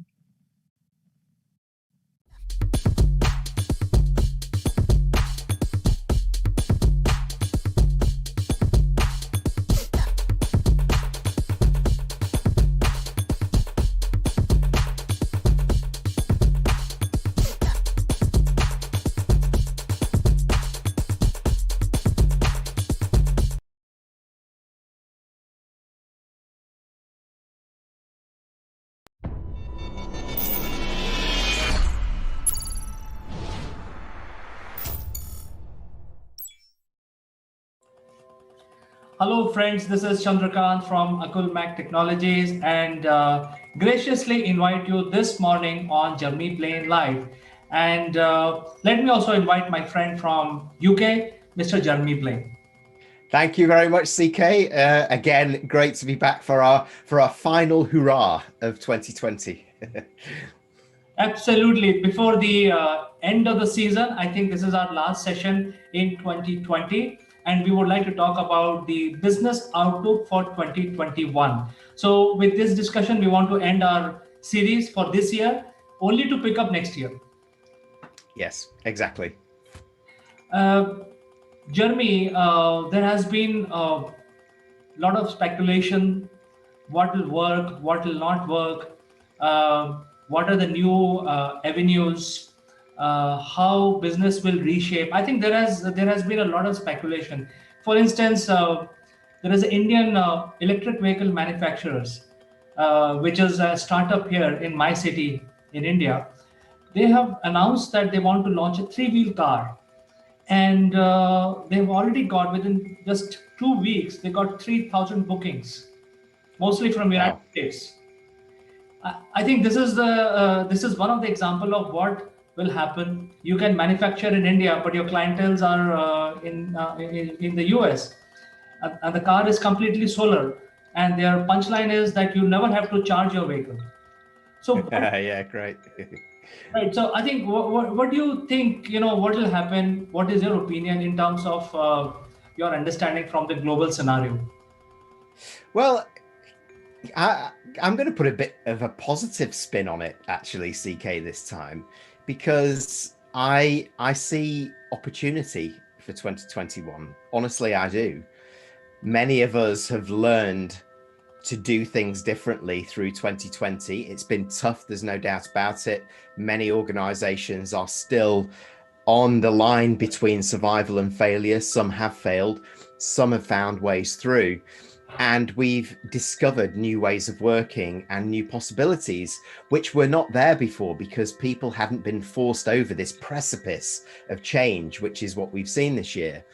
So it's taken a long time to get through this. And while I still think we will live with the pandemic for a while to go yet, even though there is the vaccine to come, that will still be there in the background, but we will start to do things and be more active in moving forward while recognizing that. So with that in mind, organizations will start to look again and look at their 2021 and start to think about where are our possibilities, where are our big plays, how do we reshape strategy so it's a little bit more fluid. We can learn from this year so that we have plan B and potentially plan C in place for next year, and then mobilize our resources behind that in new ways, having learned from what we're doing this year. So I feel that there is a more enlightened and a more positive way forward possible, CK.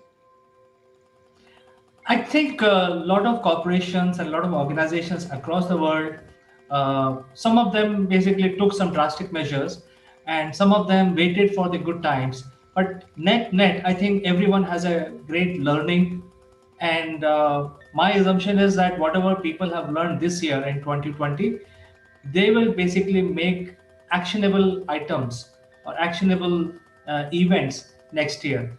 For instance, some of these large companies have already announced that they will be working from home for next 3 years. But then there are so many companies. I think the whole box needs to be opened. The lid needs to be opened for the new action point for the entrepreneurs. So, what do you think are the key learning which people need to implement in 2021?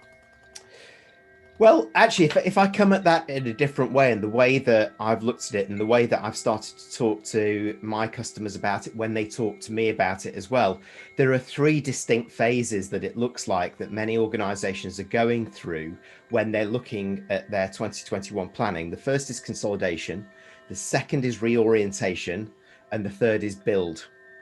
So consolidate is thinking about at strategic level, where are we on our transformational journey?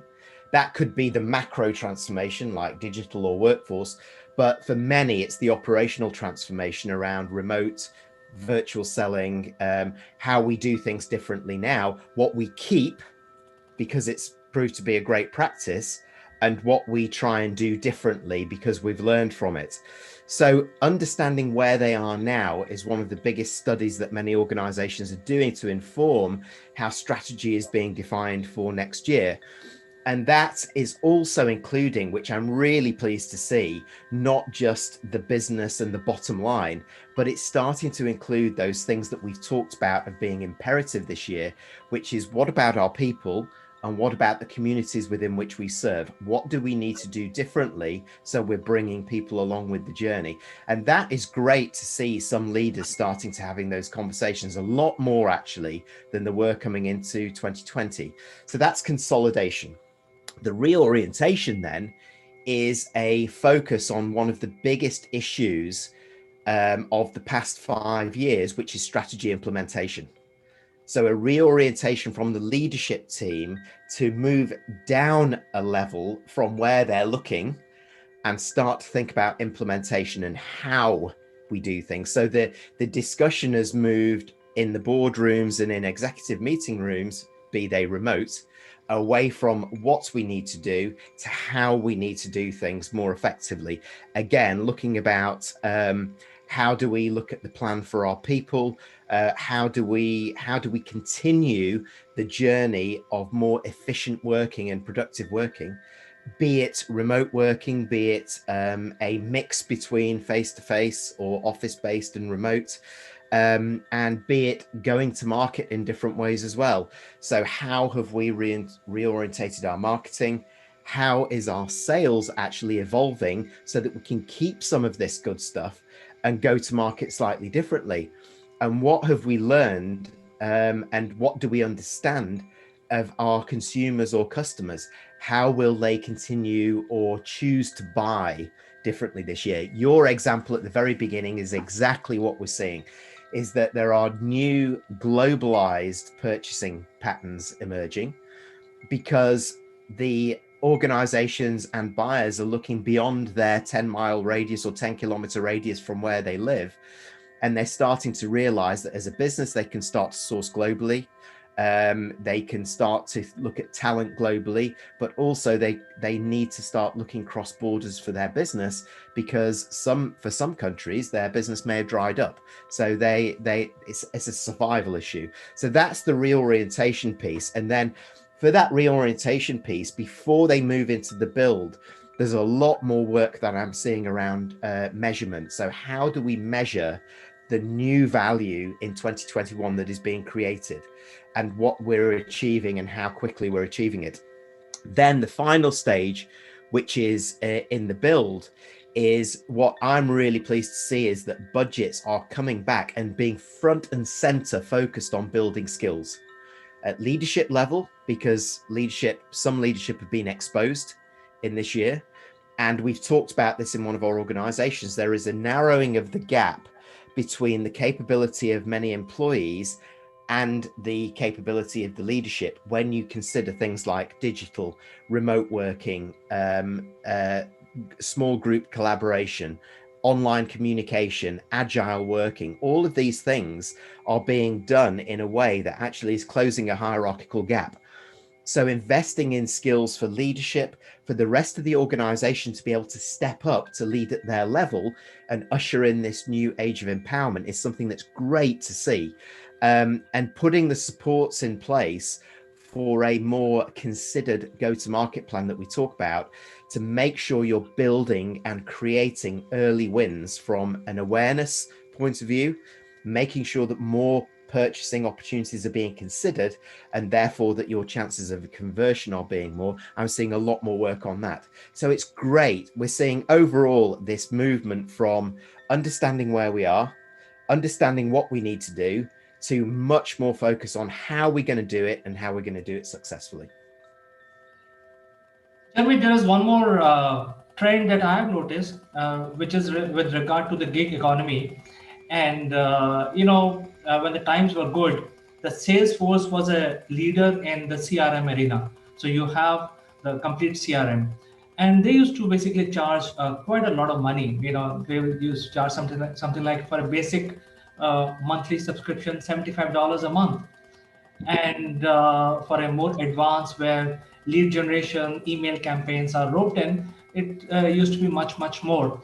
But now, what is happening is to support the gig economy, the Facebook is really taking a lead in this because they have started the ad manager. They are bringing in a lot of other functionality into ad manager. You can generate campaigns. You can do it absolutely free of cost. You can extend the reach within your network and beyond it using simply just the ad manager functionality. So I think there are lots happening in the Facebook arena, and there is a sort of a competition going on between these social media platforms. LinkedIn is not doing much, although they were much ahead in the race, but they are not adding any applications. They are not adding even the live sessions, which Facebook is quickly embarked and giving competition to YouTube. So from your point of view, for next year, to support the gig economy or people who wants to get into the opportunity, what they should do in terms of finding new clients, in terms of building their own pipeline and CRMs? Well, I actually think we're moving away from legacy systems and platforms, in fact, and we're looking at a new generation of ecosystems that bring a lot of these things together, particularly for the gig economy. So there's a platform stroke ecosystem, which is not even launched formally yet, coming that I've seen in Denmark, called Pro Collective by one of the founders, Nicholas Schroeder, which is bringing together, if you like, the organization enterprise side with a much more formalized approach with the gig economy behind the trend that we've already talked about around this rise of the independent workforce and the need to formalize what has been the informal. But also, I believe that there are problems because you mentioned Facebook, but there are many organizations that simply can't use Facebook. Particularly from a B2B perspective, it's not the right platform potentially for them. Some for B2C and B2E, particularly, yes, Pinterest and others still are there. There's been more movement away from Facebook to Instagram, interestingly, from some B2C, and therefore new elements coming up.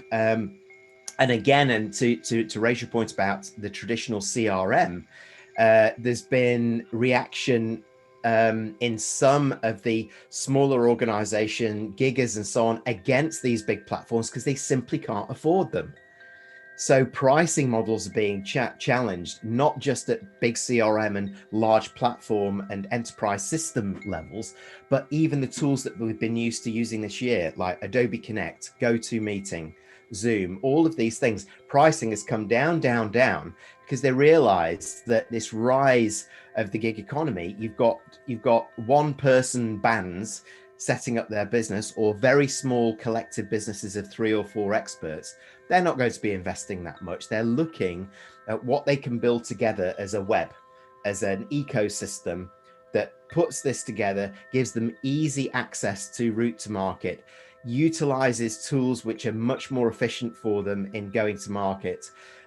Some that even aren't perfect yet. So LinkedIn Sales Navigator, for example, it's not a perfect tool, but for small businesses and independents, it can really work well at warming up leads, capturing intent, but also sharing insights and then starting to convert into real business conversations. So it sort of depends. So I actually think that 2020 has been almost a resetting year around these, systems, enterprise systems and processes and platforms that we've seen. And we're now seeing the need for integrated ecosystems that bring all sides of this together. So it just becomes much easier, much cheaper, and much more efficient. You are absolutely right. Even the large companies are trying to see how they can leverage the Facebook or Instagram. I have seen a lot of large corporations also advertising on Instagram lately. So I think the whole ecosystem is changing. The marketing managers are trying new means and new mediums to generate their pipeline. And, so there is a lot of training required. There is a lot of orientation required, but even Facebook offers some of this functionality free of cost, it is quite tough to use. It's not user friendly. So training is required in terms of using tools like Ad Manager from Facebook, and also the Navigator by LinkedIn, because LinkedIn Navigator is again a very intuitive tool for the small business, but then it is finding it difficult to leverage to scale up the operations. One of the gaps that I've seen in some of these tools is that the reach is only limited to what you create. So, like for example, Navigator, you have to build your own pipeline, and this is the against the ethos of social media, because the social media help you connect with 10,000 people in with just one message, whereas in Navigator you have to spend more time, bring more people, and then you work on that small group of people. So how it is different from chimp mail, for example?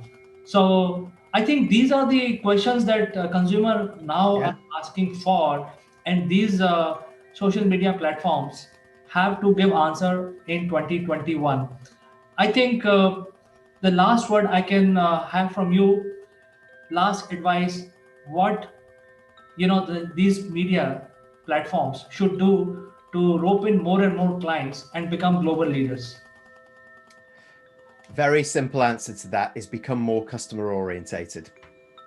Its customer centricity is absolutely critical for this. And what a lot of these platforms have missed are some of the trends around the growth of the independent workforce, the way the workforce is mixing and shifting, the way organizations need to go to market, the growth of entrepreneurship and small businesses that don't have those same legacy ways and means to go to market and are exploring new ways. So they're not doing enough in going to investigate what their audience actually needs now and how that has evolved. And LinkedIn is a great example of that. It's like I said as well, it's not the perfect tool, but it can be used if you're prepared to put in the work. But there are some simple things that they could do that would make that, I'm sure, a lot more efficient. Although I must say I use it, and I'm used to doing that. I'm happier, in fact, doing it, because it doesn't overwhelm me with the traditional way of doing these things, where I get 1,000 contacts coming in and I'm having to try and figure out, where's a real lead and where's not, and who I really want and who I really don't. Whereas if I can focus on 20 that I pick myself and warm that up, then I can start small. So there are ways and means. So customer centricity, understanding the true and real emerging needs of the different segments of customers, and then understanding how they deliver that and how they reorientate their own offer, goes back to exactly what I said that many organizations are doing. They're consolidating learnings from this year. They're reorientating their offers and businesses to go to market differently. And then they're building the teams behind that and their systems, their supporting structures behind that to fuel and create early wins. Jeremy, thank you so much for spending the last year with us, giving a lot of advice to our viewers. And I'm sure your advices, your suggestions, and the direction that you have given to the industry help some of our viewers and also beyond the viewership that we have. So with this positive message, we want to end this year for Jeremy Blaine Live. And I wish you, all your team, your family, and your friends a very happy Christmas holidays. Thank you very much. And all the season's greetings to you, your team, and all of your fantastic audience. CK, thanks for having me. Thank you, Jeremy, and we will catch up next year once again. We will. Bye-bye. Bye-bye.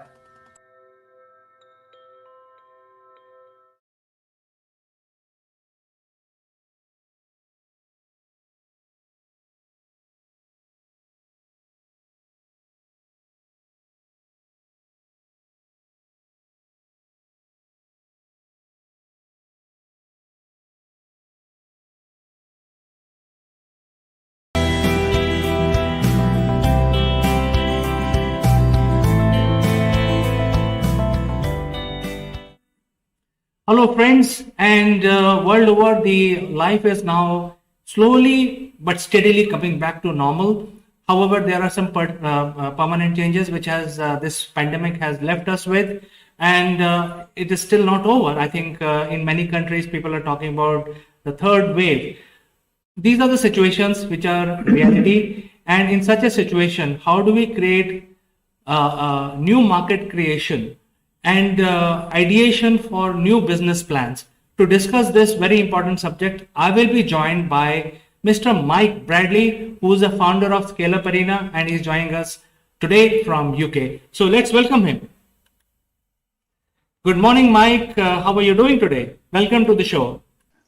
Good afternoon, Chandra. I'm good, thank you. And we got a nice, clear blue sky here this morning.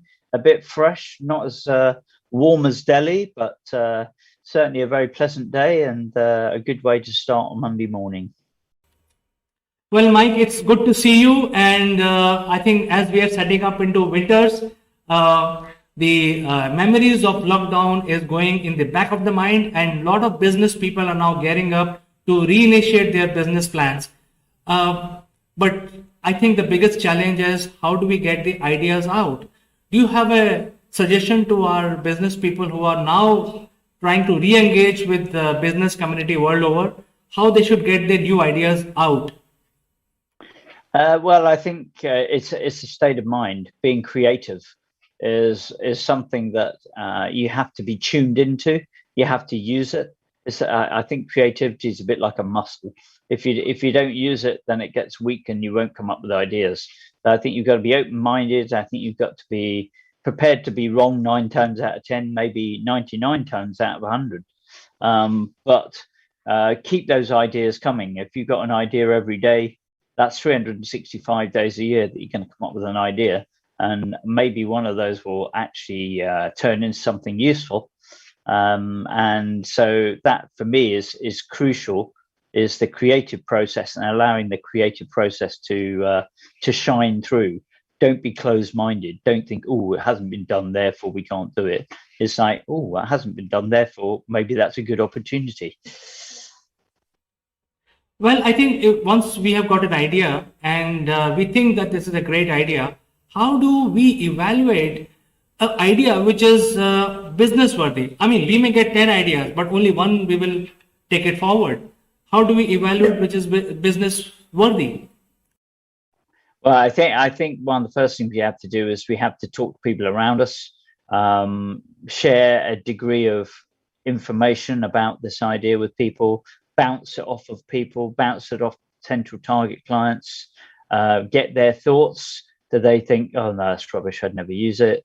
The other key question I think we can always ask ourselves is, if somebody was trying to sell this to me, would I buy it?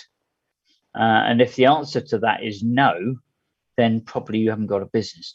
So I think you can always ask yourself, would I buy this? And if the answer to that is no, then wait for tomorrow's idea, because maybe today's won't work.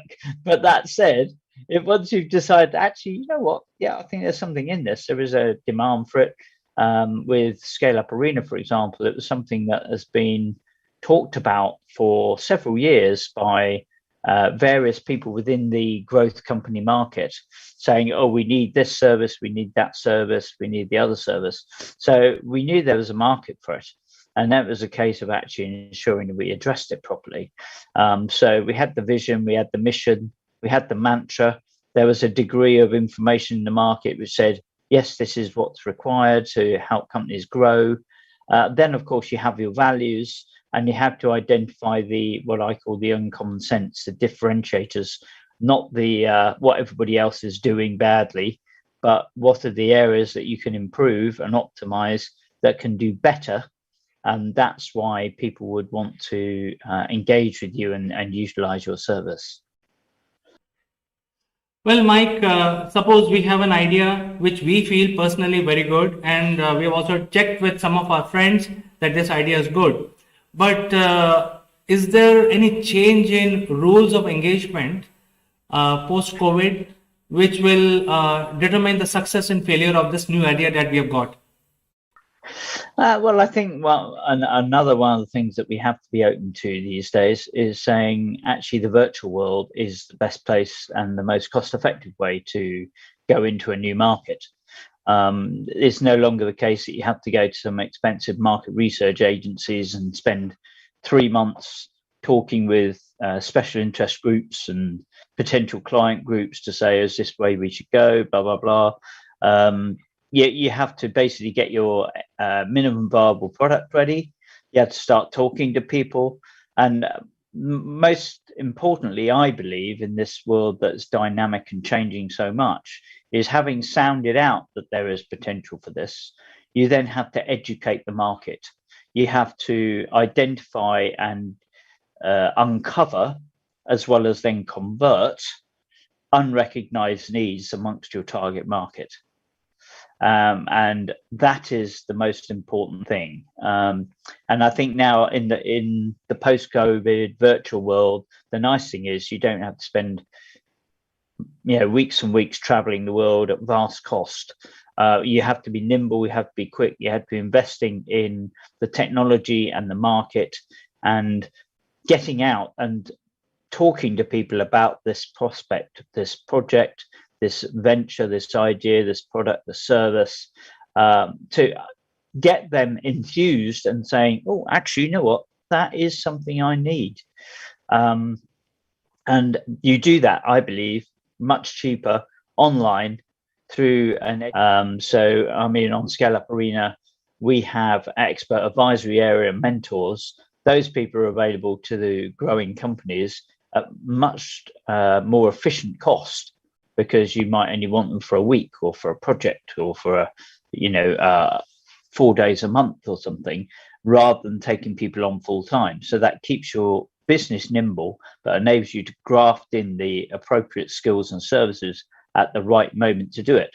For example, say social media or marketing, that's something that could be outsourced to somebody who's a specialist in that space, and they can do that for you in a much more efficient and effective way than if you brought somebody in, had to train them up, give them cultural and all the overhead associated with having a full-time employee.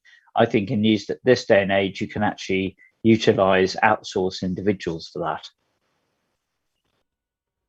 So I think there is still scope for outsourcing, and the businesses will have opportunity to think about to offer outsourcing services as long as they are, more conducive for online platform, and also look at the opportunities which can be outsourced, which are in demand.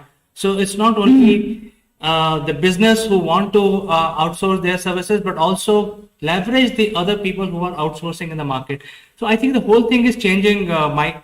Any last words in terms of market creation in the new world? Yeah, well, I think once you've started to educate the market and in effect you've started pitching to a few prospects and turning some sales in, what you then need to do is create some user examples, get case studies, get quotes, start promoting those success stories out, make sure that people are hearing about you. And this is where I think there is investment needs to be made, is in PR and promotion, to ensure that people hear about you, hear the right things about you, know what you can do. And at that point, I think is also a good point to start thinking about an indirect go-to-market, route-to-market strategy with partners, agents, resellers, joint venture partners, to maybe reach out to new sectors, new geographies. Once you've got a tried and tested client base who are engaged with you, that's the point in this day and age to push the accelerator, because you can guarantee there's probably somebody else somewhere who's got the same idea, but maybe doing it slightly differently or in a different market. So you have to really optimize the route to market as fast as you can. And the way to do that efficiently is through indirect marketing strategies. Rather than having end user salespeople all the time, you actually probably need to have a mix of end user sales for yourself, but also indirect partners who take that to market in different geographies, such as India, for example, where Scale Up Arena has great potential, can help Indian companies to get into other markets and other companies get into India. So we need to have access to the India market through a partner. It's pointless us creating our own infrastructure over there What we need is to be efficient and effective and fast to optimize that opportunity. And then, of course, the other option, once you've got a fair track record, is potentially to have an acquisition. Maybe it's to supplement your tech, maybe it's to supplement your customer base, to take out a competitor perhaps, or maybe it's to enter a new geography. I think you summarized pretty well, Mike. And in fact, you are the founder and chief executive of Scale Up Arena, which exactly do this, bringing the SMEs and startups and different variety of businesses together so that they can leverage each other. So I think we will talk about that in the next episode in detail so that the information can be provided. But it was a pleasure talking to you today. And we look forward to meeting you and talking about Scale Up Arena in much more detail next week, same time, Mike. Sounds good. Thanks a lot, Chandra. Have a great week. Thank you, Mike, and bye-bye.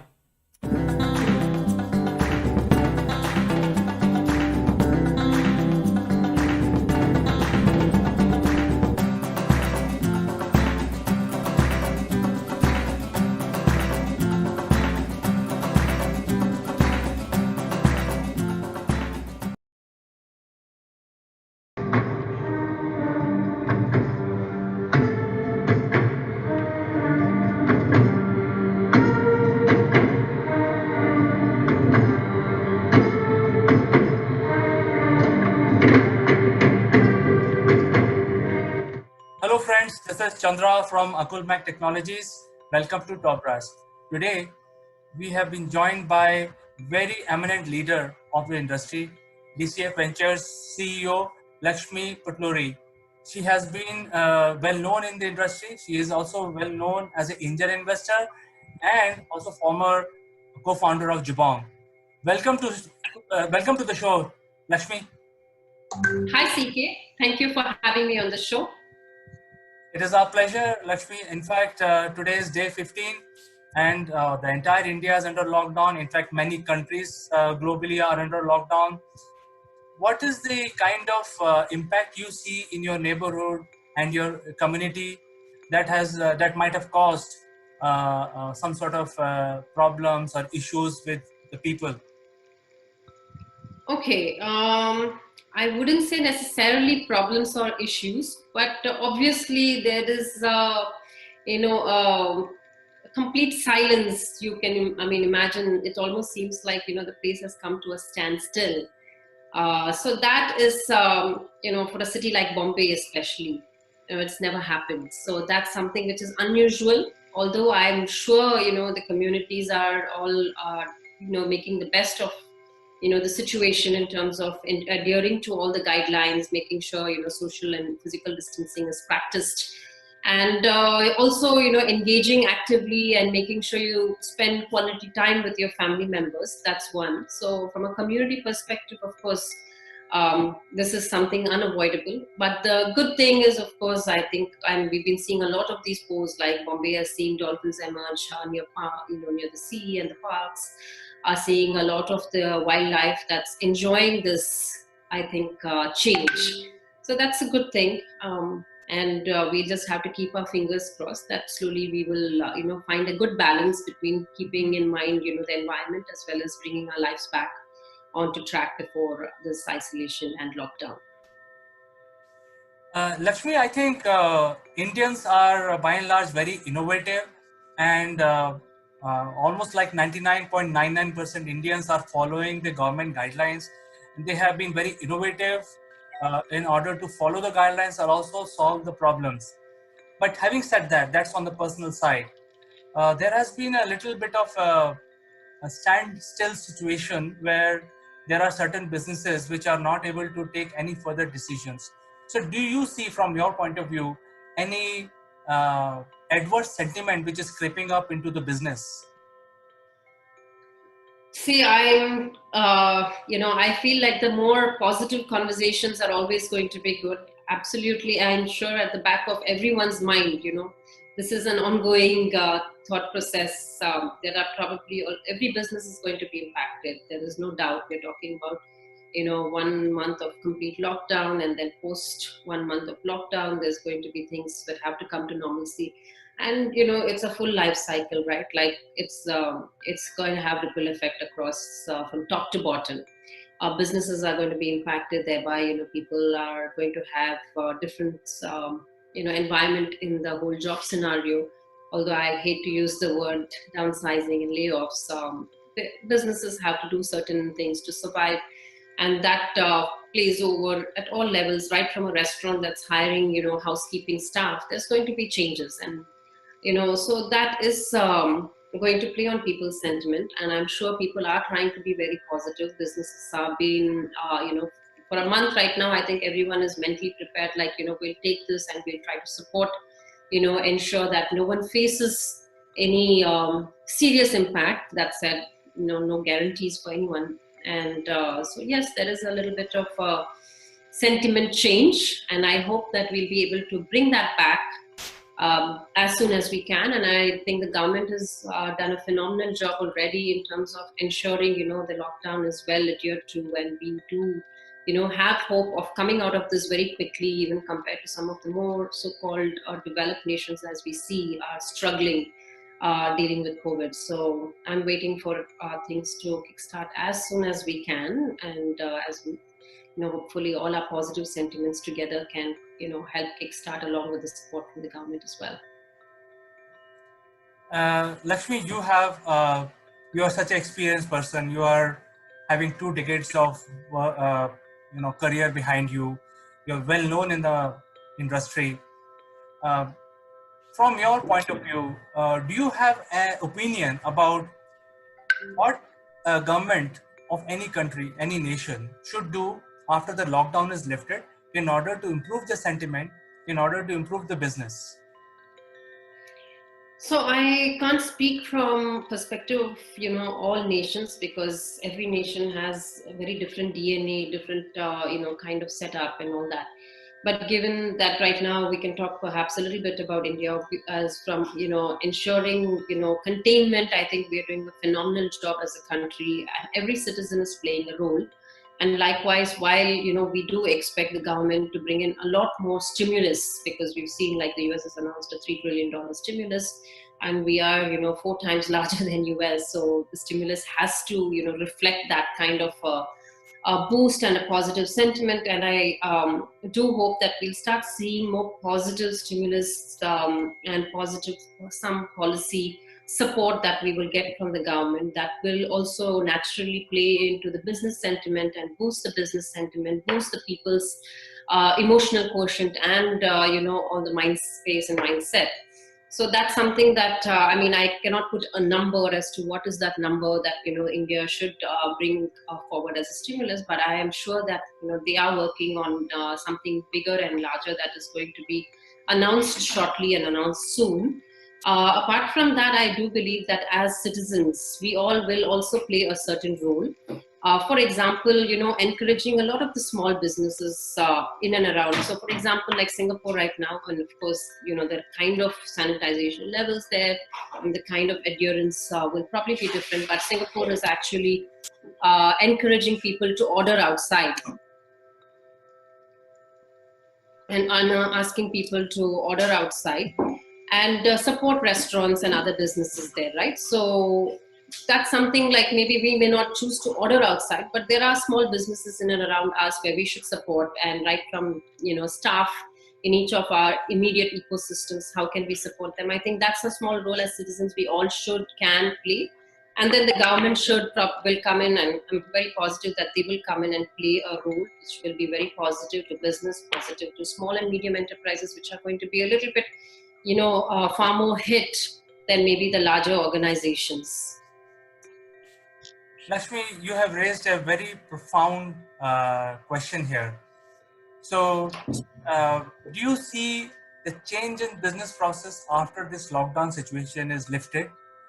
Do you see a new way of doing business which will emerge after this lockdown is lifted?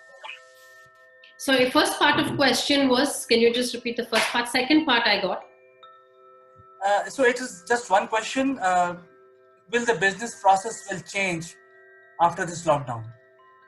Oh, absolutely. We've already seen it change. In fact, I'm part of a few other business, groups where it's mixed background. Like I come from a digital background. I've seen even when I worked at IBM between 2002 to 2006, IBM was already 50% work from home at that time, right? But a lot of the businesses that don't come maybe from a tech background or come from more traditional businesses, think agri, think energy companies, even government employees. A lot of them are just experiencing the digital transformation. They're understanding that work from home can be possible. So I think that shift, both from a transformation on the digital front, which is happening in sectors like education, clearly we've just seen, all the institutions are quickly ramping up to be more digitally ready.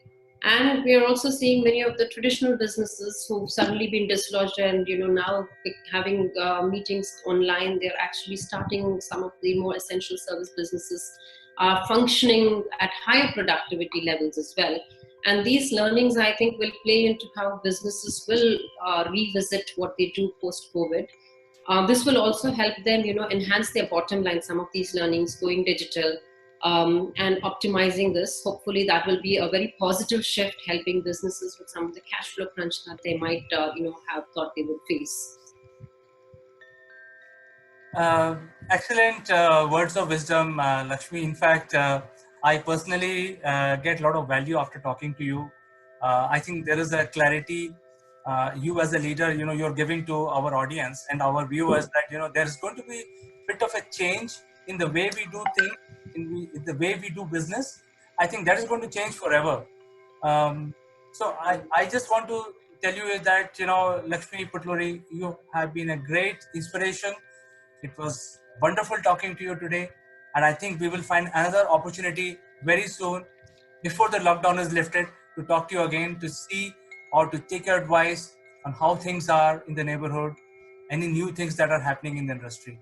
It was wonderful talking to you, Lakshmi. Thank you, CK. Very nice talking to you as well. And thank you for the opportunity. Hope all the viewers of your videos and series enjoyed the series. And stay safe. Thank you. Thank you. Bye-bye.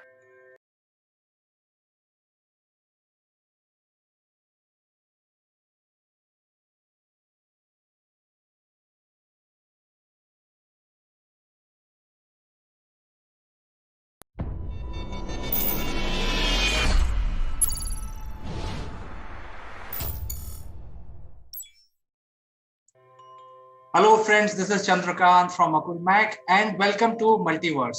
Today topic of discussion is about our future. So is the future already written?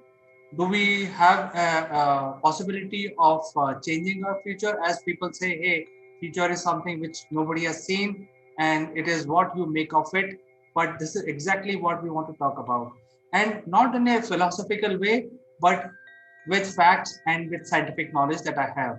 So with this, let me start my discussion and tell you what is the future and has that been written already? That means you don't have control on your future at all. So let's say before we go there, let's start discussing about what is the present. So if we know our present, then it will be a lot easier to understand the future. So our present is basically our view or vision of our past that we see, which is brought in by light. So that means the light brings the information to us, and that becomes our future. In other words, it's an image of past or distant past as we see currently, and that is the future. So that is the present. So this is what the whole definition of present is. That means we are always looking in the past. And why? Because the events which are brought in by light will inform us, which is light has a finite speed. So the information about past will also reach it at a finite pace. So when the light brings the information to us, which is the fastest thing in the universe, then we start knowing the past in the present. So this is how the information of present is. That means from present location, we can always look at the past. Just to throw some examples, if you look at sun, it is the sun as it was 8 minutes back, because the light takes about 8 minutes to reach Earth. So that means we are not looking at the present situation of sun. We are looking at sun as it was 8 minutes back. So this is the just to prove a point, I'm just making this argument where I'm trying to explain. In present, we're always looking at the past, and the past is the information brought in by the light to us, and hence we are able to see the past. So in other words, past is something that we cannot change. The events that have occurred in the past have already happened. There is no way to change those events, and we just see them as they have happened some time back, because the light informs us about those events, and we record them in present. So to explain how future will work for us using the same principle, I want to draw your attention to how light will then start determining the future events which will occur in the future. So let's say if Earth is present at this location, and the observable universe, observable that we can observe at any point in time, is a cone of the space-time that we can see. So this becomes our reality, and this is all we can see, because the light is bringing information at a 45-degree angle to us, and that is the maximum line of sight we have. If there is something which is outside of this 45-degree triangle, the light will not have enough time to reach us. Hence, we do not know if there are objects or things in that part of the universe, even though as you can see in this diagram, that even the next door neighbor, we are not able to see, because the light has not reached us yet from these points. So we always look in the past in a triangular fashion, and that we call as an observable universe.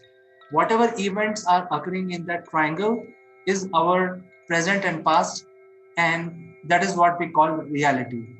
Without even knowing that there is next door, there is another object which exists next to us on the same timeline as present, because universe is a very vast object, and it started expanding and things are moving. So hypothetically, if we say that if on the present timeline there are multiple objects, but we cannot see them in present, we probably will see them in our future as our past. As I explained to you, that light has not got enough time to reach us. We will probably be able to see these objects which are nearby when Earth moves ahead in time, and then light will reach us in our future, and we see their present as our past. So this is how the universe functions. This is how the future will be also known to us. That means whatever we are seeing is always events which have already occurred. Now let us understand. Let us increase the complexity of this diagram, and let's add another planet, which is out of our vision. We have no knowledge that this planet exists, and it has the same timeline, but we don't know whether this planet exists. It's very, very far off from our current location, but it is at the same timeline. That means it is at the present level. And this planet has the same scenario where they have their own observable universe, which they can see, but they cannot see Earth.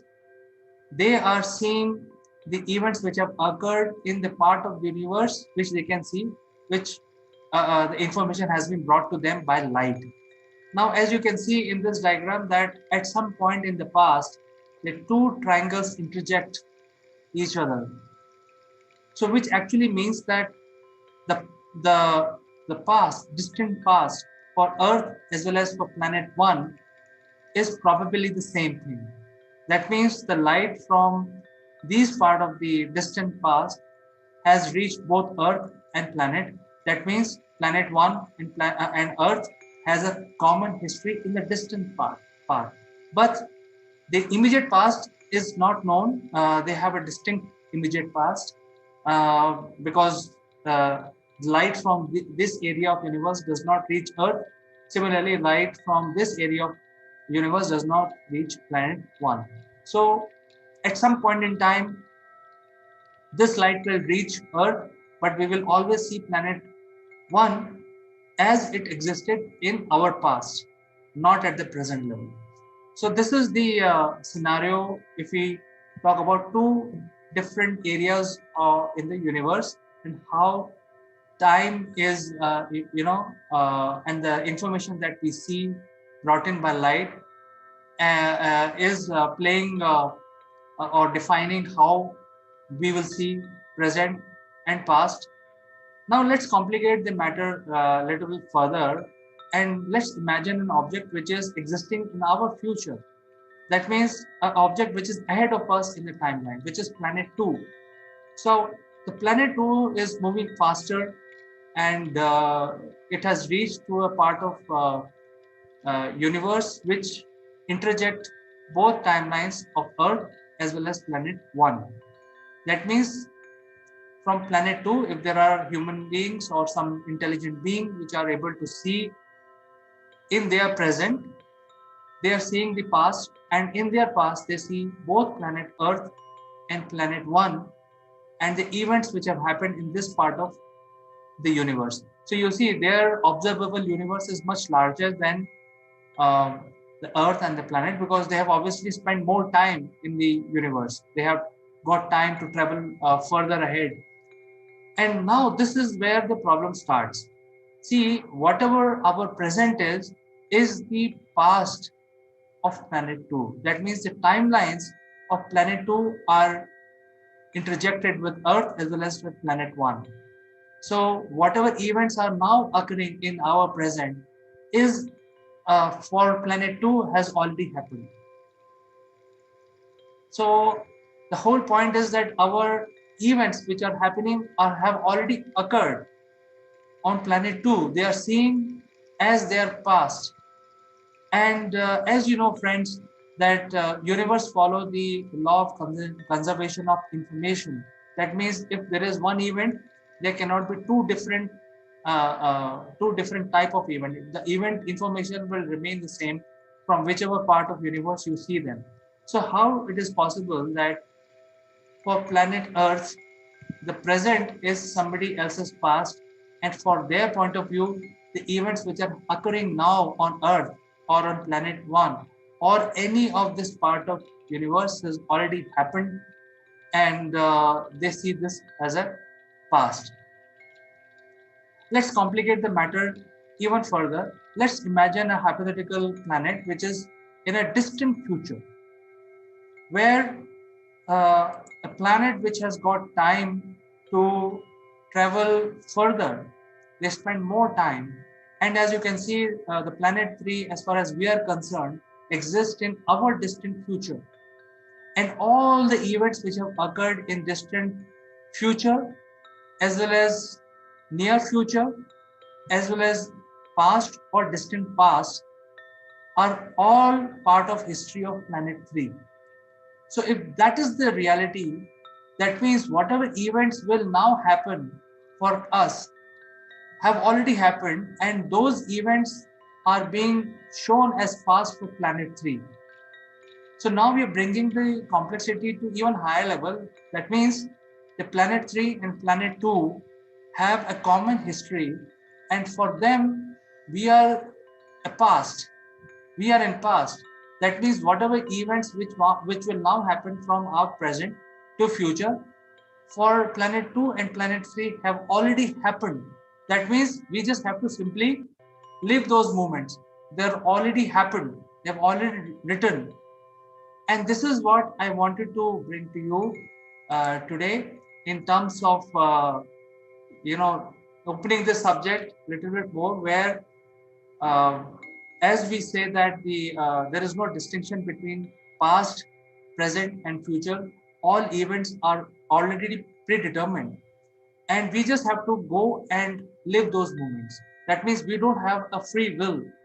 As we say that there is a free will, but there is actually no free will where the events have already happened. We just have to live it and think that this is our past. But for some other beings, some other civilization, they may be seeing us as their past. That means all the events which will occur in our future, for them, they have already happened, they have recorded it. And as the law of the universe says that the event cannot have two outcomes. That means whatever event will happen for planet 2 and planet 3 are the same events which we will experience in our future, but those are the same moments which are recorded, and they cannot have these events cannot have two different outcomes. That means we cannot change our future because it's already written somebody else's in the somebody else's past. So I know, friends, this is a little bit mind-boggling and thought-provoking subject, but I wanted to bring this to you, maybe to initiate a discussion. So I will be more interested in knowing your comments, and if you have any questions or any suggestions, we will take that up in the next episode of Multiverse. Until then, bye-bye.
Hello friends, this is Akulmach Live and I'm your host Chandrakant.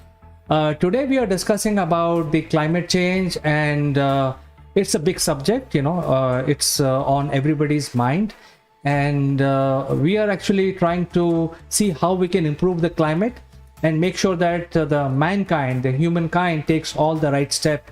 And because of that, there are some protests also brewing in different parts of the countries, and we have seen the effects of the climate change recently.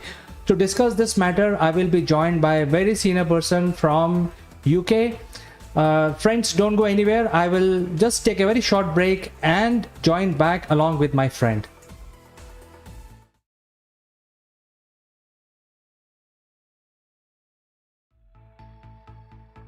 Welcome back, friends, and I'm very honored and pleased to have Mr. Mike Bradley on the show. Mike is joining us from UK, and we will have a very good discussion about the climate change. Welcome to the show, Mike. Good afternoon to you, Chandra. Trust you're well. Enjoying the weather. Improving a bit. Good afternoon, Mike. I think it's a great monsoon season going on here in our country. And talking about monsoon, I think the rains actually created such a big havoc across the world. I mean, it used to happen in India always. It's like a common news, and every season there'll be a lot of catastrophes and landslides and sinkholes. It's like way of life here. But why this has become such a big news now, since it happened in Europe, it happened everywhere else, and then there are a lot of wildfires across North America. So certainly climate is changing, and even before we start the discussion, there is a comment from Mr. Syed Hussain, who is very happy that we are talking about climate. So Syed, thank you so much for your comment, and if you have any specific question, do shoot on and we will respond to you. So moving on, Mike, what is your opinion on this climate change? Well, of course, we all have to take notice. Now is a time for us all to act, that's for sure. I think, it's abundantly obvious that things are happening on a global scale. We cannot keep going the way we were. pre-pandemic. Over the pandemic, a lot of us realized that maybe commuting wasn't something we all have to do. We can actually work from home, and that's better for the environment. And I remember pictures of Mumbai with no traffic on the roads. I never thought I'd see that in my lifetime. So what we have seen over the pandemic is that things can be done differently. And what is for sure is if we're going to arrest the chaos that we're seeing around the world, we have to do something different. So we cannot keep going the way we are. However, in the UK for the next 2 weeks, we have a group called Extinction Rebellion. If you do a hashtag on Twitter, you'll see that's already a trending subject in the UK for sure. I don't know if globally, but Extinction Rebellion's campaign is based on civil disobedience and business disruption, according to their own mantra. They want to challenge the status quo on climate and the ecological crisis. I think that's absolutely right. I don't, however, think it's right that there should be civil disobedience and business disruption. I don't actually think that actually is the way to move forwards in a positive way. I don't think any of our global economies can cope with that. I think it's an ideological dream or nightmare, I should say, and therefore we need to take a different approach. We need to take a more responsible approach to solving the climate environmental crisis. I think you are making a lot of sense. I think that is the way to go. Coming back to climate changes, I think it has not happened yesterday. It is thousands of years of doing, and it seems to be a normal occurrence. The climate, especially the atmosphere, keeps to increase the carbon dioxide, etc. But this time it is because of the human activity. But surprisingly, because during the COVID period, the climate actually recovered quite a bit, the wildlife and the climate, etc., because people were not interfering in that.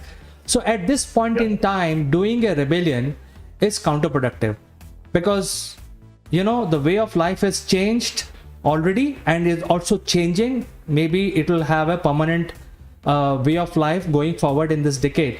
So the agitation for climate the form of agitation must also change, because people are now working from home, they are not driving around, there is electric revolution, unconventional power generations are being promoted rather than the thermal power or nuclear power.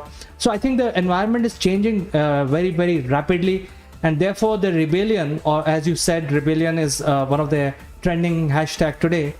It has to find its new method of driving their point. Don't you think so, Mike? Yeah. I agree. I think there's in all things there's a balance to be struck, and one of the demands, shall we say, of this Extinction Rebellion is to stop investment in fossil fuels. I don't actually think that is the way to totally solve the problem, because it's not just fossil fuels that are causing the problem. I believe that it's the way that we are on 4 levels, the way we are interacting with the environment. So there's an individual level. Do we still walk around houses and leave lights on? That's not good for the environment. That's not good for the resources of the planet. We all need to be prudent of that. There's the corporate business side of being responsible for the planet. Are we corporately making the right decisions, taking account of the ecological impact of what we're doing? There's the public and country level, where this, I think, also includes the political power plays. A swing back to traditional pre-pandemic commuting is not something to be encouraged. We, as you rightly say, in the pandemic, we saw how the environment improved when we stopped commuting. So let's ensure that countries are working towards an efficient way of allowing people to work, which doesn't go back to the old pre-pandemic, let's pollute the planet and burn it up, because that isn't going to continually work. And then I think there's a collective responsibility, and by that I mean there's a multinational, multilateral approach. It is no good 1/3 of the world deciding to do something and 2/3 of the world deciding they're not going to do something.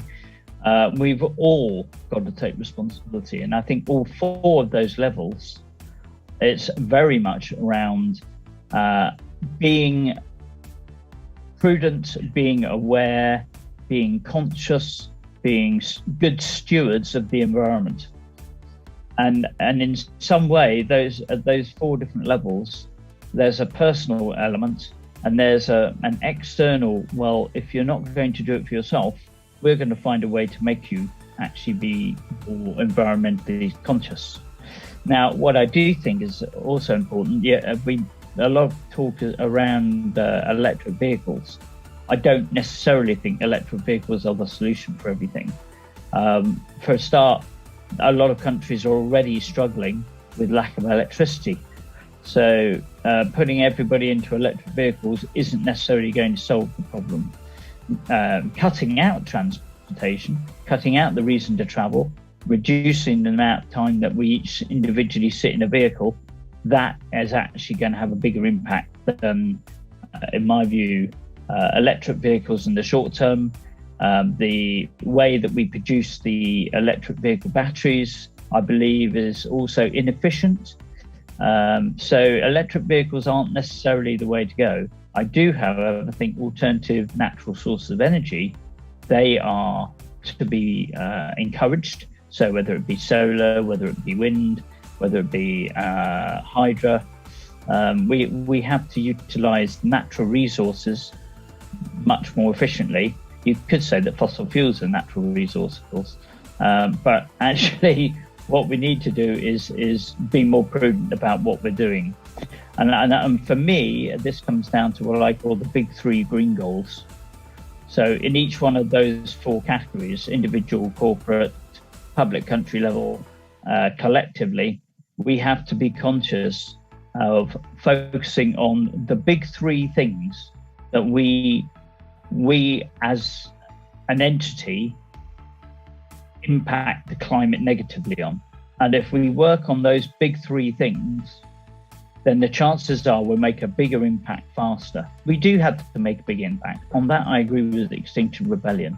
What I don't agree with is civil disobedience and business disruption as a way to do it, particularly when every economy is on its knees already because of COVID. So what we have to do is find a sensible way to do it. So if each one of those 4 categories could look at their own consumption pattern and say, well, actually, the bulk of our pollution or climate impact is, let's say, commuting. Well, then let's find a way to revolutionize commuting. If it's the way we process chemicals in our factories, then let's look at a way that we can do that better. If it's the way we manufacture goods, let's look at ways we can do that better using alternative sources of power. If it's wastage, let's find ways to reduce the amount of waste. But I think every one of those 4 categories can look at the big 3. Don't worry about the other minutiae because they're not going to make fast enough impact. Look at the big 3 climate impacting areas in your entity, whether it be a country, whether it be a public organization, whether it be a corporate, whether it be individual, and whether it be multinational globally, the G7, etc. Because those are the things that are going to have the biggest impact. Very rightly pointed out, Mike. And in fact, viewers, this program is going live across the world. And whichever corner of the world you are, you can communicate with us, post your questions on any comments using the chat function in your social media. So any social media, we are going live on all of them. So, since we are global, Mike, I think the question that I need to ask is the almost like 40% to 45% population resides in India. and China. Well, these two countries may be doing something, but what is, I mean, I think, why don't you tell us what the people think about greenhouse gas emission back there in your own country, which is UK? How people want to lead life going forward in order to reduce their the carbon footprint and become green. Is there a thinking way ahead among people? I think it varies. I think it varies by generation, Chandra. I mean, I think younger people, Gen Zs and people like that, they will grow up thinking environmental consciousness. They have a future for the next, 30, 40, 50, 60 years, and they are going to be negatively impacted. So, the Greta Thunbergs of this world, they have a vested interest in ensuring things are sorted. Unfortunately, I think some of the people at the apex of organizations and countries are tinkering around the edges. Some are doing it for political gain. I saw a local councillor on the television the other night boasting about the fact that they put a cycling lane in, which has slowed down all the traffic because cycling is deemed to be better for the environment. It was a very arrogant stance. It was a very stupid stance, because what's happened is the 92% of motoring traffic has now been slowed down, meaning their journeys are longer. The cycling lanes remain empty 21 hours a day. So how does, reducing the amount of potential for motoring traffic to go faster, how does that positively impact the traffic? So that's a politician who's actually taking on board a trendy term, let's all go cycling. But if you've got to cycle 50 miles to do a job, that isn't very practical. So, there's got to be a reality check.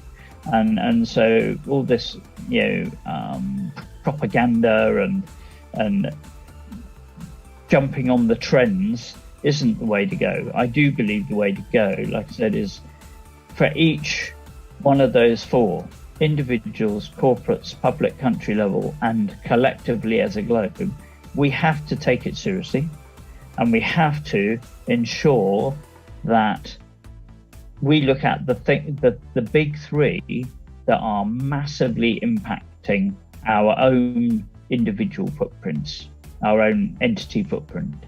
That is the only way to actually do this. I think there is a general move now. There is a general acceptance that the climate has changed or is changing.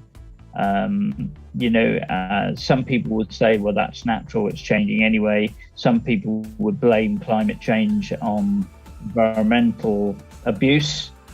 But what we have to ensure is that these extremes do not take the collective eye off the ball. What we have to do is all take it seriously and all work towards minimizing our environmental impact. Things are changing. I feel that one of the most worrying parts is that the ice caps are melting. Once they go, there is probably little chance in us being able to counteract that. The impact is going to be ginormous. So we do have to act. Like I say, I do agree with Extinction Rebellion. We've got to do something. What I do think we need to do is do it in a responsible and collective manner, rather than seeking to, cause businesses further disruption and chaos when they're already struggling to repay their COVID loans and et cetera, et cetera. That isn't going to help anybody. It's certainly not going to help the Gen Zs coming through and the millennials who are actually going to need these businesses to provide them with jobs and income and ways to live.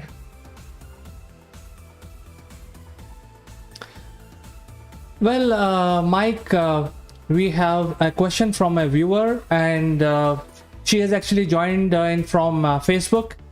Her name is Kanchan Verma, and she says, time has come to switch to electric vehicle, and in England as well. And England should be working towards environment conservation when it comes to transport management.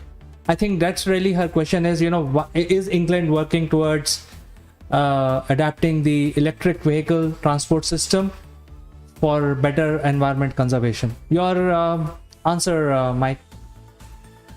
I think, as I mentioned earlier, I don't think electric vehicles are necessarily the solution to the problem. I think the biggest solution is to actually get traffic off of the roads, ensure that only essential traffic is using the roads. That means we need to be conscious of traffic flows, because there is still going to be a power requirement for electric vehicles. And electric vehicles, if you are like me, based on the south coast with that nice, beautiful beach nearby, trying to get up to somewhere in the north of England, whether it be for personal or for business reasons, you cannot do it in an electric vehicle. So electric vehicles aren't yet, in my opinion, able to handle every situation. So expecting everybody to go electric is not going to work. And England is a relatively small country. So it may be possible to go from Cardiff to Birmingham, or Birmingham to Norwich, or Birmingham to York, or Birmingham to take Birmingham because it's in the middle. It's obvious that it's going to be easier to reach with an electric vehicle if you're going from Birmingham. But if you're living at the extremes of the country, electric vehicles are not going to work. So expecting everybody to go electric, not practical. The logistics industry, potentially, as new technologies emerge, more natural-based technologies, solar energy, wind energy, some ways to harness that effectively. I don't think electric is necessarily the way to go. But I also do agree that we need to reevaluate and continually review our transport policy, and we need to ensure that we're concentrating on traffic flow, not blockage, because that's not going to help the environment. And we need to focus on getting traffic off of the roads wherever possible. And there should be fiscal policies that encourage that. I don't know if that's answered that lady's question. No doubt, there's going to be not necessarily agreement there. I wouldn't expect there to be. I think these things are up for debate. I think we've got to be practical and not ideological, because ideological will not get us where we need to be. Well, Kanchan, hopefully your question was answered. If not, you are most welcome to post your additional question. No problem with that. So Mike, let me share my personal experience. I started riding bicycle about 7-8 years back, and initially it was quite tough. Even 1 or 2 kilometers used to be very tough. But then gradually I picked up this stamina, and I was riding almost like 50 kilometers a day, going to office, coming back, going to office, coming back. And then there were other people in my group. There were guys who were riding 50 kilometers one way. So about 80 to 90 kilometers in a day. And there were other nerds, and these nerds are not necessarily junior guys. These are the CEOs and really creme de la creme, who were riding almost like 150 kilometers for a cup of tea. They used to plan it, hey, let's go there and let's have a cup of tea in that particular joint, and they ride 150 kilometers. So what I'm trying to say is that even though England or UK is a smaller country, not as big as India, what I know about UK is that if you drive 80 kilometers in either direction, you will hit the ocean. So which is so small compared to what figures I'm trying to share with you. So if you practice, and if you put a small electric motor, then you can actually reduce your exertion and still go green. And I think exertion isn't the problem.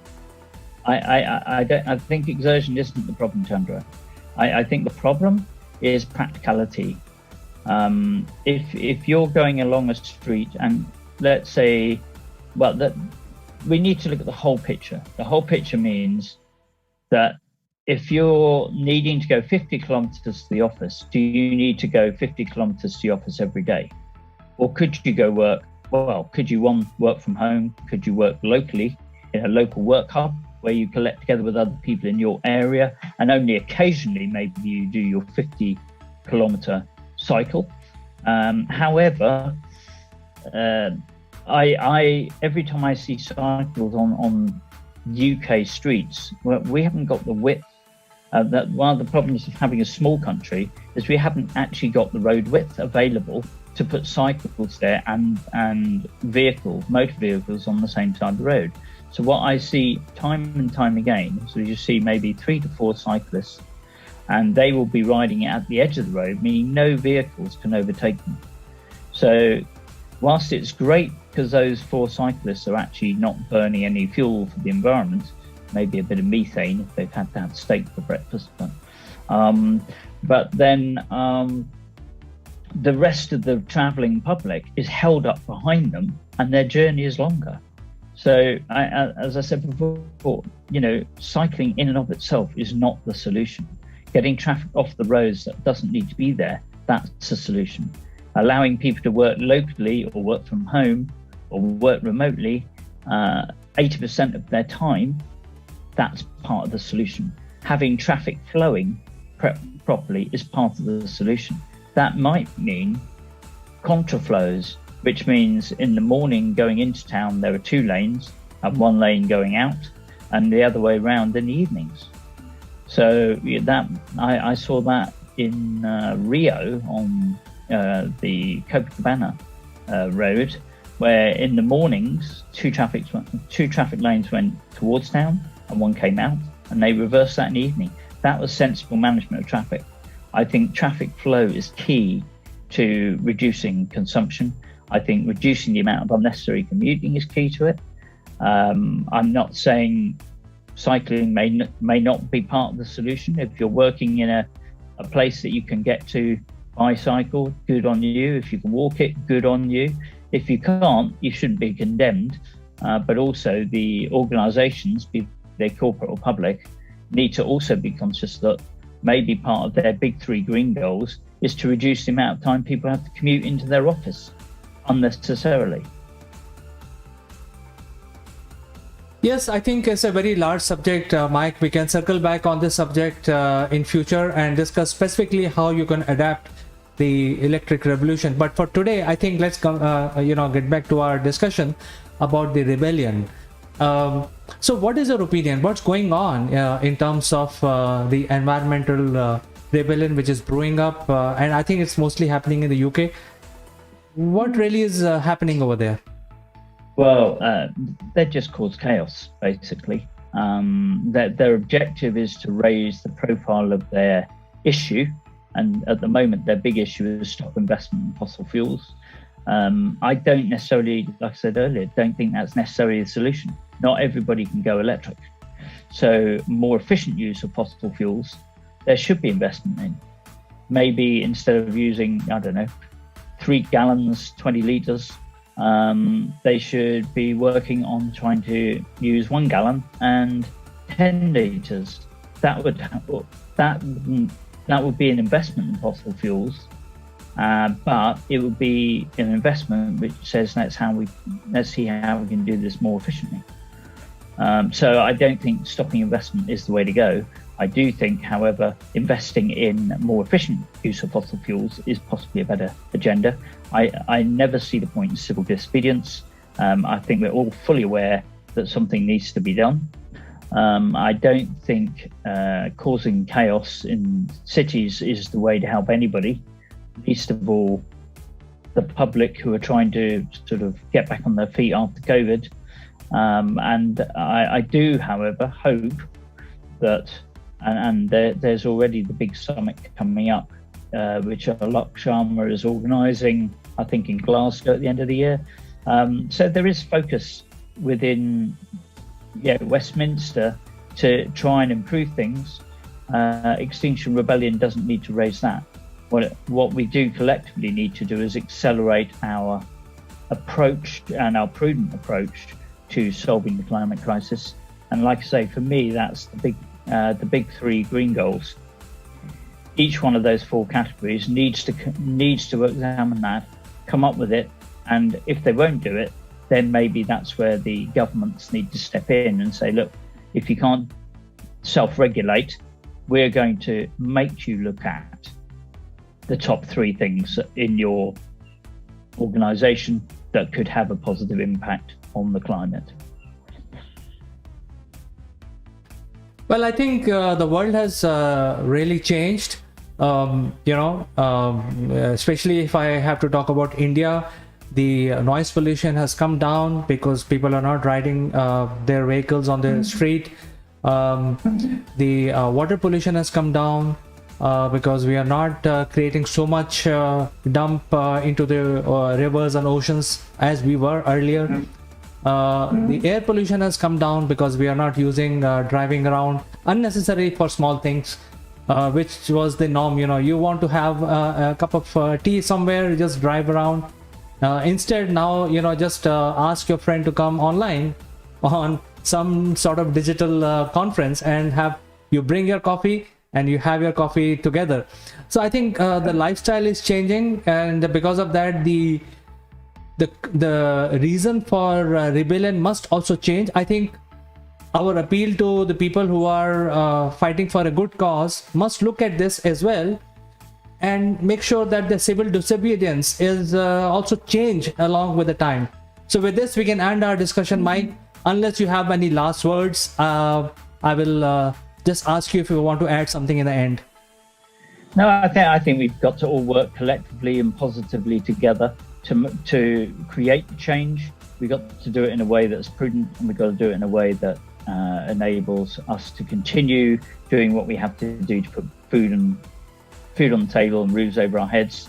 And therefore, we need to do it in a way that is embracing the democratic process, not trying to usurp it. Thank you so much, Mike, for finding time and discussing about this very important subject. We'll catch up with you next week once again on something more interesting.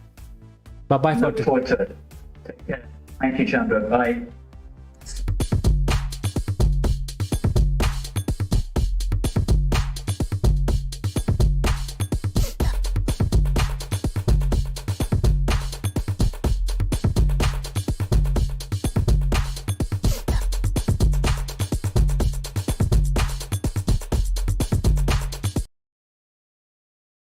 Hello friends, this is Akulmach Live and I am Chandrakant.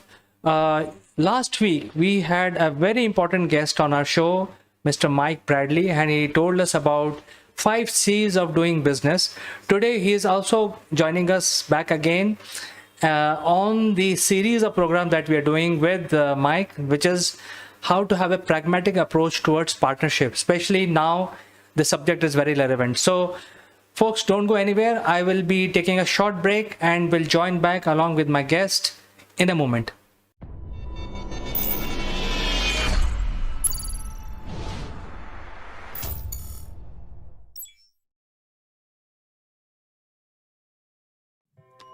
Welcome back, friends, and I'm very pleased to invite our guest today, Mr. Mike Bradley, who joins us from UK, and we will continue our discussion from last week, which was around pragmatic approach towards partnership. Mike, welcome to the show. Thank you, Chandra. Good to speak to you again. And how are you surviving the monsoon rains? Well, it is fine now. It was pretty bad last week, but it has mellowed down a bit. I think business as usual now. Although clouds are there, it's raining continuously, but it's not so hard. Oh, that's good news. That's always better. Better than the other option. Well, we discussed the 5 C's last week, and today our viewers would like to know 4 P's of pragmatic approach. So we are waiting to hear from you. What are the pillars of having the best partnership approach when we go out and do business? Okay. So last week we talked about the 5 C's. for how you identify the correct partners to work with, be they joint ventures, resellers, agents, etc. We said it had to be complementary, cultural fit, communication had to be right, contacts are right, clients are right, and the sixth in brackets C was charm. It's always good to sort of build on the relationship side of working together. So this week I thought what would be better is, having identified those partners, we then have to work with them in a practical way that is effective. And I believe to do that efficiently, you need to have a structured approach to how you present and propose your solutions, because otherwise everything that you do, you'll be reinventing the wheel, which is inefficient and ultimately becomes ineffective. Because what you also have to do is you have to go through the process either as a vendor, you have to actually put the pitch together and present the pitch for the client, or you have to enable them to put their label on it, their branding, and send that out to their customer. But it needs to have your message and your solution properly identified. Because whether we like it or not, when partners have got a lot of products to sell, they are not going to be able to present your product in the way that you can present it. So it's important you give them the tools and the information in a way that they can actually do that for you, and eventually become, through a trainer approach, they can do it themselves. So it's very much a stepped process, I think. The 4 Ps then are, first one, pedigree. So it's very important that we start with having a start in any presentation or proposal saying why we are good at what we do. What's our track record? How have we come to be where we are? A bit of background, why you can trust us as a vendor. So the pedigree is very important, the experience and the credibility that puts the vendor in a good, strong position to supply the customer. The second one is portfolio. So in other words, what is your product? Why is it important? And how is it going to help and benefit the client? So how does it help and benefit the partner, and also onwards to the end user who's going to be signing up with the vendor? So portfolio, of course, is very important. Third P is plan of action. And here I think it's very important that you have two crucial elements.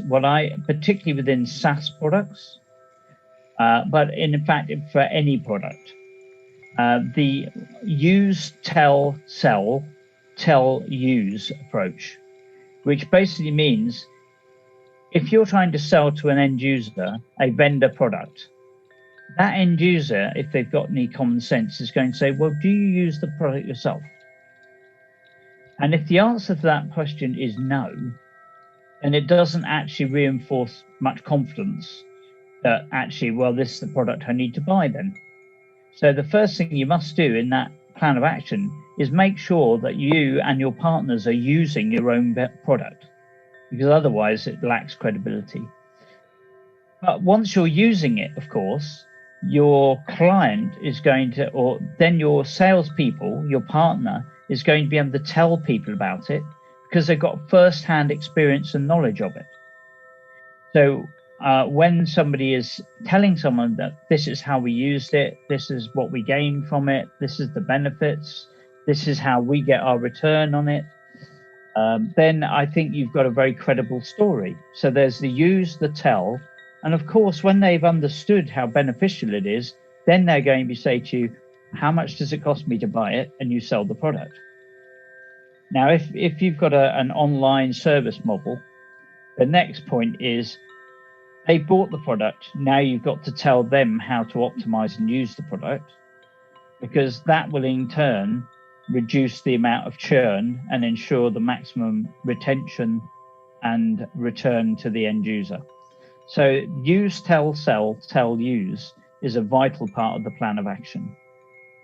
The other part of the plan of action is, of course, the 4 Ps, the traditional 4 Ps of marketing. What is the product for this particular solution for this client? How's it going to be how's it going to be placed into their environments? What is the pricing? And how are they going to internally promote the use of it across their user base, across their partner? So the 4 Ps within the context of partnership is very important. And then finally, so we've got pedigree, we've got portfolio, we've got plan of action, which is tailored to the prospect. And finally, we've got provisioning. Because once we've got the order, we then have to ensure that all the other I's are dotted and T's are crossed. What's the service level agreement? What's the customer support arrangement? What's the provisioning mechanism? How's the rollout due to happen? What's the operational play for invoicing and payment? All of those elements need to be in the pitch and the proposal, whether it be to the partner or to their end user. Without all of those elements in place, there's going to come a point where either a deal is not going to be able to be closed, or the deal is going to be closed and not going to be able to be delivered, or worst of all, there's going to be gross disappointment in the partner and the end user because it isn't going to work properly. So those are the 4 Ps.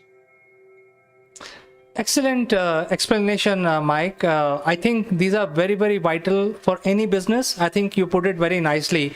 But I also feel that people needs to do little bit training around this, because many people, even though they may know about it, they might have studied in their school, but they don't know how to implement in real life scenario. So I think there is a need for some sort of training provided to entrepreneurs today. Do you have a suggestion for how people can get trained on these 4 Ps? Well, yes, I do. In fact, I put together a program along the lines of this several years ago for the Growth Accelerator program that the UK government had for how to help companies grow. So I have the material ready and can very easily put together an online training session, which would be charged at a per head basis, or could be done on an exclusive company basis. And we would go into more detail around these areas and come up with actions and actual activities that will enable the attendee to go away with a sensible plan of action to move forward and optimize their partnering. So yes, thank you for that question. And of course, I would be remiss for saying, we can make that available on the Scale Up Arena learning and training page so that people can actually optimize this, sign up for it, and then optimize their joint venturing and partnering activities. Actually, in terms of training, there are a lot of traction going on right now, because what used to work 2 years back is not working anymore. So people might have got experience of 20 years or 30 years of networking, but those networks cannot be leveraged at this point in time. So that is why Skillshare and even the LinkedIn training is putting a lot of efforts in building up a portfolio of different training. And that is why I asked, because I think when we talk about these 4 Ps, there are a lot of these training material, but then it is coming from pre-recorded content. So how? Yeah, very important to have an interactive session. Okay, so you can provide the interactive session on one-on-one basis, on need basis. How does it work in your case? I would provide, what I think would be best is to provide a free 1-hour briefing session, which would outline the whole process, give a few hints and tips, go through these 5 Cs and 4 Ps and all the rest of it, 4 pillars. But then I would suggest, if you want to optimize it for your company, that you need to take the fuller, specific course that could be provided online. But I'm quite prepared to say that we will do a 1-hour session for your Akulmach viewers. If they want to do that, they can actually come back to yourselves and say, we'd like to take part in the, what do we call it? The pragmatic approach to partnering seminar, webinar. Excellent. We will try and see if people are interested. I think this is a very important subject because many people don't know the reality. They don't know how to. I mean, sometimes you have a flair of acquiring customers, but you don't have a flair of retaining it. So I think it should be provided to the new generation entrepreneurs who are now entering the fray, and that is why Yep. such trainings are very, very important, Mike. Yep, I agree. I can what I can do is provide you with a link with the overview of the course that you could use yourself and push that out as a webinar, a free of charge webinar. But then there'll be a more detailed half day, which will be chargeable. Excellent, Mike. I think thank you so much for coming over and enlightening our viewers about these hidden aspects of doing business. It's very, very important. And viewers, I think you have any question, any suggestion, you can directly reach out to Mike, or you can reach out to us, and we will make the connection happen. The email will be mentioned at the end of the video, also in the description down below. Mike, coming over and joining us, talking to our viewers today. No problem. Been a pleasure. That was part 2. And of course, I've got part 3 ready for next week. We'll be coming with part 3 next week. So viewers, stick around. Next Thursday, we'll be back with Mike. Superb. Thank you very much, Chandra. Great to chat to you.